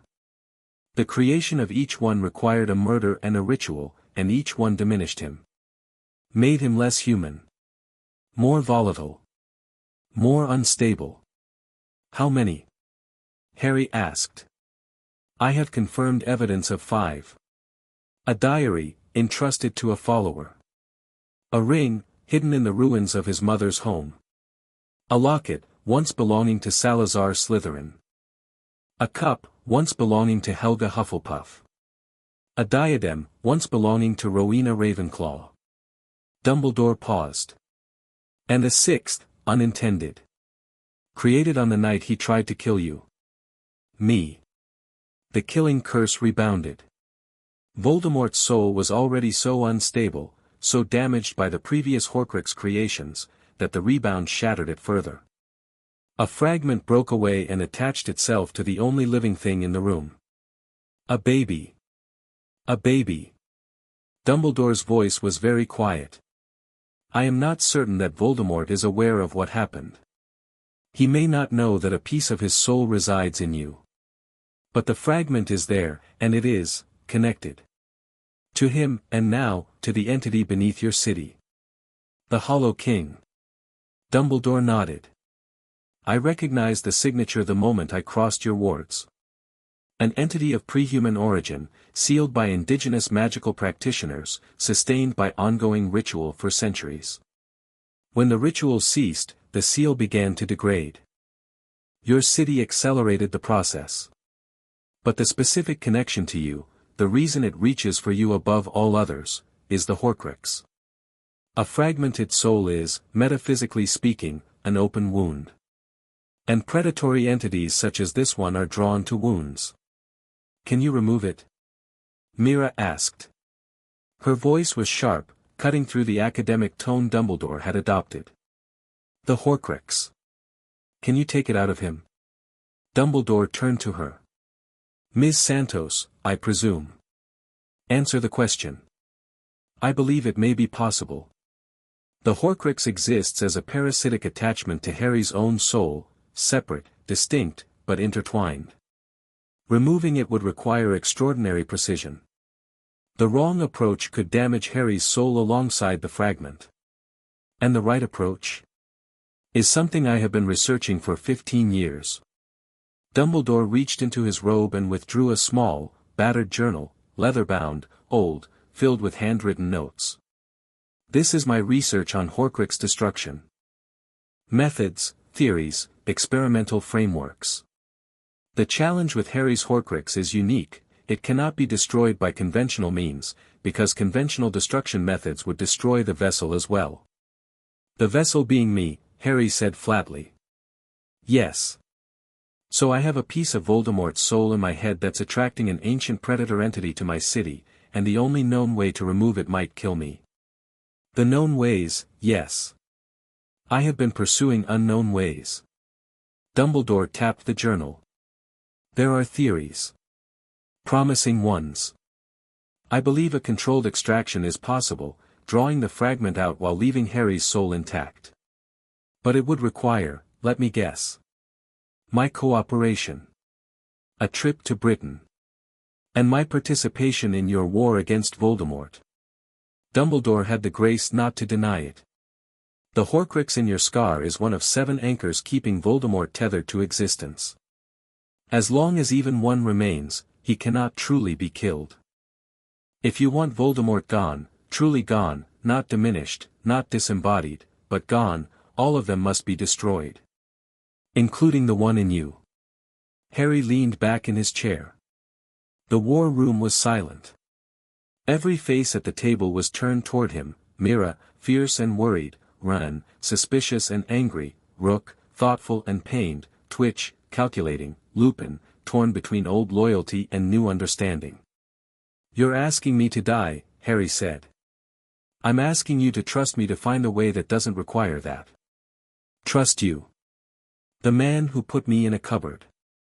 Who monitored my home without my knowledge. Who kept the Horcrux secret for 15 years. Yes. Dumbledore met his gaze without flinching. I am asking you to trust me, with full knowledge of my failures and my sins. Because the alternative, allowing the Horcrux to remain, allowing the Hollow King to use it as a doorway, is worse. Harry was quiet for a long time. He stared at Dumbledore, and Dumbledore stared back, and between them lay 15 years of distance, pain, and choices that couldn't be unmade. I need to think, Harry said. You can stay in Haven tonight. Lupin will show you to a guest chamber. But Dumbledore, if I find another monitoring charm, another spell, another anything that you've placed without my knowledge, I will throw you out of this city personally. And you will not find it easy to walk through our wards a second time. Understood. Dumbledore rose. He paused at the door, looking back. For what it's worth, Harry, your parents would be extraordinarily proud of what you've built here. Don't talk about my parents. Dumbledore nodded once and left with Lupin. The war room door closed behind them. Ren exploded. We're not actually considering working with him. We're considering everything, Harry said. He's a manipulator. Everything he said in here was calculated, the vulnerability, the remorse, the compliments. He's playing us. Maybe. Or maybe he's telling the truth. Or maybe it's both. Harry rubbed his forehead. His scar ached. The Horcrux information checks out with what I've felt in the deep tunnels. The Hollow King is reaching for something specific in me. If it's a piece of Voldemort's soul, that explains the connection. And if he's lying, then we're no worse off than we were an hour ago. Ren, I'm not handing myself over to Dumbledore. I'm not going to Britain. I'm not fighting his war. But if he has knowledge that can help us deal with what's under our feet, I'm going to use it. Ren stared at him. Then, grudgingly, he nodded. Twitch, Harry said. What's the status of Graves' message? Twitch produced the enchanted communication device. Received 12 hours ago. 40 hours. Dawn. 14 days from now. 14 days. 14 days. Harry looked at the map on the wall. Haven's ward lines pulsed weakly in the enchanted display, their glow diminished by the constant drain from below. Makusa from above, closing in. The Hollow King from below, reaching up. And in his skull, a fragment of a dead man's soul, connecting the two threats like a wire between detonators. I need to talk to Coldwell, Harry said. Dead silence. Again. Ren said. Not to negotiate. Not to argue. I need to show her what's down there. If Makusa sends 40 Aurors into Haven while the Hollow King is breaking through, everyone dies. Aurors, Haven's people, everyone. Coldwell needs to understand the actual threat. You're going to invite a Makusa director into our home. For the second time in a week. After you already invited one of their agents. You're just opening the door and letting everyone in. The door is already open, Ren. It's been open since Graves walked through it. We can either control who comes through, or we can pretend it's still shut and get blindsided. Ren's jaw worked. He looked at Mira, hoping for backup. Mira looked at Harry. He's right, she said quietly. We can't fight both threats at once. If we can neutralize Makusa as a threat, even temporarily, we can focus on the Hollow King. And if Coldwell sees the Hollow King and decides to nuke the whole area? Bury it, bury us, seal the problem from the surface? Then we'd better make sure she understands that wouldn't work, Harry said. Rook? Burial wouldn't contain an entity of this type, Rook confirmed. It feeds on magic. Physical barriers are irrelevant. If the seals fail, no amount of rock or rubble will stop it. It'll consume every magical source within reach, expanding outward until, he stopped. Coughed. The wet, ugly sound again, worse than before. Harry saw the shimmer of dark energy on his lips when he pulled his hand away. Until there's nothing left to consume. How far would it reach? Unknown. The historical records suggest its range before sealing was extensive. Continental, possibly. That landed like a hammer blow. Continental. Not just Haven. Not just New York. The entire magical population of North America, drained dry by something that should never have been woken up. Coldwell, Harry said. Tonight. Harry went alone to the surface, using a secondary exit that emerged in an alley behind a parking garage on Murray Street. Night. Cold. The city buzzing above ground, oblivious to the nightmare taking shape beneath its foundations. He reached the Woolworth building, announced himself at the concealed entrance the same way as before, loudly, unmistakably, and was escorted, under significantly heavier guard this time, to the 11th floor. Coldwell was working late. Of course she was. The woman probably slept in her office. She looked up when Harry entered, and something crossed her face, surprise, quickly controlled, followed by a guarded assessment. Mr. Potter. Twice in 2 weeks. I need to show you something. In Haven. I beg your pardon. There's a threat beneath Haven that is orders of magnitude more dangerous than 500 unregistered magicals. I need you to see it yourself, because if your orders come in 14 days and this thing is still active, everyone in the strike force dies. Along with everyone in Haven and possibly everyone on this island. Coldwell studied him. Her fingers steepled on the desk, a gesture Harry recognized as her thinking posture. You know about the enforcement operation. I know about the enforcement operation. How? That's not the important question right now. The important question is, will you come? You're asking me to enter an unregistered magical settlement, under the guidance of its unregistered leader, to view a threat that I have no independent confirmation exists. Yes.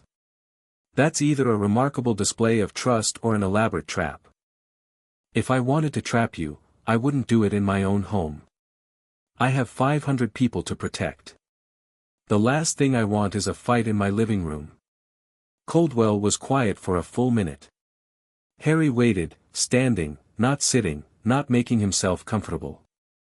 This wasn't a negotiation. It was an emergency. If this is a trap, Coldwell said slowly, my career, my freedom, and possibly my life are at stake. If you don't come, all of those things are at stake anyway.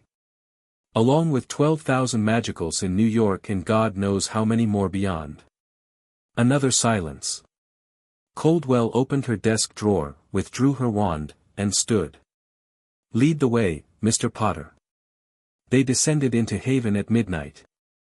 Coldwell walked through the primary entrance with the coiled alertness of a combat veteran entering hostile territory, which, from her perspective, she was. Harry had alerted Ren in advance, and the sentries were expecting them, but the tension in the corridor was thick enough to cut. Harry led Coldwell through the crossing. He didn't take the scenic route, no market, no garden, no tour of Haven's achievements. Straight through, straight down, into the underbelly. He could feel Coldwell's magic reaching out as they walked, reading the environment, assessing threats. Professional. Controlled. But underneath the professionalism, Harry caught flickers of what she was actually feeling: surprise at Haven's infrastructure, respect for the ward work, and a growing unease as they descended into the deep tunnels and the temperature dropped and the symbols on the walls began to glow. They reached the sealing chamber. Harry conjured a strong white light and let Coldwell see. She saw the pillars. The dead ones, the flickering one, the weakly glowing survivor. She saw the pit and the shadows that moved inside it.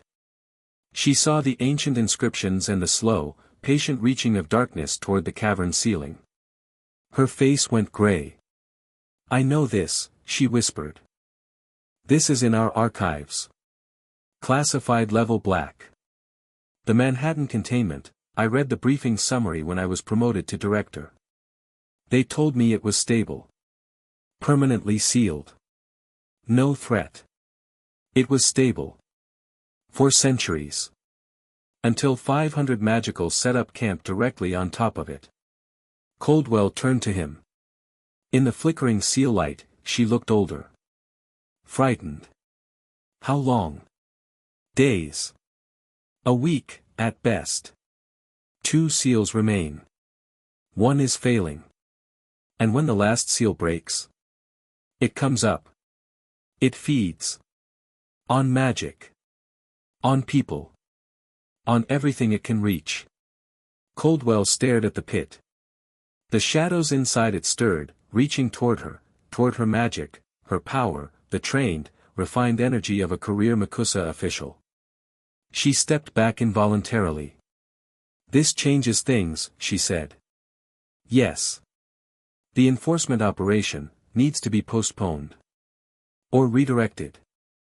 40 Aurors marching into Haven while this thing is breaking through would be a catastrophe. The concentrated magic of that many trained combatants would accelerate the seal failure. And if fighting breaks out, if your Aurors engage Haven's defenders, the energy released would feed the entity directly." Coldwell processed this with the speed of a woman who had spent 30 years making critical decisions under pressure.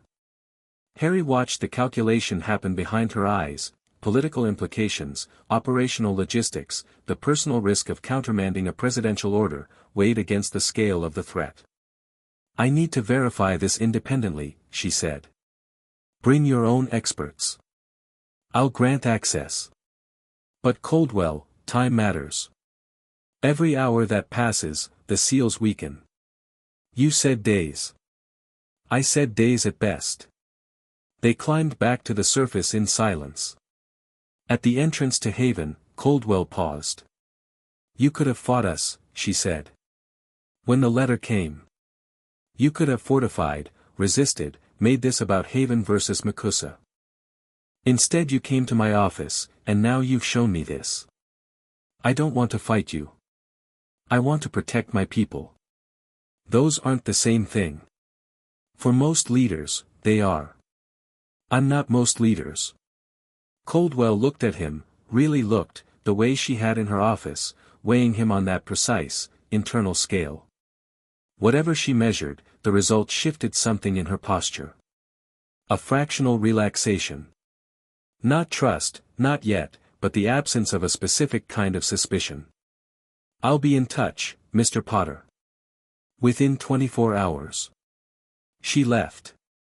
Harry sealed the entrance, reset the wards, and leaned against the tunnel wall. His scar was throbbing, a constant low pulse that synced with the Hollow King's heartbeat far below. He found Mira in the war room. She was alone, her notebook open, surrounded by the ward schematics she'd drawn in the sealing chamber. Diagrams covered the table, the walls, spilling onto the floor, the energy framework of the ancient seals, rendered in Myra's precise, architectural notation. She looked up when he came in. Her eyes were red-rimmed. Not from crying, from hours of intense magical analysis, the kind that left your vision blurred and your head pounding. "How'd it go?" she asked. Coldwell saw it. She believed it. She's sending experts. And the Auror strike? I think she'll delay it. She's scared. Good. Scared is useful. Mira pushed a diagram across the table. I've been working on the seal framework. The energy pathways are, Harry, they're beautiful. Whoever designed this originally was working on a level I've never seen. The precision, the balance, the way the different magical traditions were woven together, it's like a symphony written in stone. Can you play it? I can learn the instrument. But I need time, and I need help, and, she stopped. Set down her pen. And I need to talk to you about something that isn't seals. Harry sat down. The shift in her tone was unmistakable, from architect to person, from professional to Mira. The Horcrux, she said. Yeah. You have a piece of Voldemort's soul in your head. Apparently. And the Hollow King is using it as a doorway. And Dumbledore says removing it might kill you. Dumbledore says the known methods of removing it might kill me. He also says he's been researching unknown methods for 15 years. And you trust him? No. But I trust the information.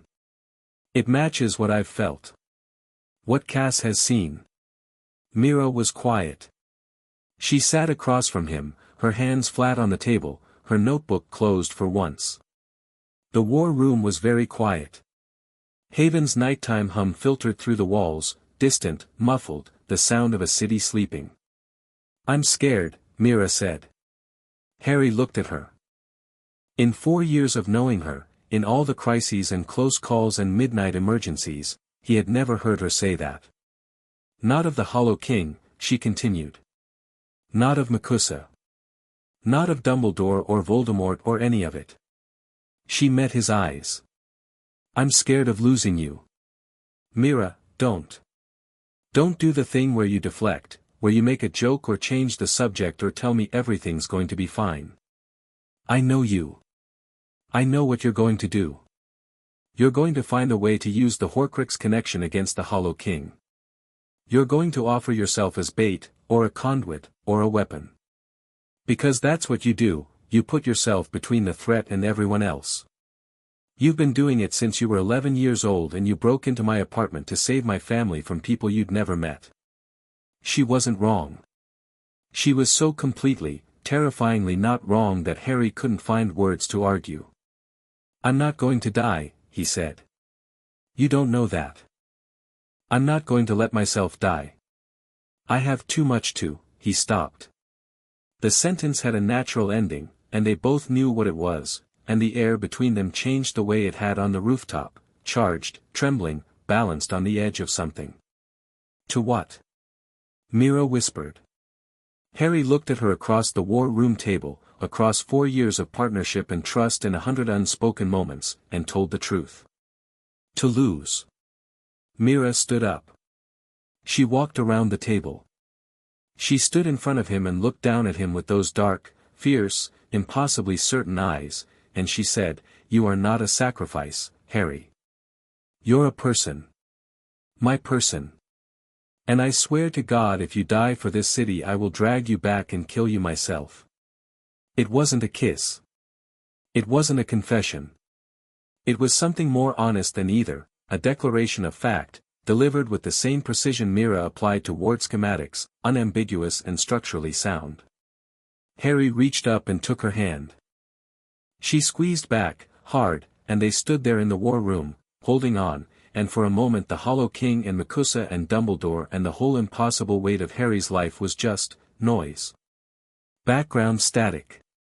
The signal was this, her hand in his. The warmth of it. The certainty. I'm not going anywhere, he said. Damn right you're not. She didn't let go of his hand.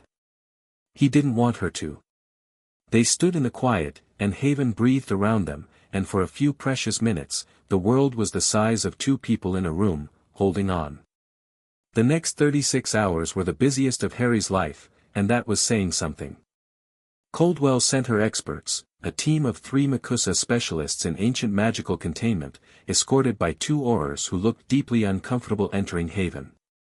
Harry met them at the entrance and led them down personally. The specialists spent 4 hours in the sealing chamber and emerged looking sick. "It's real," the lead specialist, a woman named Dr. Adaora Okonkwo, told Coldwell via communication mirror while standing in Haven's war room. "The containment is failing. 2 seals remain, 1 critically degraded. Based on the rate of energy depletion, I estimate complete seal failure within 4 to 6 days. Can it be reinforced?" Coldwell's voice, tinny through the mirror. "Not with our methods. The sealing framework is indigenous in origin, Lenape, with additional layers. It's incompatible with standard Makusa containment protocols. We'd need someone trained in the original tradition. Where do we find that?" Dr. Okonkwo looked at Harry. Harry looked at Rook. Rook, who had been listening from his chair, spoke. "The Lenape magical practitioners were dispersed by Makusa's predecessor organizations in the 18th and 19th centuries. Their knowledge was classified and confiscated. But classifications can be broken. And not all knowledge dies when the institutions try to kill it." "You know someone," Harry said. "I know someone who might know someone. An old colleague from my curse-breaking days, a Lenape woman named Anna Blackwater. She was a consultant for Makusa 30 years ago, brought in to advise on indigenous magical heritage sites. She left, or was pushed out, after Makusa refused to act on her recommendations regarding containment maintenance. Where is she now?" "Last I heard, upstate New York. Oneida County. If she's still alive, and if she's willing to talk to the people who stole her ancestors' knowledge and then fired her for trying to preserve it." Harry sent Lupin. It was a calculated choice. Lupin was British, uninvolved in Makusa's historical crimes against indigenous magical communities, and he had a gentleness that could open doors that force and authority could not. Lupin left at dawn and returned at midnight, not alone. Anna Blackwater was 67, silver-haired, built like a woman who had spent her life close to the earth. She looked at Haven with an expression that Harry couldn't read, not surprise, not judgment, something older and more complicated. "My grandmother told stories about what was sealed here," she said, standing in the crossing, looking around at the city Harry had built on top of an ancient prison. "She said the people had kept it sleeping for longer than memory. Songs, ceremonies, the turning of seasons, all of it woven into the seal. When the newcomers came and the songs stopped, the seal began to dream. When they built their cities on top and poured their strange magic into the ground, the seal began to crack." "Can you fix it?" Harry asked. "I can't restore what's been lost. The songs are gone. The ceremonies were stolen, classified, buried in your government's vaults." She looked at Coldwell's communication mirror, where the director was listening. 2 centuries of theft don't get undone in a day. Then what can you do? "I can read the seal. I can understand its language, its structure, its intent. My grandmother taught me that much, in secret, because preserving our knowledge was illegal under Makusa's Indigenous Magical Suppression Acts of 1832. Another pointed look at the mirror. Coldwell, to her credit, didn't look away. "If your architect can build a new framework using the old language, I can translate." Harry looked at Mira. Mira looked at Anna. Something passed between them, a recognition, one builder to another, of shared purpose and complementary skill. "Show me the seals," Mira said. They descended together, Harry, Mira, Anna, and Rook. The sealing chamber greeted them with shadows and silence. Anna stood at the threshold and closed her eyes, and Harry felt her magic reach out, different from anything he'd encountered. Not the sharp, structured energy of wand magic. Not the raw, instinctive force of his own wandless casting. Something rooted. Grounded. Magic that flowed from the land itself, through the woman, and back into the stone. "It remembers," Anna said softly. "The stone remembers the songs. They're not gone, they're echoes. Faint. Fading. But present." She walked to the nearest active pillar, the strong one, the one still glowing steadily, and placed both hands on it. Her eyes closed. Her lips moved, and Harry heard fragments of something that was not English, not any European language, something that belonged to this land, this stone, this place. The pillar's glow strengthened. Just slightly. Just enough to notice. It's responding, Mira breathed. She had her tools out, measuring, analyzing. The energy framework, it's recognizing her. Like a lock responding to the right key. Not a key, Anna said, eyes still closed. A voice. It was made to listen. It's been waiting to hear this language for 200 years. They worked together for hours, Anna reading the seals, translating their structure and intent into concepts that Mira could understand and work with.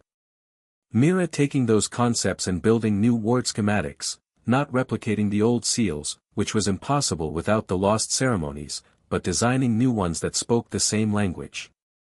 A bridge between indigenous magical tradition and Myra's architectural precision. Rook assisted, his deep knowledge of magical theory providing the connective tissue between two very different approaches. He was flagging, his curse was worse in the deep tunnels, the proximity to the Hollow King aggravating whatever dark energy was eating him from the inside. Harry watched him with the careful attention he'd learned to maintain, cataloging each cough, each tremor, each moment where Rook's hands shook too badly to hold his notes. Harry stood guard. The Hollow King was aware of their presence, aware of what they were attempting. The shadows in the pit surged more frequently now, every 20 minutes, then every 10, then every 5. Harry pushed them back each time, his magic flaring white in the darkness, but each push cost more than the last. The entity was learning his patterns, adapting, probing for weaknesses. You bring the old voice, the Hollow King said through the crack in Harry's skull. You bring the singer's descendant. But she has no songs. She has fragments. Whispers. You cannot rebuild a wall with whispers. Harry ignored it. Focused. Held the line. They emerged after 6 hours. Mira had 20 pages of new schematics. Anna was exhausted but determined. Rook looked like death warmed over and refused to acknowledge it. I need a day to design the new seals, Mira said. Anna, I need you available for consultation. I'll be here. Harry, I need something from you. Myra's voice was serious in a way that went beyond professional. The new seals will need power. A lot of it. More than I can provide, more than any individual can provide. The original seals were powered by the collective energy of an entire people, maintained through generations. We need to replicate that. Haven's people, Harry said. All of them. Every magical person in this city, channeling their power into the seal framework simultaneously. A collective working. Coordinated. Focused.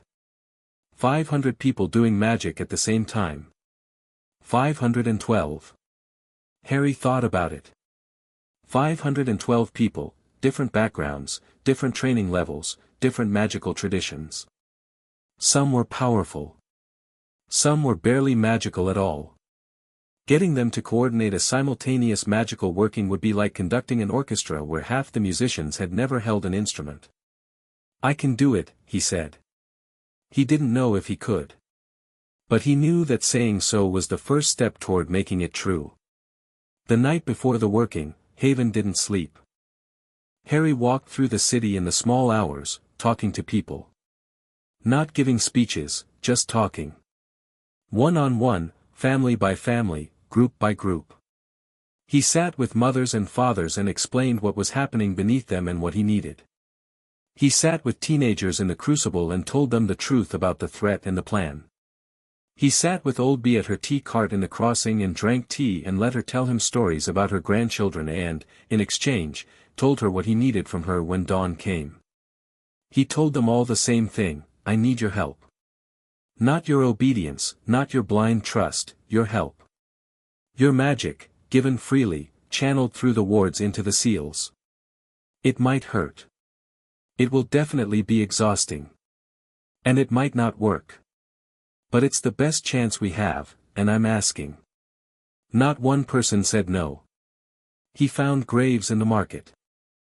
The Makusa agent had arrived 6 hours earlier, slipping through Haven's wards using a passage that Harry had quietly opened for him. He'd burned his career, the unauthorized warning, the refusal to lead the assault, the disappearance from his post. He couldn't go back. Harry sat down across from him at a market stall that was closed for the night. The stall sold enchanted candles. The lingering smell of beeswax and magic was oddly comforting. You could have stayed out of this, Harry said. No. I couldn't. Graves looked around the market. Even empty and closed, it had a warmth to it, the residue of daily life, of commerce and conversation, of a community doing what communities do. I joined Makusa because I believed in the system. I believed that magical law protected people. That oversight and regulation and structure were what kept people safe. And now? Now I've met 500 people who built safety out of nothing, without a system, without oversight, without anyone's permission. And I've been ordered to destroy what they built because it threatens the system's monopoly on protection. He met Harry's eyes. That's not law enforcement. That's tyranny. You sound like Ren. God forbid.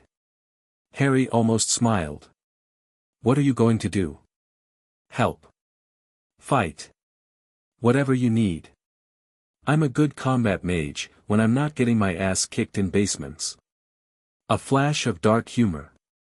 And when this is over, if there's an over, I'll figure out the rest. There'll be an over. You sound sure. I sound determined. There's a difference. They sat in the closed market, two young men from opposite sides of a divide, and the silence between them was not uncomfortable. It was the silence of two people who had stopped pretending they were enemies and hadn't yet figured out what they were instead. Harry found Mira in the war room at 4 a.m. She was surrounded by schematics, her silver tools laid out in precise rows, her notebook open to the final design of the new ceiling framework. She looked up when he came in, and her face was the face of someone who had been wrestling with an impossible problem and had, against all odds, found an answer. It's ready, she said. The design. The framework. The calibration. Anna helped me find the right harmonic, the resonant frequency of the original Lenape seals. If we match it, the new seals should integrate with the old framework and reinforce the remaining pillars. Should. I'm not going to lie to you and say it's guaranteed. Nothing about this is guaranteed. But the math works. The theory is sound. And Anna says the stone will listen. Then we do it. Dawn. Dawn. She paused. Harry. Yeah. Whatever happens down there, with the Horcrux, with the Hollow King, with all of it, I need you to remember something. What? This. She gestured at the room. The schematics. The city beyond the walls. This is what you built. Not the stone. Not the wards. This. The fact that 500 people are going to wake up in a few hours and pour their magic into the earth because you asked them to. Because they trust you. Because you gave them a home. Harry didn't have words for what that did to him. So he crossed the room and took her hand, and she leaned into him, her forehead against his shoulder, her breath warm against his collarbone, and for a moment, just a moment, the weight lifted. Then dawn came. Haven woke to crisis. At 5:47 a.m., the third seal broke. The shock wave rippled through Haven's foundations like an earthquake. Stone cracked. Light globes shattered. The ward lattice screamed, a high, keening vibration that Harry felt in his teeth, in his bones, in the marrow of his being. And the Hollow King reached up. Not the probing, tentative tendrils of before. A surge. A flood of shadow that punched upward through the stone like a geyser, smashing through Haven's lowest level, the storage rooms, the water treatment plant, the mechanical systems that Mira had spent years perfecting. 3 people were in the storage rooms when it happened. Michael Torres, age 41, inventory manager. Sarah Chen, age 28, supply coordinator. Pip, a house elf, no recorded age, who had been organizing canned goods with the precise, loving attention he gave to everything. The darkness took them. Harry felt it, 3 sparks in the lattice of his awareness, 3 familiar magical signatures that he'd carried in his consciousness for years, flickering and going out. Not like death. Death was a candle blown out. This was a candle consumed, the flame, the wax, the wick, everything, devoured and absorbed into something vast and dark and still hungry. He was running before the last spark died. Down through the roots, past terrified families, past Ren's combat teams mobilizing, past Pearl's clinic where patients were screaming. Down to the lowest residential level, where the floor was cracked and the walls were weeping darkness and the air tasted like the end of everything. He found what was left. 3 shapes on the floor. Human-shaped. But empty. Husks of skin and bone and cloth, drained of everything that made them alive, magic, warmth, color, self. Like cocoons that something had hatched from, except nothing had hatched. It had been taken. Consumed. Fed to something that was still feeding, still reaching, still pushing upward through the fractured stone. Harry stood over the husks of 3 people he had known and sworn to protect, and something inside him went very quiet and very cold. He raised his hands and pushed. The magic that came out of him was not subtle. It was not controlled. It was a wall of white fire that slammed downward through the cracked floor, through the layers of stone, through the underbelly's twisted tunnels, and hit the Hollow King's reaching darkness like a hammer hitting an anvil. The darkness recoiled. The reaching tendrils pulled back, hissing, retreating into the deep. It cost him. Harry staggered, catching himself on the wall. Blood from his scar streaked down his face. His vision swam. For a moment, he felt the Hollow King's presence, enormous, amused, patient. "Free," it said. "Free to whet my appetite. 500 more to feast upon. And you, little king, you burn so bright. When I take your crown, I will savor you." Harry straightened. Wiped the blood from his face. Turned and walked back up into Haven's light. In the crossing, 509 people were waiting. Scared. Shaken. Some crying. Some holding children. Some gripping wands they'd never had to use in anger. All of them looking at him. Harry stood in the center of Haven and looked at his people. His family. The city he'd built from nothing, for them, because no one else would. 3 people died, he said. His voice carried, not magically amplified, just clear, cutting through the murmur and the fear. Michael. Sarah. Pip. They died because something under this city woke up hungry, and we weren't ready. He paused. Let the names settle. Let the loss be real. In a few hours, we're going to fight that thing. Not with swords. Not with oars. With what we've always fought with, each other. Mira has designed a new seal. Anna Blackwater has given us the language. But the power has to come from us. All of us. Every person in Haven, giving their magic freely, channeling it through the wards and into the stone. He looked around the crossing. At Mags with her soil-stained hands. At Twitch on his platform, sharp-toothed and grim. At Ren and his combat teams, armed and ready. At Pearl with her medical kit. At Dav and Adina, the couple from the nightmares, holding each other.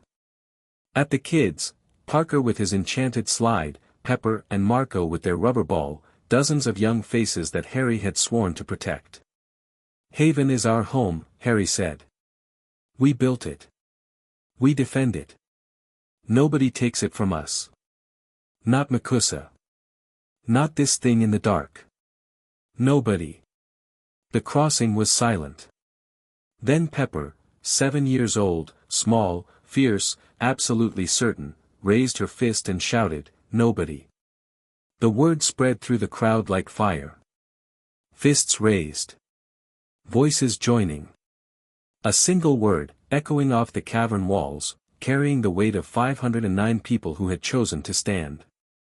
Nobody. Harry looked at Mira.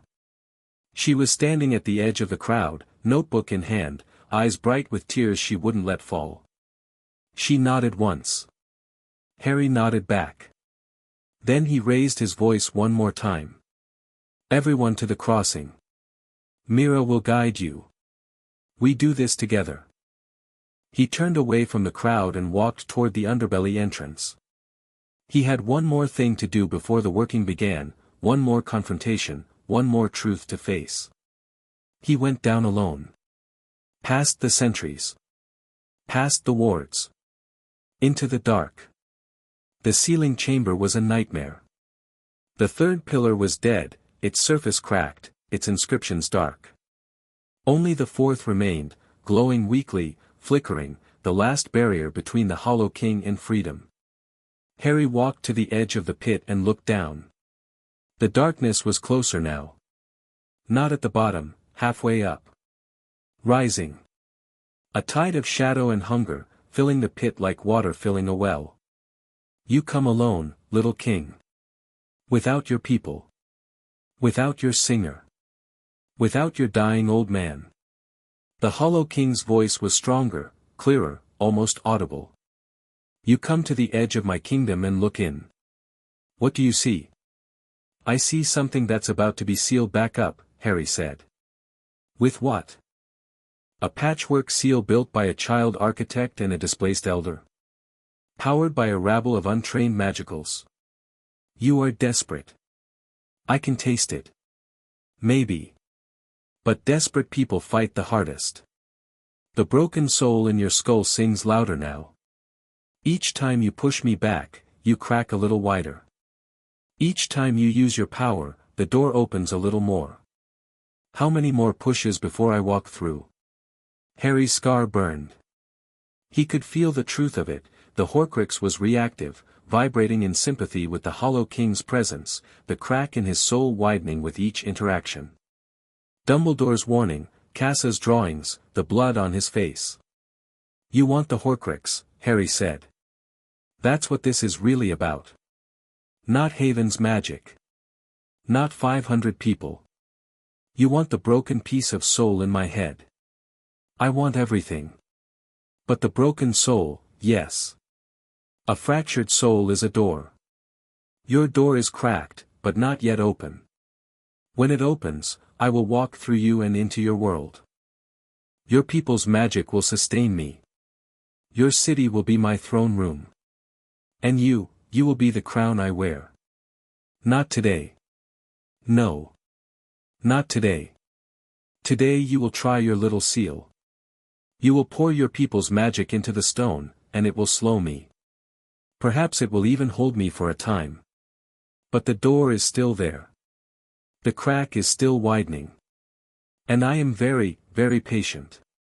Harry turned his back on the pit. On the darkness. On the ancient, patient, hungry thing that had been dreaming about him for months. He climbed back to the light. In the crossing, 509 people were waiting, arranged in concentric circles around the cavern center, where Mira stood with her notebook and her silver tools and the final design of the seal that would save them or fail them. One seal remaining. One chance. Nobody takes our home, Harry said. The last seal began to crack. Chapter 4, Haven. The last seal cracked at 6:23 a.m. on a Thursday, and the world beneath Manhattan began to end. Harry felt it in his bones before he heard it, a deep, tectonic snap that resonated through every layer of stone between the sealing chamber and the crossing. The floor shuddered. The light globes died, not flickered, not dimmed, died, and Haven was plunged into absolute darkness for 3 heartbeats before Harry's magic flared and lit the cavern white. 509 people, arranged in Myra's concentric circles, gasped as one. Children cried. Someone screamed. The sound echoed off the cathedral ceiling of the crossing and came back to them distorted, stretched, wrong. Then the darkness came up through the floor. Not metaphorically. The stone of Haven's lowest levels split open, and shadow poured through the cracks like water through a shattered dam, thick, oily, alive. It moved with purpose, flowing upward through the corridors and stairwells, consuming the light globes and warming enchantments as it went, leaving dead stone and cold air in its wake. "It's through," Mira said. Her voice was calm. Her hands were not. She gripped her silver tools so tightly her knuckles had gone white. "The last seal is gone." Harry stood at the center of the crossing, his magic blazing, holding the darkness at bay in a sphere of white fire that encompassed the entire cavern. 509 people inside the sphere. Darkness pressing against it from below and from every corridor mouth, testing, probing, hungry. "The working," Harry said. "Now. We're not ready. The framework needs, now, Mira. Or there won't be a framework to complete." Mira looked at him. In the white blaze of his magic, her face was stark, all sharp lines and dark eyes and the fierce, absolute refusal to fail that had built Haven's infrastructure from scratch. She nodded once, opened her notebook to the final page, and raised her voice. "Everyone. Listen to me. We practiced this. You know the pattern. Inner circle, hands on the floor. Second circle, hands on the shoulders of the person in front of you. Third circle, same. Chain your magic together. Let it flow downward, through the stone, into the ward lattice. I'll direct it from here. What about us?" Ren's voice, from the outer edge of the cavern. He had his combat teams positioned at the corridor mouths, 24 fighters, the best Haven had, forming a perimeter around the circles. "We can't exactly meditate and fight at the same time. You hold the line," Harry said. "Keep the darkness out of the crossing. Buy us time." "How much time?" "As much as you can." Ren's jaw set. He looked at his teams, men and women he'd trained himself, people who'd come to Haven broken and been rebuilt in the Crucible. They looked back at him with the steady, terrified, resolute expressions of people who had decided to stand. "You heard the man," Ren said. "Nothing gets through." The working began. Mira directed it with the precision of a conductor leading an orchestra through its most complex movement. The inner circle, 30 people, Haven's strongest magicals, pressed their palms to the stone floor and pushed their power downward. Harry felt it in the lattice, a surge of raw magical energy, diverse and chaotic, dozens of different traditions and training levels flowing into the ward framework like tributaries into a river. The second circle linked to the first, amplifying and stabilizing. The third circle, the largest, encompassing everyone from elderly Bee with her tea-stained fingers to 7-year-old Pepper with her fierce, scrunched face of concentration, added their power to the flow. It was ragged. Uncoordinated. The energy pulsed unevenly, surging and ebbing as individuals lost focus or pushed too hard. But Mira was there, her silver tools weaving through the air, smoothing the flow, finding the harmonic that Anna Blackwater had taught her, the resonant frequency of the original Lenape seals, the voice the stone remembered. Anna stood beside Mira, eyes closed, lips moving in the old language. Not casting a spell, singing.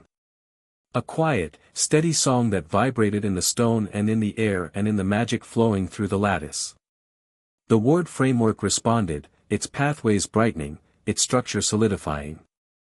The energy flowed down. Through the stone. Through the underbelly. Into the ceiling chamber, where the dead pillars stood like tombstones and the pit gaped wide and the hollow king was rising. The darkness hit Ren's perimeter. It came through the south corridor first, a wave of shadow that filled the tunnel from floor to ceiling, moving fast, reaching. Ren met it with a cutting blast of magic that sheared through the leading edge and sent it recoiling. His team flanked him, adding their fire, creating a wall of offensive magic that held the corridor mouth. Then it came through the east corridor. And the west. And the north. All 4 entrances to the crossing, simultaneously, the Hollow King splitting its attention with the casual efficiency of a predator with more limbs than it needed. All corridors. Ren shouted. Teams 2 and 3, east and west. Team 4, north. I've got south. The fighters split, covering the corridor mouths, pouring magic into the darkness. It was like trying to hold back a river with their hands. The shadow pushed, they pushed back, it surged, they burned it away, it reformed and surged again. An endless, grinding, exhausting cycle that cost them energy they couldn't afford to lose. Graves appeared at Ren's side, wand drawn, firing with the precise, textbook-perfect technique of a Makusa-trained combat mage. His spells were silver-bright and viciously effective, cutting through the shadow with surgical precision. Ren glanced at him. Thought you were a spy. Shut up and fight. They fought. Side by side, the street kid and the system kid, firing into the darkness with everything they had. Harry held the sphere. The white fire of his magic blazed around the crossing, keeping the working safe, keeping 500 people protected while they poured their power into the stone. It was the hardest thing he'd ever done, not the magic itself, which was as natural as breathing, but the scope. Holding a shield large enough to encompass a cathedral-sized cavern while the Hollow King pressed against it from every direction, testing, probing, looking for the weakness it knew was there. The weakness was his scar. He could feel it, the Horcrux responding to the Hollow King's proximity, vibrating like a tuning fork, the crack in his soul widening with each passing minute. The entity's presence was a gravitational pull centered on his forehead, and every time the darkness surged against his shield, the pull intensified. The Hollow King wasn't just trying to break through his magic. It was trying to break through him. The door, little king. It opens. I can feel the broken soul trembling. How much longer can you hold it shut? How much longer before I walk through you and feast on everything you love? Harry gritted his teeth. Blood ran from his scar, tracing a line down his nose, dripping onto the stone floor. He pushed the voice away. Focused. Held. The working was building. Myra's schematics glowed in the air around her, three-dimensional projections of the new seal framework, lines of light tracing the energy pathways through the stone. The power flowing from Haven's people was finding its channel, guided by Myra's precision and Anna's song, flowing down toward the dead sealing chamber. But it wasn't enough. Harry could feel it, the mathematics of catastrophe, the simple equation that was going to kill them all. The power flowing down was substantial, but the Hollow King had been feeding for months. It was vast and ancient and gorged on stolen magic, and the new seal framework, however brilliantly designed, needed more power than 500 people could provide. Mira, Harry said through clenched teeth. It's not enough. I know. Her voice was strained. She was holding the framework together through sheer will, her tools moving in patterns that Harry could barely follow, and sweat ran down her face and her hands shook. I need more. The harmonic is right, the framework is holding, but the power, there's just not enough to overcome what it's already consumed. How much more? Double what we have. At least. Double. Twice the magical output of every person in Haven. An impossible number. Unless. Harry looked at Dumbledore. The old wizard stood at the edge of the inner circle, not participating in the working. His magic was too foreign, too powerful, too differently structured to integrate safely with Myra's framework. He'd been watching, wand in hand, ready to act but unsure how. His face was drawn, his blue eyes bright with the particular alertness of a man watching a disaster unfold and calculating his response. The Horcrux, Harry said. Dumbledore's head turned sharply. Harry, you said the Hollow King wants it. That it's reaching for the broken soul, trying to use it as a door. What if I let it? What if I open the door on my terms, let it reach for the Horcrux, and while it's focused on me, you extract the fragment? That's not an extraction. That's bait. You'd be exposing your soul to a predatory entity while Mira channels Haven's power into the new seals. The Hollow King can't focus on two things at once. I saw it in the sealing chamber. When it concentrated on me, it pulled back from the seal pillars. If I give it what it wants, the Horcrux, the door, it'll focus everything on me. That takes the pressure off the seals. Gives Mira the window she needs. And if I can't extract the Horcrux in time? If the Hollow King reaches through you before, then you'd better be fast. Dumbledore stared at him. In the white blaze of Harry's shield, the old wizard looked every one of his 150 years, worn, afraid, carrying the accumulated weight of a lifetime of decisions that had led, one way or another, to this moment. This could kill you, Dumbledore said. A lot of things could kill me. Being 6 and alone in New York could have killed me. Building this place could have killed me. Going to Coldwell's office could have killed me. I don't make decisions based on what could kill me. I make decisions based on what needs to happen. Harry met his eyes. You spent 15 years looking for a way to extract the Horcrux without killing me. Here's the way. An ancient entity pulling the fragment out through my scar while 500 people pour their magic into a seal that locks the entity away forever. It's ugly and it's dangerous and it's the only play we have. Your mother would be furious with me for allowing this. My mother's not here. I am. And I'm not asking permission. Dumbledore was silent for 3 breaths. Then he raised his wand, the long, knotted, ancient wand that hummed with a power Harry could feel across the cavern, and nodded. I will monitor the extraction. If the Horcrux begins to pull your soul with it, I will sever the connection. Even if that means the fragment remains. Agreed. And Harry, when the Hollow King reaches for you, it will show you things. It will use your fears, your memories, your love for these people.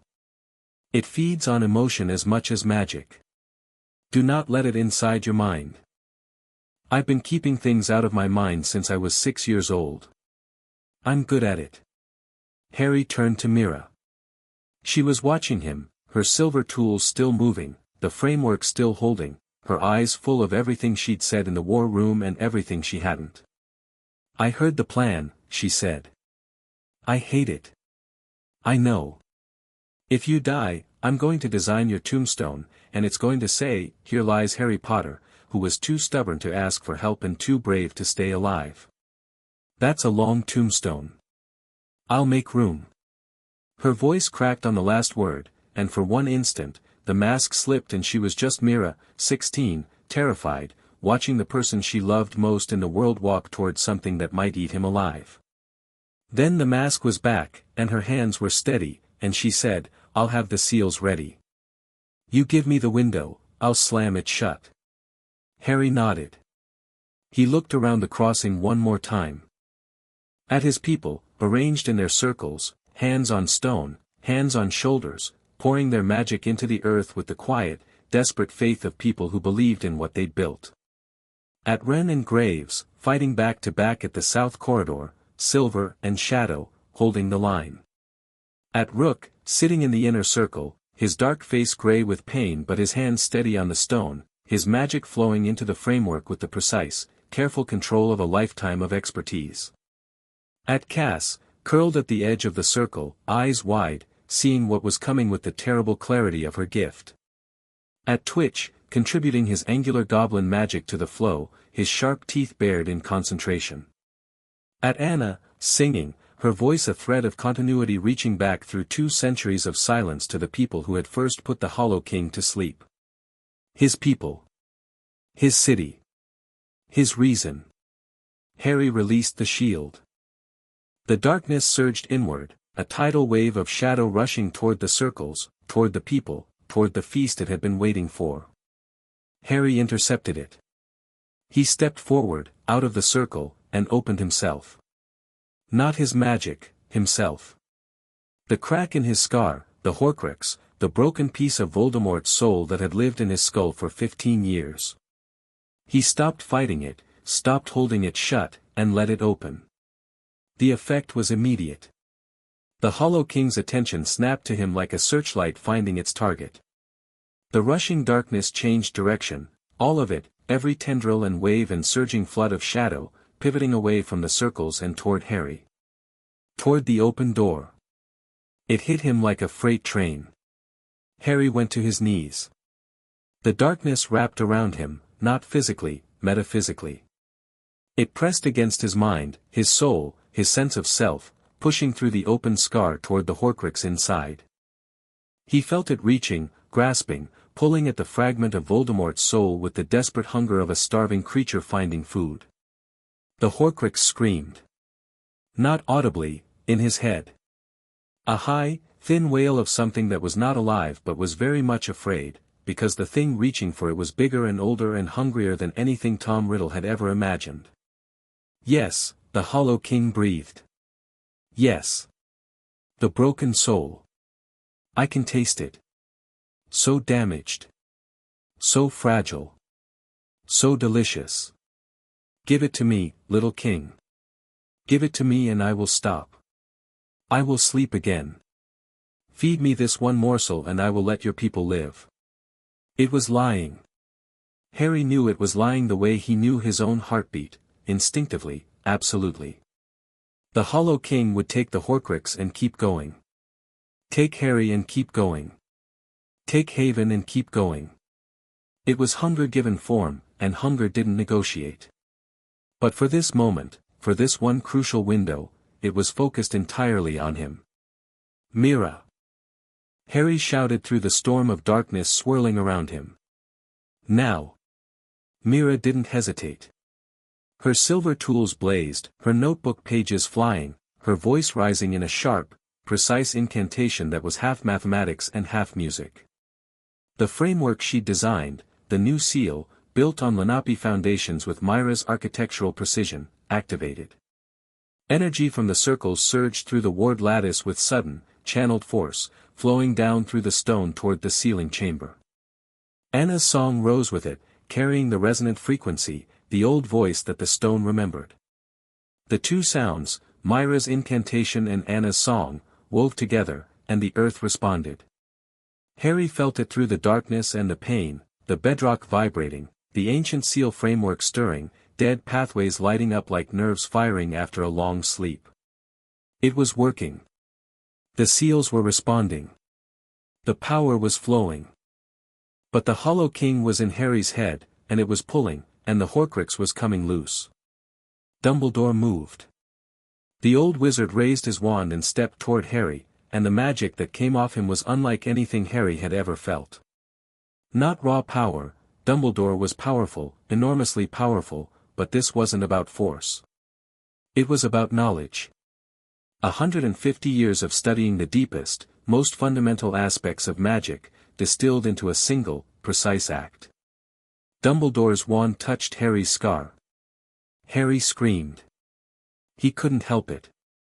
The sensation was beyond pain, it was two forces pulling at something inside him from opposite directions. The Hollow King pulling the Horcrux outward, downward, into the dark. Dumbledore's magic pushing inward, surrounding the Horcrux, trying to separate it from Harry's own soul without tearing both apart. "Hold on, Harry," Dumbledore said, and his voice was steady and calm and carrying more raw emotion than Harry had ever heard from the old man. "I have it. I can feel the boundary between your soul and the fragment. They're intertwined but distinct, like two threads wound together. I need to unwind them. I need you to stay present. Stay you." The Hollow King pulled harder. The darkness around Harry thickened, pressed, invaded. It showed him things, memories, fears, the weapons it had forged from the emotions it could feel through the open door. He was 6 years old, in the cupboard, in the dark, hearing Uncle Vernon's footsteps on the stairs. The lock clicking shut. The dark closing in. Small. Helpless. Alone. He was 8 years old, sleeping in a cardboard box behind a deli in the Bronx, so cold his fingers were blue, so hungry his stomach had stopped hurting and started being numb, which was worse. He was 11, standing in Myra's apartment, the MACUSA agents behind him, her family huddled on the couch, and the thought, clear, cold, crystalline, what if I can't protect them? What if I'm not enough? He was standing in the crossing 3 hours ago, looking at Pepper and Marco and the kids with their rubber ball, and the thought, what if they die because of me? What if everything I built just made them targets? The fears were real. The memories were real. The Hollow King took them and amplified them and twisted them and pushed them back into Harry's mind like blades. You are a child, it whispered. Playing at being a king. You built a castle of sand above my ocean, and now the tide is coming in. You cannot save them. You never could. You are as powerless now as you were in the cupboard. Small. Alone. Nothing. Harry's grip on himself wavered. The darkness pressed closer. The Horcrux was tearing free, he could feel it, a ripping sensation behind his eyes, like a bandage being pulled off a wound that had never healed. Harry. A voice. Not the Hollow King's. Not Dumbledore's. Cass. The 14-year-old seer was kneeling at the edge of the inner circle, her grey eyes wide and clear and present in a way Harry had never seen. The visions that usually tormented her were gone, or rather, they were focused. She was seeing something specific, something immediate, and she was reaching toward him with one hand, her magic, thin, strange, prophetic, cutting through the Hollow King's darkness like a silver thread. Harry, listen to me, Cass said, and her voice carried a resonance that was entirely her own, not the Hollow King's borrowed bass, but the pure, clear tone of a seer in her moment of clarity. I can see it. The Horcrux. It's almost free. Dumbledore has the thread, he's unwinding it. But you're letting the dark in. You're believing what it's showing you. I can't, you can. You're not in the cupboard anymore. You're not alone. You're surrounded by 500 people who love you, and they are right here, and you need to remember that. The darkness surged, trying to drown out Cass's voice. Harry felt himself slipping, the Hollow King's visions pressing in, the cupboard, the cold, the helplessness. Then he felt something else. Magic. Flowing through the ward lattice, through the stone, through him. Not just power, identity. 500 people channeling their magic, and each signature was distinct, recognizable, a voice in the chorus that Harry had carried in his awareness for years. Mags and her rebellious tomatoes. Twitch and his sardonic commerce. Dove and Adina, nightmare-scarred and still standing. Old Bee with her tea. Parker with his ridiculous enchanted slide. Pepper. Marco. Every name, every face, every life that Harry had gathered and sheltered and sworn to protect. They were here. They were real. And they were pouring themselves into the earth to save their home, because he'd asked them to. He was not alone. He had never been alone, not since the day he'd walked out of that cupboard and crossed an ocean and started building something worth protecting. Harry opened his eyes. The darkness recoiled. Not from his magic, from his certainty. The Hollow King fed on fear, on isolation, on the belief that nothing could stand against it. And Harry, kneeling on the stone floor of his city with 500 people at his back and the light of their collective magic blazing through the ward lattice, was not afraid anymore. Pull it out, he said to Dumbledore. Dumbledore pulled. The Horcrux tore free from Harry's scar with a sound like tearing silk and a burst of black-green light that lit the crossing with sickly illumination. A shape emerged, small, dark, writhing, screaming in a voice that was not quite human. A fragment of Tom Riddle's soul, ripped from the shelter of Harry's skull after 15 years of parasitic attachment, exposed and vulnerable and absolutely terrified. The Hollow King lunged for it. The entity's full attention, all of its vast, ancient, hungry awareness, focused on the Horcrux fragment. It reached up through the darkness with tendrils that were no longer shadow but substance, solid and real and grasping. It caught the fragment. Pulled it downward. Consumed it. The Horcrux screamed once more, a thin, dying wail that echoed through the crossing and faded into silence. The fragment of Voldemort's soul was gone. Eaten. Digested by something older and hungrier than any dark wizard. And the Hollow King choked. Harry felt it, a convulsion in the entity's presence, a stutter in its endless hunger. The Horcrux was poison. Voldemort's soul was so damaged, so corrupted, so fundamentally broken by decades of self-mutilation and dark magic that consuming it was like swallowing acid. The fragment burned inside the Hollow King, disrupting its coherence, fragmenting its focus. For one moment, 10 seconds, maybe 15, the Hollow King was vulnerable. Distracted. Reeling. Mira! Harry roared. Mira was already moving. Her silver tools blazed like stars, her voice rising in the final sequence of her incantation, the mathematical precision of her wordwork fusing with the resonant frequency of Anna's song. The energy from Haven's circles, all of it, every drop of magic from every person, surged through the lattice with focused, directed, overwhelming force. It hit the seal framework like a river hitting a dry channel. The ancient pathways lit up. The dead pillars, far below in the sealing chamber, flickered, not with their old light, but with new light. Haven's light. The light of 500 people who had chosen to stand together. The new seals activated. Not the old ones, Myra's seals. Built on Lenape foundations, powered by Haven's collective magic, designed with the architectural precision that had carved an impossible city out of bedrock. They were different from the originals, not songs maintained through generations, but living wards, dynamic, self-sustaining, drawing power from Haven's ongoing magical activity the way the old seals had drawn power from the Lenape's ongoing ceremonies. Haven itself was the seal. The city was the lock. The darkness reversed. The shadow that had flooded Haven's lower levels began to drain downward, pulled by the new seals, compressed, contained. The tendrils recoiled.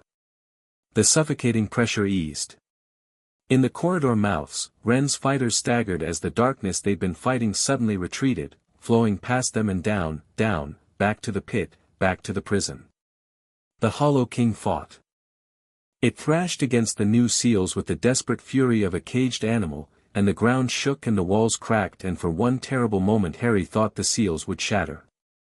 But they held. Myra's design held. Anna's language held. Haven's magic held. The darkness drained away.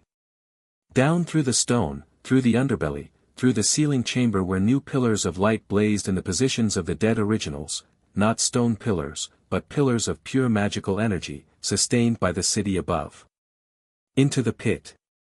Into the dark. Into the prison.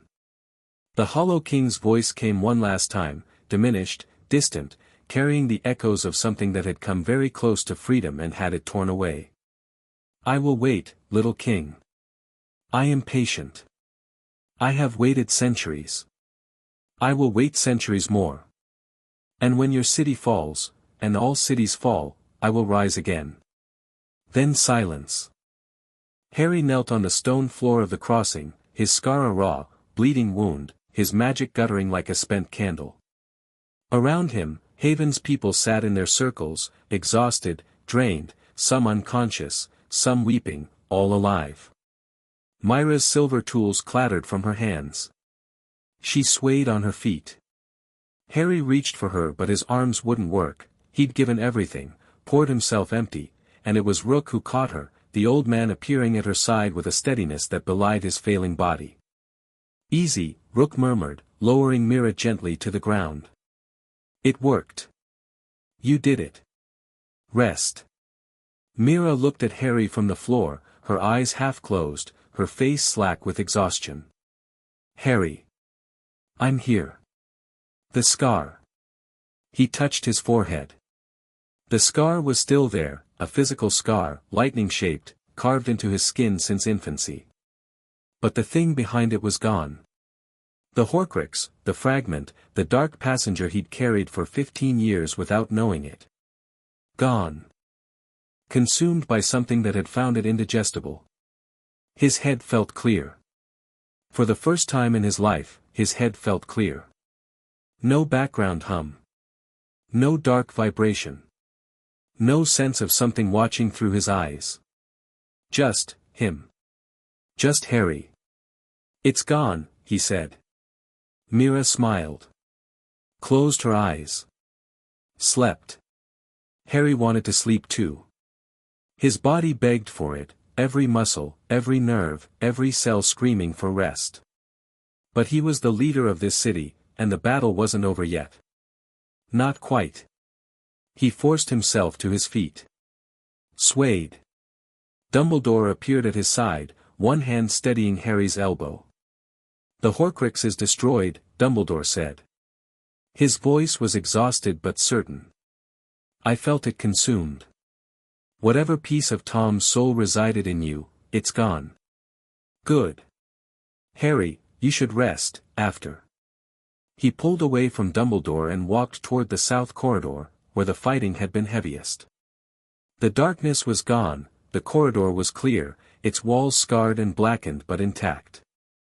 Ren's fighters were slumped against the walls, spent, some injured, none dead. Harry counted them. All present. Ren himself was sitting on the floor, his back against the wall, blood on his face from a cut he hadn't noticed, his combat magic exhausted, his hands shaking. Graves sat beside him, in similar condition, suit torn, wand cracked, one eye swelling shut. Status, Harry said. Ren looked up. South corridor held. All fighters alive. Martinez has a broken arm, Yuki's got magical burns on her hands. Everyone else is walking wounded. East and west. Held. Similar casualties. No deaths. Harry's legs almost gave out. No deaths. Among the fighters, among Ren's people, no deaths. The Hollow King had taken 3 souls, Michael, Sarah, Pip, before the battle, but during the fight itself, Ren's defenders had held the line without losing a single person. Good work, Harry said, and his voice cracked on the second word. Ren stared at him for a moment. Then, slowly, deliberately, the most aggressive and suspicious man in Haven extended his hand. Harry took it. Ren pulled him down into a rough, one-armed embrace that lasted exactly 2 seconds before Ren shoved him away. Don't make it weird, Ren said. Wouldn't dream of it. Graves watched this exchange from his spot on the floor. Is anyone going to tell me how a teenager just baited an ancient entity with a piece of a Dark Lord's soul and survived? No, Ren and Harry said simultaneously. Graves sighed, leaned his head back against the wall, and closed his eyes. Harry kept moving. Haven's lower levels were damaged. The Hollow King's initial surge had cracked walls, collapsed sections of tunnel, destroyed the enchantments that kept the lower storage rooms and mechanical systems functioning. Myra's ward lattice had held in the residential areas and the crossing, but the underbelly and the levels directly above it were gutted, blackened stone, dead enchantments, the acrid smell of magical burnout. The water treatment system was offline. Half the garden's growing lights were dead. 3 residential blocks had structural damage that would take weeks to repair. The market's eastern wing had partially collapsed. Harry walked through the damage, cataloging, calculating, already planning the reconstruction in his mind. It was bad. Months of work, maybe longer. But the bones of Haven were intact, the deep structural wards that Mira had woven into the bedrock, the foundational enchantments that gave the city its shape. Damaged, stressed, weakened, but not broken. Haven could be rebuilt. Haven would be rebuilt. He found Pearl in the clinic, which was overflowing. Every cot occupied, people sitting on the floor, volunteers running supplies. The injuries were mostly exhaustion, magical depletion from the working, the body's reaction to pouring out more power than it was designed to give. Some had minor physical injuries from falling debris. A few had burns from the Hollow King's darkness, dark patches on skin that Pearl was treating with a combination of medicinal magic and sheer stubbornness. 37, Pearl said, catching Harry's eye as he entered. Her face was drawn, her hands busy, her voice flat with the professional control of a woman who had been triaging for hours. 37 injured. Most are minor. 8 are serious. No additional fatalities. 3 total. 3 total. Michael, Sarah, Pip. Pearl's hands didn't stop moving as she spoke, applying a poultice to a teenage girl's burned forearm. I've got what's left of them, in the back room. Their families need to be told. I'll tell them. I know you will. Harry found Michael's wife, Elena, in the roots. She was sitting in the corridor outside her quarters, holding her daughter, 6 years old, brown-haired, clutching a stuffed dragon, and she knew before Harry said a word. She looked at his face and she knew, and something in her expression broke so quietly that it was worse than any scream. Harry knelt in front of her. He didn't make speeches. He didn't offer platitudes.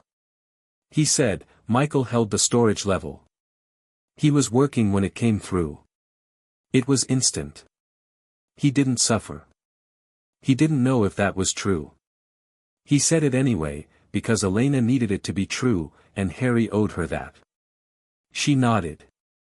She didn't cry. She held her daughter and nodded, and Harry stayed with her for 10 minutes, kneeling on the cold stone floor of the corridor, saying nothing, being present. He found Sarah's partner, James. He found Pip's family, 3 other house elves who shared a small, meticulously clean chamber in the eastern roots. He told each of them the same way, quietly, honestly, with respect for the weight of what he was delivering. Each name carved itself into him. Michael Torres. Sarah Chen. Pip. 3 people he had sworn to protect. 3 people he had failed. He would carry their names forever. He accepted that the way he accepted everything, as weight, as responsibility, as fuel. Hours passed. Haven slowly came back to life around him, the way a body recovers from a blow, painfully, gradually, with the stubborn persistence of something that refuses to stop functioning. Twitch had the market's western wing operational by mid-afternoon, rerouting trade and supply distribution through undamaged corridors with the ruthless efficiency that made him indispensable. Briggs had her forge running by evening, producing emergency repair materials, enchanted patches for cracked walls, replacement components for damaged ward anchors, the structural tools Mira would need for reconstruction. The garden was partially salvageable. Mags, with help from a dozen volunteers, managed to revive the undamaged growing lights and save roughly 2/3 of the food supply. The lost third would mean rationing for weeks, but Haven had rationed before. It was an inconvenience, not a crisis. Water treatment came back online at sunset, or what would have been sunset on the surface, jury-rigged by a team of engineers who had learned their trade from Myra's blueprints and their own ingenuity. The water tasted faintly of minerals and magic, but it was clean and cold and flowing. Warming enchantments were restored to the residential blocks one by one, a process that took well into the night and required Harry to personally reweave sections of the ward lattice that had been damaged by the Hollow King's surge. He worked with Mira, who had slept for 4 hours and then refused to sleep any longer, her notebook open, her tools out, her jaw set with the particular stubbornness that meant arguing was pointless. They worked in silence for the most part, their magic flowing into the lattice side by side, Harry's raw, powerful, intuitive, Myra's precise, structured, elegant. 2 different languages saying the same thing. 2 different hands building the same wall. In the quiet moments between repairs, Haven mourned. There was no formal ceremony, Haven wasn't that kind of place. But in the crossing, someone had set up 3 light globes on a stone shelf, each one glowing a different color, amber for Michael, blue for Sarah, green for Pip.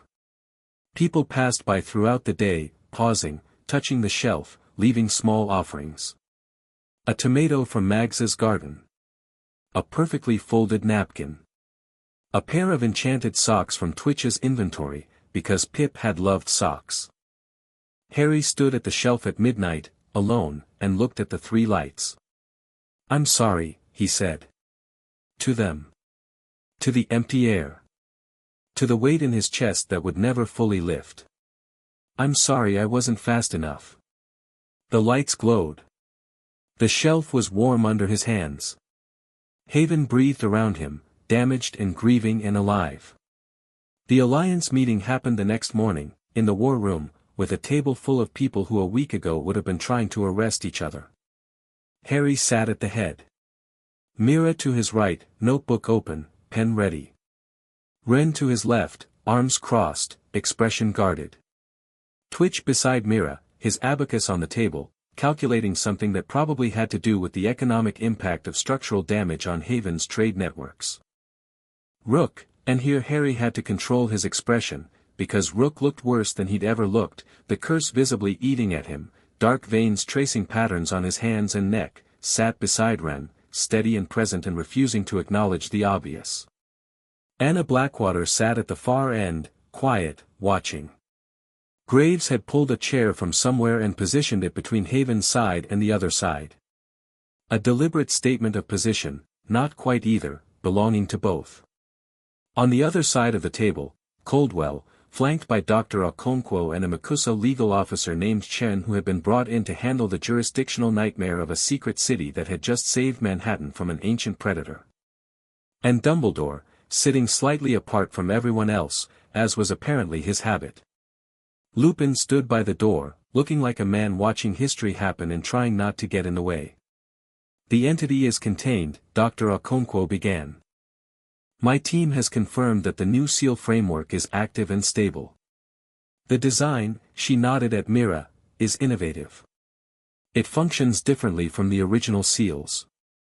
Instead of drawing power from external ceremonies, it draws power from Haven's ambient magical activity. The city's ward lattice is integrated directly into the containment structure. As long as Haven exists and its residents continue to practice magic, the seal sustains itself. As long as Haven exists, Harry repeated. Yes. Harry looked at Coldwell. So if Makusa dismantles Haven, the seal fails and the Hollow King breaks free. Coldwell's expression was unreadable. The legal officer beside her shifted uncomfortably. That is the practical reality, yes, Dr. Okonkwo confirmed. Then it seems like Haven needs to exist, Harry said. Permanently. Without interference. Coldwell folded her hands on the table. This was the moment, Harry could feel it. The pivot point. Everything that came after would be shaped by what happened in this room, at this table, in the next few minutes. Mr. Potter, Coldwell said, the situation is considerably more complex than leave Haven alone. You have 500 unregistered magicals living in an unsanctioned settlement. That settlement is now, by your architect's design, structurally integrated with a containment system for a Class 7 magical entity. Dismantling Haven would be catastrophic. But ignoring Haven's legal status is not an option I can present to the Makusa president. Then present a different option. Such as recognition. Formal, legal recognition of Haven as an independent magical community. Not under Makusa's jurisdiction. Not subject to your registration requirements. A sovereign entity with its own governance, its own laws, its own authority over its residents. The legal officer made a noise that might have been a suppressed objection. Coldwell silenced him with a look. You're asking for sovereignty. I'm asking for what we've already built. Haven exists. It functions. It has governance, infrastructure, a working economy, and a defense force that just contained a threat your organization didn't know existed. We're not asking Makusa to give us anything. We're asking you to acknowledge what's already real. Sovereignty implies diplomatic relations. Treaties. Recognized borders. Then let's make a treaty. The room was quiet.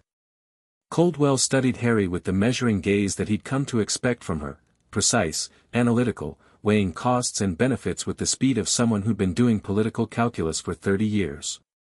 A treaty, she said slowly, between Makusa and Haven. Recognizing Haven as an independent magical community. Establishing diplomatic channels, defining borders, outlining mutual obligations. Including Makusa's obligation to leave our people alone. No more street grabs.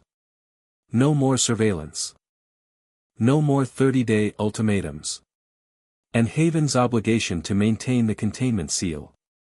To operate within the bounds of the statute of secrecy. To participate in mutual defense in the event of large-scale threats. Harry looked at his counsel. Mira nodded. Ren's jaw was tight, but he gave a short, sharp nod. Twitch was already calculating the economic implications on his abacus, which Harry took as approval. Rook closed his eyes and inclined his head. We can work with that, Harry said. This will require approval from the MACUSA president, Coldwell said. And convincing the president will require evidence. The containment data. Dr. Okonkwo's report. And, frankly, the testimony of my own eyes and experience. You saw what's down there. I did. And I will present what I saw honestly and without embellishment. Coldwell paused. Something shifted in her expression, not warmth, exactly, but the absence of the particular kind of hostility that comes from seeing someone as a problem to be managed rather than a person to be reckoned with. Mr. Potter, I came into this situation believing that Haven was a threat. I was wrong. What you've built here is, she stopped. Chose her words with care. It's something I haven't seen in 30 years of magical governance. A community that works. Not because it's regulated or supervised or controlled, but because its people choose to make it work. That's rare. And valuable. And worth preserving. It was the closest thing to praise that Seraphina Coldwell was ever going to give, and Harry received it with a nod that he hoped conveyed the respect it deserved. Thank you, Director. Don't thank me yet. The President is going to be a hard sell. I have faith in your persuasive abilities. That makes one of us. But the ghost of a smile crossed her face, brief, controlled, and gone before anyone could be sure they'd seen it. Coldwell and her team departed through the primary entrance, escorted by Ren's sentries with considerably less tension than their arrival. The legal officer was already drafting framework language on an enchanted notepad. Dr. Okonkwo lingered at the entrance, looking back into Haven's corridor with the expression of a scientist who had just discovered something that would redefine her field. The ward architecture, she said to Mira. I'd love to study it formally. If you'd be willing. Send me a proposal, Mira said. In writing. Through proper diplomatic channels. Okonkwo blinked. Then she laughed, a real laugh, startled and genuine, and followed Coldwell into the tunnel. Harry found Graves in the market. Haven's market was still partially collapsed, the eastern wing blocked off, the western wing crowded with relocated stalls and redirected foot traffic. Twitch had the situation under control with the grim efficiency of a general managing a supply crisis, which was essentially what he was. Graves sat at a small table near Twitch's platform, nursing a cup of something that might have been coffee and might have been a potion and was probably both. He looked like a man who had recently had several fundamental assumptions about the world dismantled and was still sorting through the rubble. Harry sat across from him. They looked at each other. Two young men who had met over the unconscious body of a 15-year-old boy in a MACUSA holding facility, and who had, through a series of increasingly unlikely events, ended up on the same side. So, Graves said. So. I'm unemployed. Technically, you're AWOL. Which is a fancy way of saying unemployed, with the added bonus of potential criminal charges. Graves took a sip of his coffee potion. I warned Haven of a classified operation, refused a direct order, abandoned my post, and participated in a combat action against a supernatural entity without authorization. My career at MACUSA is, to use a technical term, absolutely and irrevocably screwed. You could come back. If the treaty goes through, there'll need to be a diplomatic liaison between Haven and MACUSA. Someone who understands both sides. Are you offering me a job?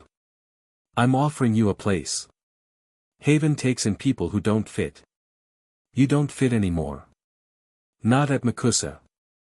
Not after what you did. Graves stared at his cup. Harry watched the calculation happen, not the cold, political calculation of the MACUSA agent, but the deeper, more human calculation of a man deciding who he wanted to be. You're still an arrogant bastard, Graves said. And you still fight like a textbook. My technique is flawless. Your technique is predictable. Ren could teach you to fight dirty, if you asked nicely. I don't do nicely. You'll learn. Graves looked up. Something in his expression settled, a decision made, a page turned. Fine. I'll stay. But I'm not calling you, the Idiot King. That's Twitch's thing anyway.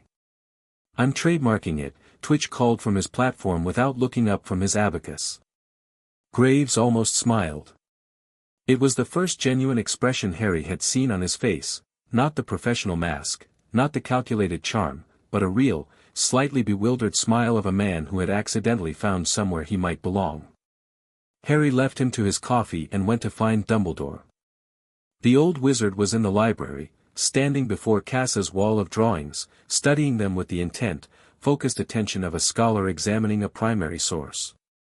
The drawings were still there, the ceiling circle, the hollow king, Haven from above, Harry's face with the splitting scar.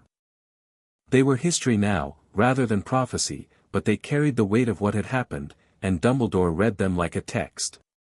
He turned when Harry entered. They regarded each other across the library, the 16-year-old who had built a city, and the 150-year-old who had spent a lifetime building institutions. The Horcrux is gone, Dumbledore said. I confirmed it while you were meeting with Coldwell. There is no trace of Tom's soul in your scar. You are entirely and completely yourself. First time in 15 years. Yes. Dumbledore's voice was soft. I am sorry for that burden, Harry. More sorry than I can express. I know. The destruction of this Horcrux is significant. It represents one of 7 anchors keeping Voldemort tethered to existence. With this one gone, consumed, digested, beyond any possibility of recovery, his grip on immortality is weakened. But not broken. No. 5 Horcruxes remain, as far as I know. The diary, the ring, the locket, the cup, the diadem.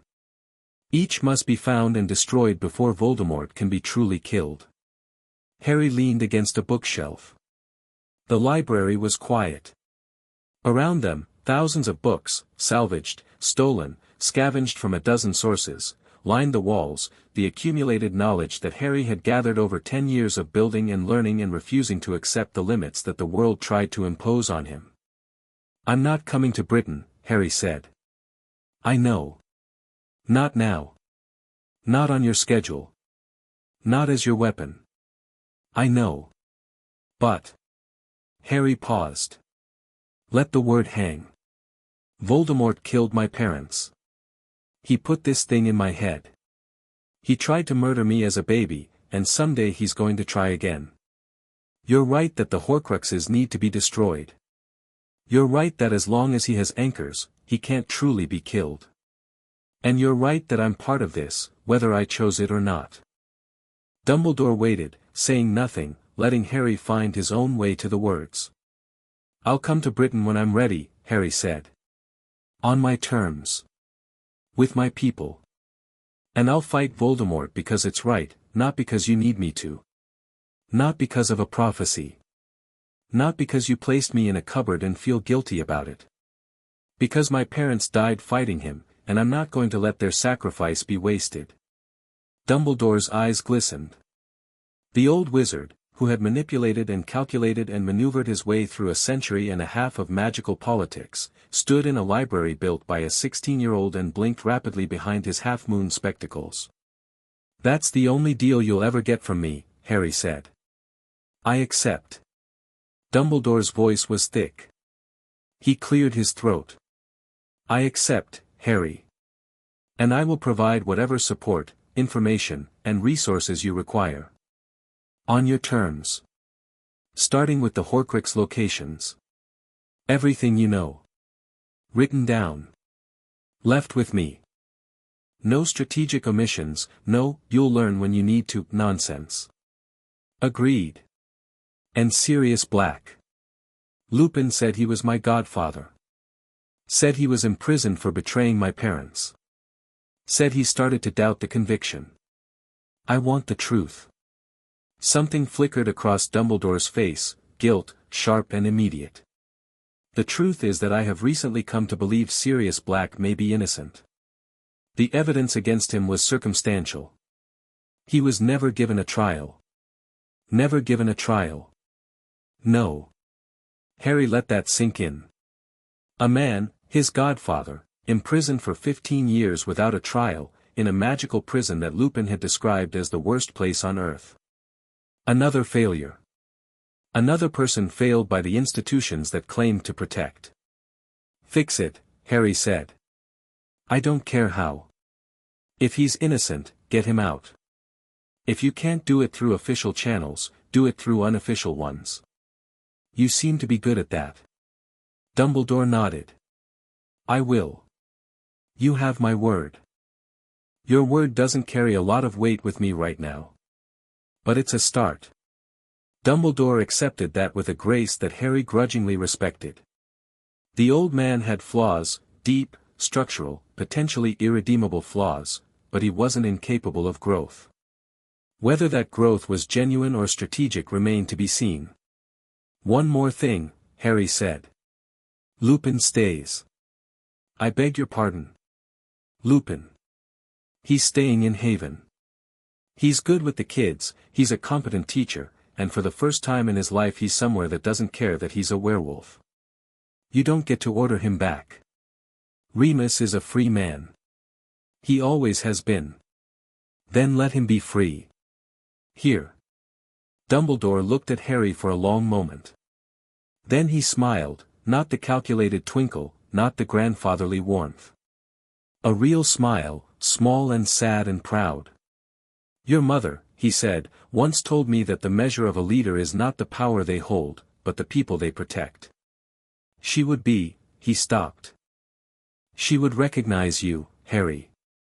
In every way that matters. Harry didn't respond to that. He didn't trust his voice to hold steady if he did. He nodded once, turned, and walked out of the library.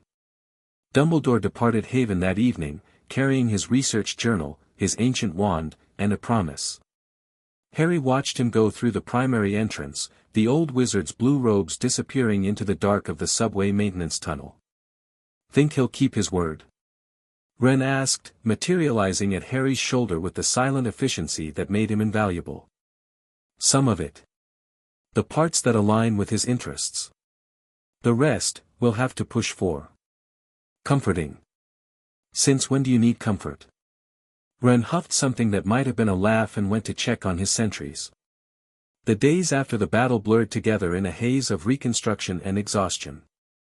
Mira threw herself into the rebuilding with the same intensity she'd brought to the original construction, long hours, precise work, the steady transformation of damage into renewal. The lower levels were the priority, structural repairs, ward restoration, the reconstruction of the water treatment system and the storage facilities. Harry worked beside her, every day, hands on the stone, magic flowing through the lattice. They fell into an easy rhythm, Mira designing, Harry executing, their magic complementing each other the way it always had. The comfortable, wordless partnership of two people who had been building together for so long that they could anticipate each other's needs without speaking. Lupin took over the education program with a quiet dedication that surprised no one who knew him and shocked everyone who didn't. He taught defense against the dark arts, just call it, How Not to Die, Ren suggested, along with magical theory, history, and a class on werewolf awareness that was technically open to everyone but was attended primarily by Haven's 3 other werewolves, who sat in the front row and hung on every word.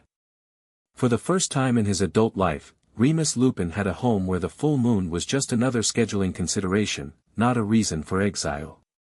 Anna Blackwater stayed for a week, consulting with Mira on the seal's ongoing maintenance and working with Haven's volunteers to establish a long-term monitoring system for the containment. She also began, quietly and without fanfare, teaching anyone who wanted to learn about the magical traditions of the land they lived on, the indigenous knowledge that had been suppressed and stolen and nearly lost. The songs can't be restored, she told Harry on her last day. What my grandmother taught me is fragments. Echoes. But echoes can grow, if someone listens. We'll listen. I know. She looked around the crossing, at the light globes, repaired, the corridor mouths, cleared, the shelf with its 3 memorial lights, untouched, permanent. My grandmother would have hated this place. An underground city. Walls and ceilings between people and sky. She paused. But she would have understood why you built it.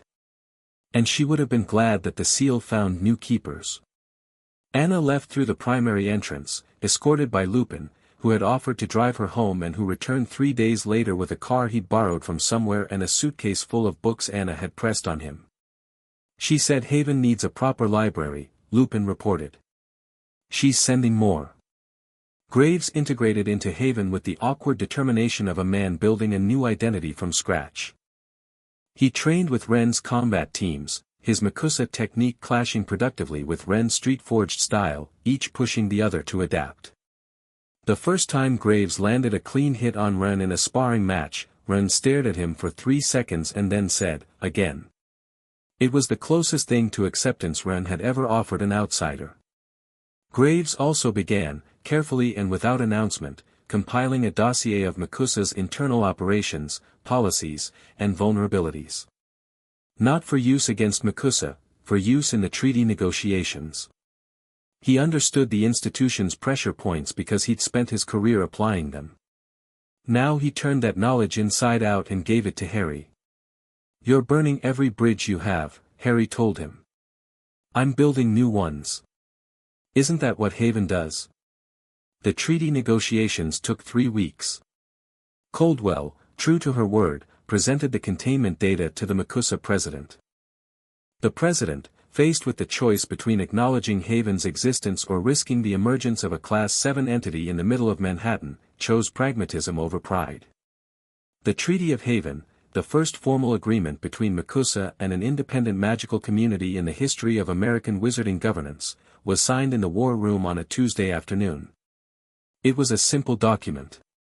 3 pages. Clear language. Mutual obligations. Haven would maintain the containment seal, respect the statute of secrecy, and participate in mutual defense.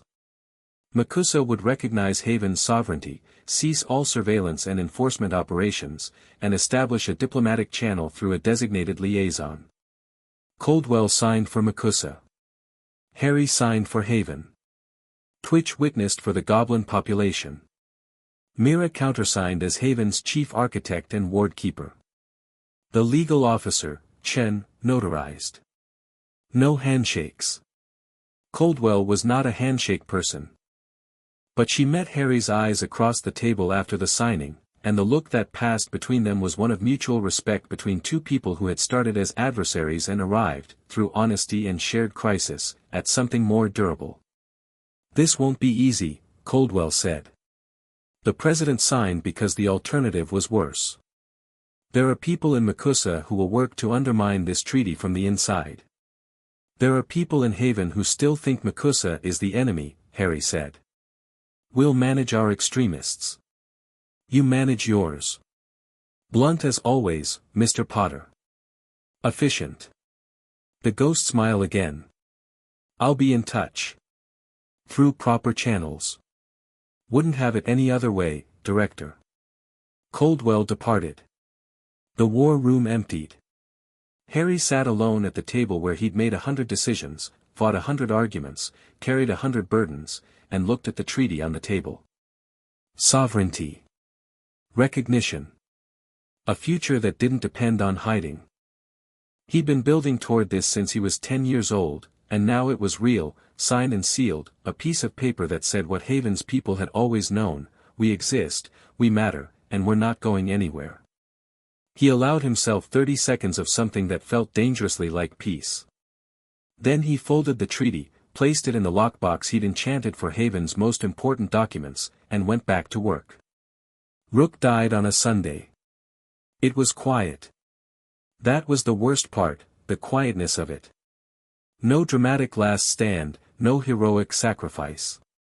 Just an old man in his good chair, in his warm room, with the herbal smell of Pearl's poultices and the gentle glow of Haven's lights, closing his eyes and not opening them again. Harry was there. He'd been sitting with Rook for hours, the way he had on many evenings over the past 8 years, the two of them in companionable silence, reading or talking or simply sharing space. Rook's breathing had been getting shallower all day, the curse finishing what it had started 6 years ago with the patient, methodical cruelty of a thing designed to kill slowly. Pearl had come and gone, adjusting poultices, administering drafts, doing everything she could do, which was no longer much. Mira had visited. Ren had stood in the doorway for 20 minutes without speaking, then left.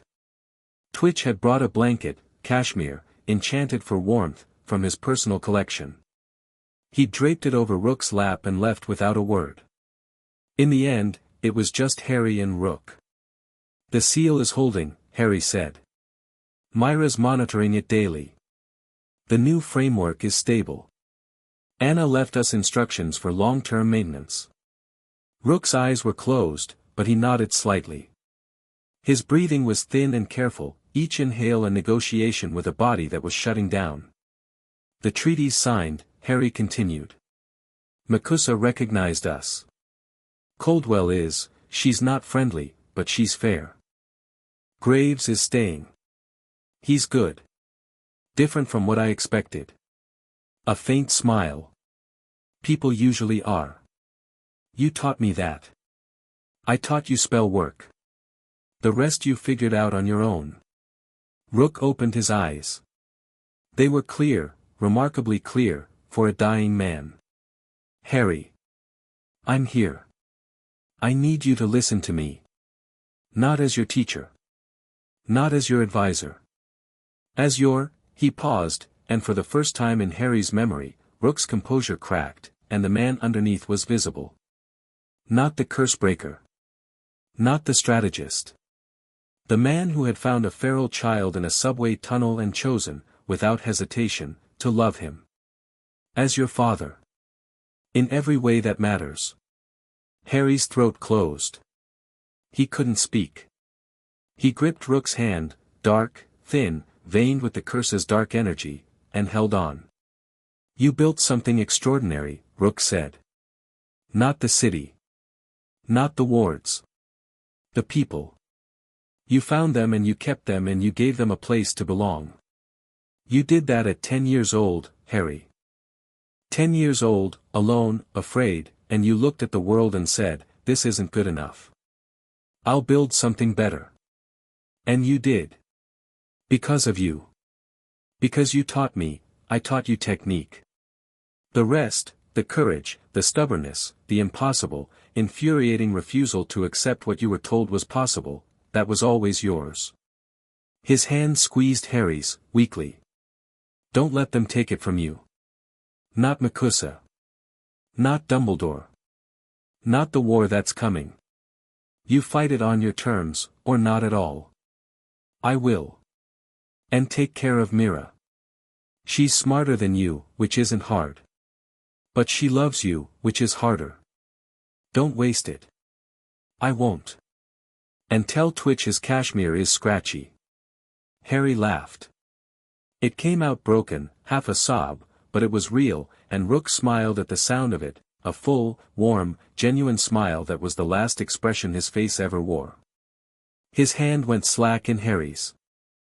The light globes in the room dimmed, just slightly, as Haven's lattice registered the loss of one of its own. Harry sat with him for a long time. Holding his hand. Not ready to let go. Not ready to stand up and walk out and be the leader again. Just a boy, sitting with his father, in the quiet. Mira found him there. She didn't speak. She sat on the arm of Rook's chair, the good chair, the cloud-cushioned chair, and put her hand on Harry's shoulder, and they sat together in the room that smelled like herbs and warmth, and the silence held them the way Rook had held Harry for 8 years. Eventually, Harry stood. Mira stood with him. They walked out of Rook's room together, and Harry closed the door behind him, and Haven breathed around them, damaged, grieving, rebuilding, alive. They buried Rook in the garden. It was Mags's idea, he loved the tomatoes, she said, which wasn't strictly true but felt right, and Harry carved the chamber himself, a small alcove off the garden's south wall, lined with stone and warmed by the growing lights. They laid him in the earth, in the magically enriched soil that grew Haven's food, and Harry sealed the grave with a ward that would last as long as Haven stood. Every person in Haven came. 509, 508 now, people standing in the garden among the tomato vines and herb beds and the stubborn, impossible life that grew 200 feet beneath the streets of New York. Harry didn't give a speech. He stood at the grave, looked at the faces around him, and said, his name was Rook. He found me in a subway tunnel when I was 8 years old. He taught me that magic isn't power, it's responsibility. He taught me that the world isn't something that happens to you, it's something you build. And he died in his good chair, with a scratchy blanket, in a city that he helped create. That's enough. That's everything. He stopped talking because he couldn't continue. Myra's hand found his. He held on. The light globes in the garden glowed warm gold, and the tomatoes swayed gently in the enchanted breeze, and old Rook rested in the earth of the city he'd helped a feral child build from nothing. After the funeral, after the mourning, after the quiet hours in corridors where people spoke softly and held each other and remembered, after all of it, Harry went walking. He walked through Haven the way he had on 1,000 other nights. Through the roots, where families were settling in for the evening. Through the market, where Twitch was closing down operations with his usual precision. Through the Crucible, where Ren was running evening drills with a group of new volunteers. The battle had tripled the number of people who wanted combat training. He walked through the damaged sections, where reconstruction was ongoing, scaffolding and repair wards and the constant, low hum of magic reshaping stone. He walked through the garden, past Rook's grave, past Mags's rebellious tomatoes, past the creek that murmured through the growing beds. He walked because walking was how he processed. How he thought. How he connected to the city that was an extension of himself. His scar didn't hurt. It was just a scar now. Thin, lightning-shaped, a mark on his skin that told a story but no longer carried a curse. His head was quiet. Clean. The absence of the Horcrux was like the absence of a sound you'd stopped hearing. You didn't notice it until it was gone, and then the silence was deafening and wonderful and strange. He found Mira in the crossing. She was sitting on one of the stone benches along the west wall, her notebook closed, her silver tools packed away. Her hands were empty. Her eyes were red. He sat beside her. The crossing was quiet. Late evening. The light globes had shifted to their nighttime blue, casting the cavern in cool, gentle shadows. A few people moved through, late-night walkers, like Harry, processing and healing. Bee was closing up her tea cart, moving with the slow, careful motions of an old woman who had survived another day and intended to survive the next one too. "How are you?" Mira asked. Harry thought about the question. Really thought. Not the reflexive, fine, he would have given 6 months ago. Not the performative strength he wore in front of Haven's people. The real answer. Sad, he said. Tired. Relieved. Scared about what comes next. Angry at Dumbledore, even though I said I'd work with him. Grateful that we're alive. Guilty about the people we lost. He paused. Happy that you're here. Mira looked at him. In the blue light, her face was soft, the sharp edges smoothed, the fierce precision gentled. She looked young. They were both young. 16 years old, sitting on a stone bench in an underground city they'd built together, carrying weights that would have broken most adults. I've been thinking about what Rook said, Mira told him. About the scratchy blanket. About not wasting it. She turned to face him fully. Harry, we've been dancing around this for 2 years. Longer. Since the night you broke through my parents' window and stood over me like you were going to fight the entire magical government of North America to keep me safe. I was 11. I would have fought anything. You were 11. You did fight anything. And I looked at you, this skinny, wild-eyed kid with a scar on his forehead and no shoes, and I thought, this is the most extraordinary person I've ever met, and I'm going to follow him into whatever insane thing he's building. You designed most of it. I designed the infrastructure. You designed the idea.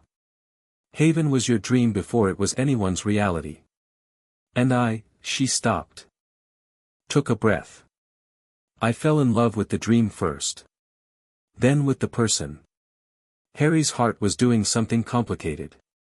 It felt like the moment when the new seals had activated, a surge of energy, overwhelming and clarifying, too much and exactly enough. Mira. Don't overthink it. Don't calculate. Don't plan. For once in your life, he kissed her. Not dramatically. Not cinematically.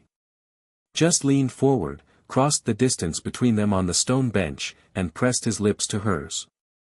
She made a small sound, surprise, relief, the release of something held back for too long, and then she kissed him back with the same precision and intensity she brought to everything, and it was warm and right and exactly what it needed to be. They pulled apart. Foreheads touching. Breathing each other's air. Took you long enough, Mira whispered. I was busy building a city. So was I. I multitasked. He laughed. It was the first time he'd laughed since Rook's death, and the sound echoed off the crossing's ceiling and came back to them, and Mira held onto it. He could see her holding onto it, memorizing it, tucking it away the way she tucked away her most important schematics, like a ward against the dark. I love you, Harry said. Because it was true, and because she deserved to hear it said plainly, without subtext or strategy. I know, Mira said. I've been waiting for you to figure it out. How long? Since the window. That was 5 years ago. Like I said. Took you long enough. They sat on the bench in the crossing, in the blue light, in the quiet. Not talking. Not needing to. Just together, in the city they'd built, in the home they'd defended, in the life they were choosing. The light globes hummed. Haven breathed. Somewhere in the roots, a baby cried and was soothed. In the market, Twitch muttered numbers to himself. In the crucible, Ren pushed his trainees through one more drill. In the garden, Mags checked on her tomatoes. In the library, Lupin shelved the books Anna had sent. In a guest room near the crossing, Graves drafted a diplomatic brief on a borrowed desk with a borrowed pen. 508 people. Living. Breathing. Building. Surviving. One more name on the memorial shelf. One less heartbeat in the lattice. One more scar that hadn't killed him. Harry stood. Mira stood with him. She took his hand, and he held on, and they walked together toward the northern access tunnel. Where are we going? Mira asked. The roof. They climbed the narrow path carved into the wall of the upper cavern, Myra's path, her private escape, the route to the enchanted ceiling that showed the real sky. They emerged on the flat ledge near the top, 40 feet above Haven's highest point, and the ceiling above them blazed with stars. Not enchanted stars, tonight. Real ones.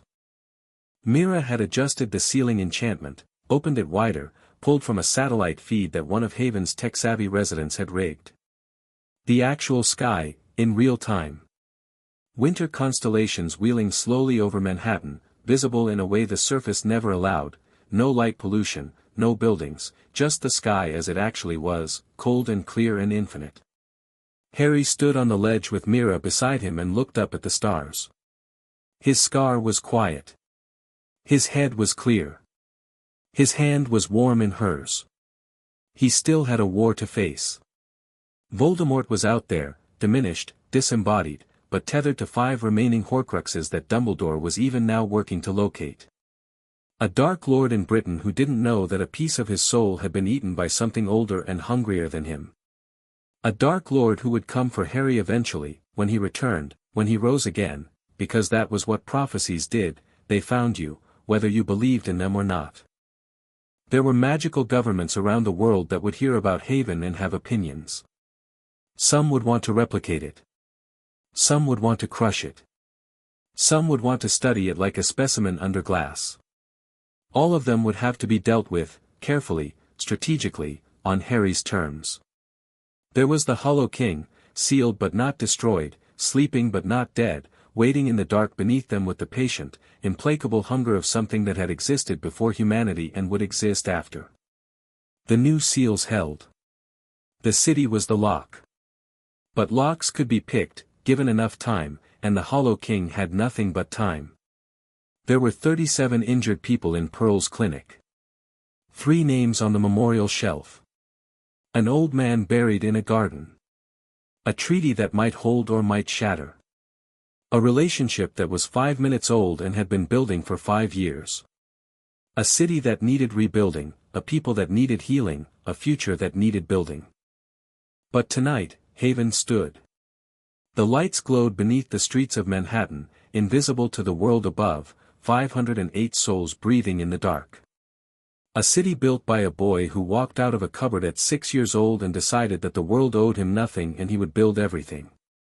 Tonight, that was enough. Mira leaned against him. He put his arm around her shoulders. The stars turned above them, slow and sure, and Haven hummed below them, alive and stubborn and free. So, Mira said. What's next? Harry looked at the sky. At the stars that he'd once seen from a park bench in Central Park, cold and alone and 6 years old, with nothing but a scar and a stubbornness that bordered on supernatural. He looked at Mira. At the city below.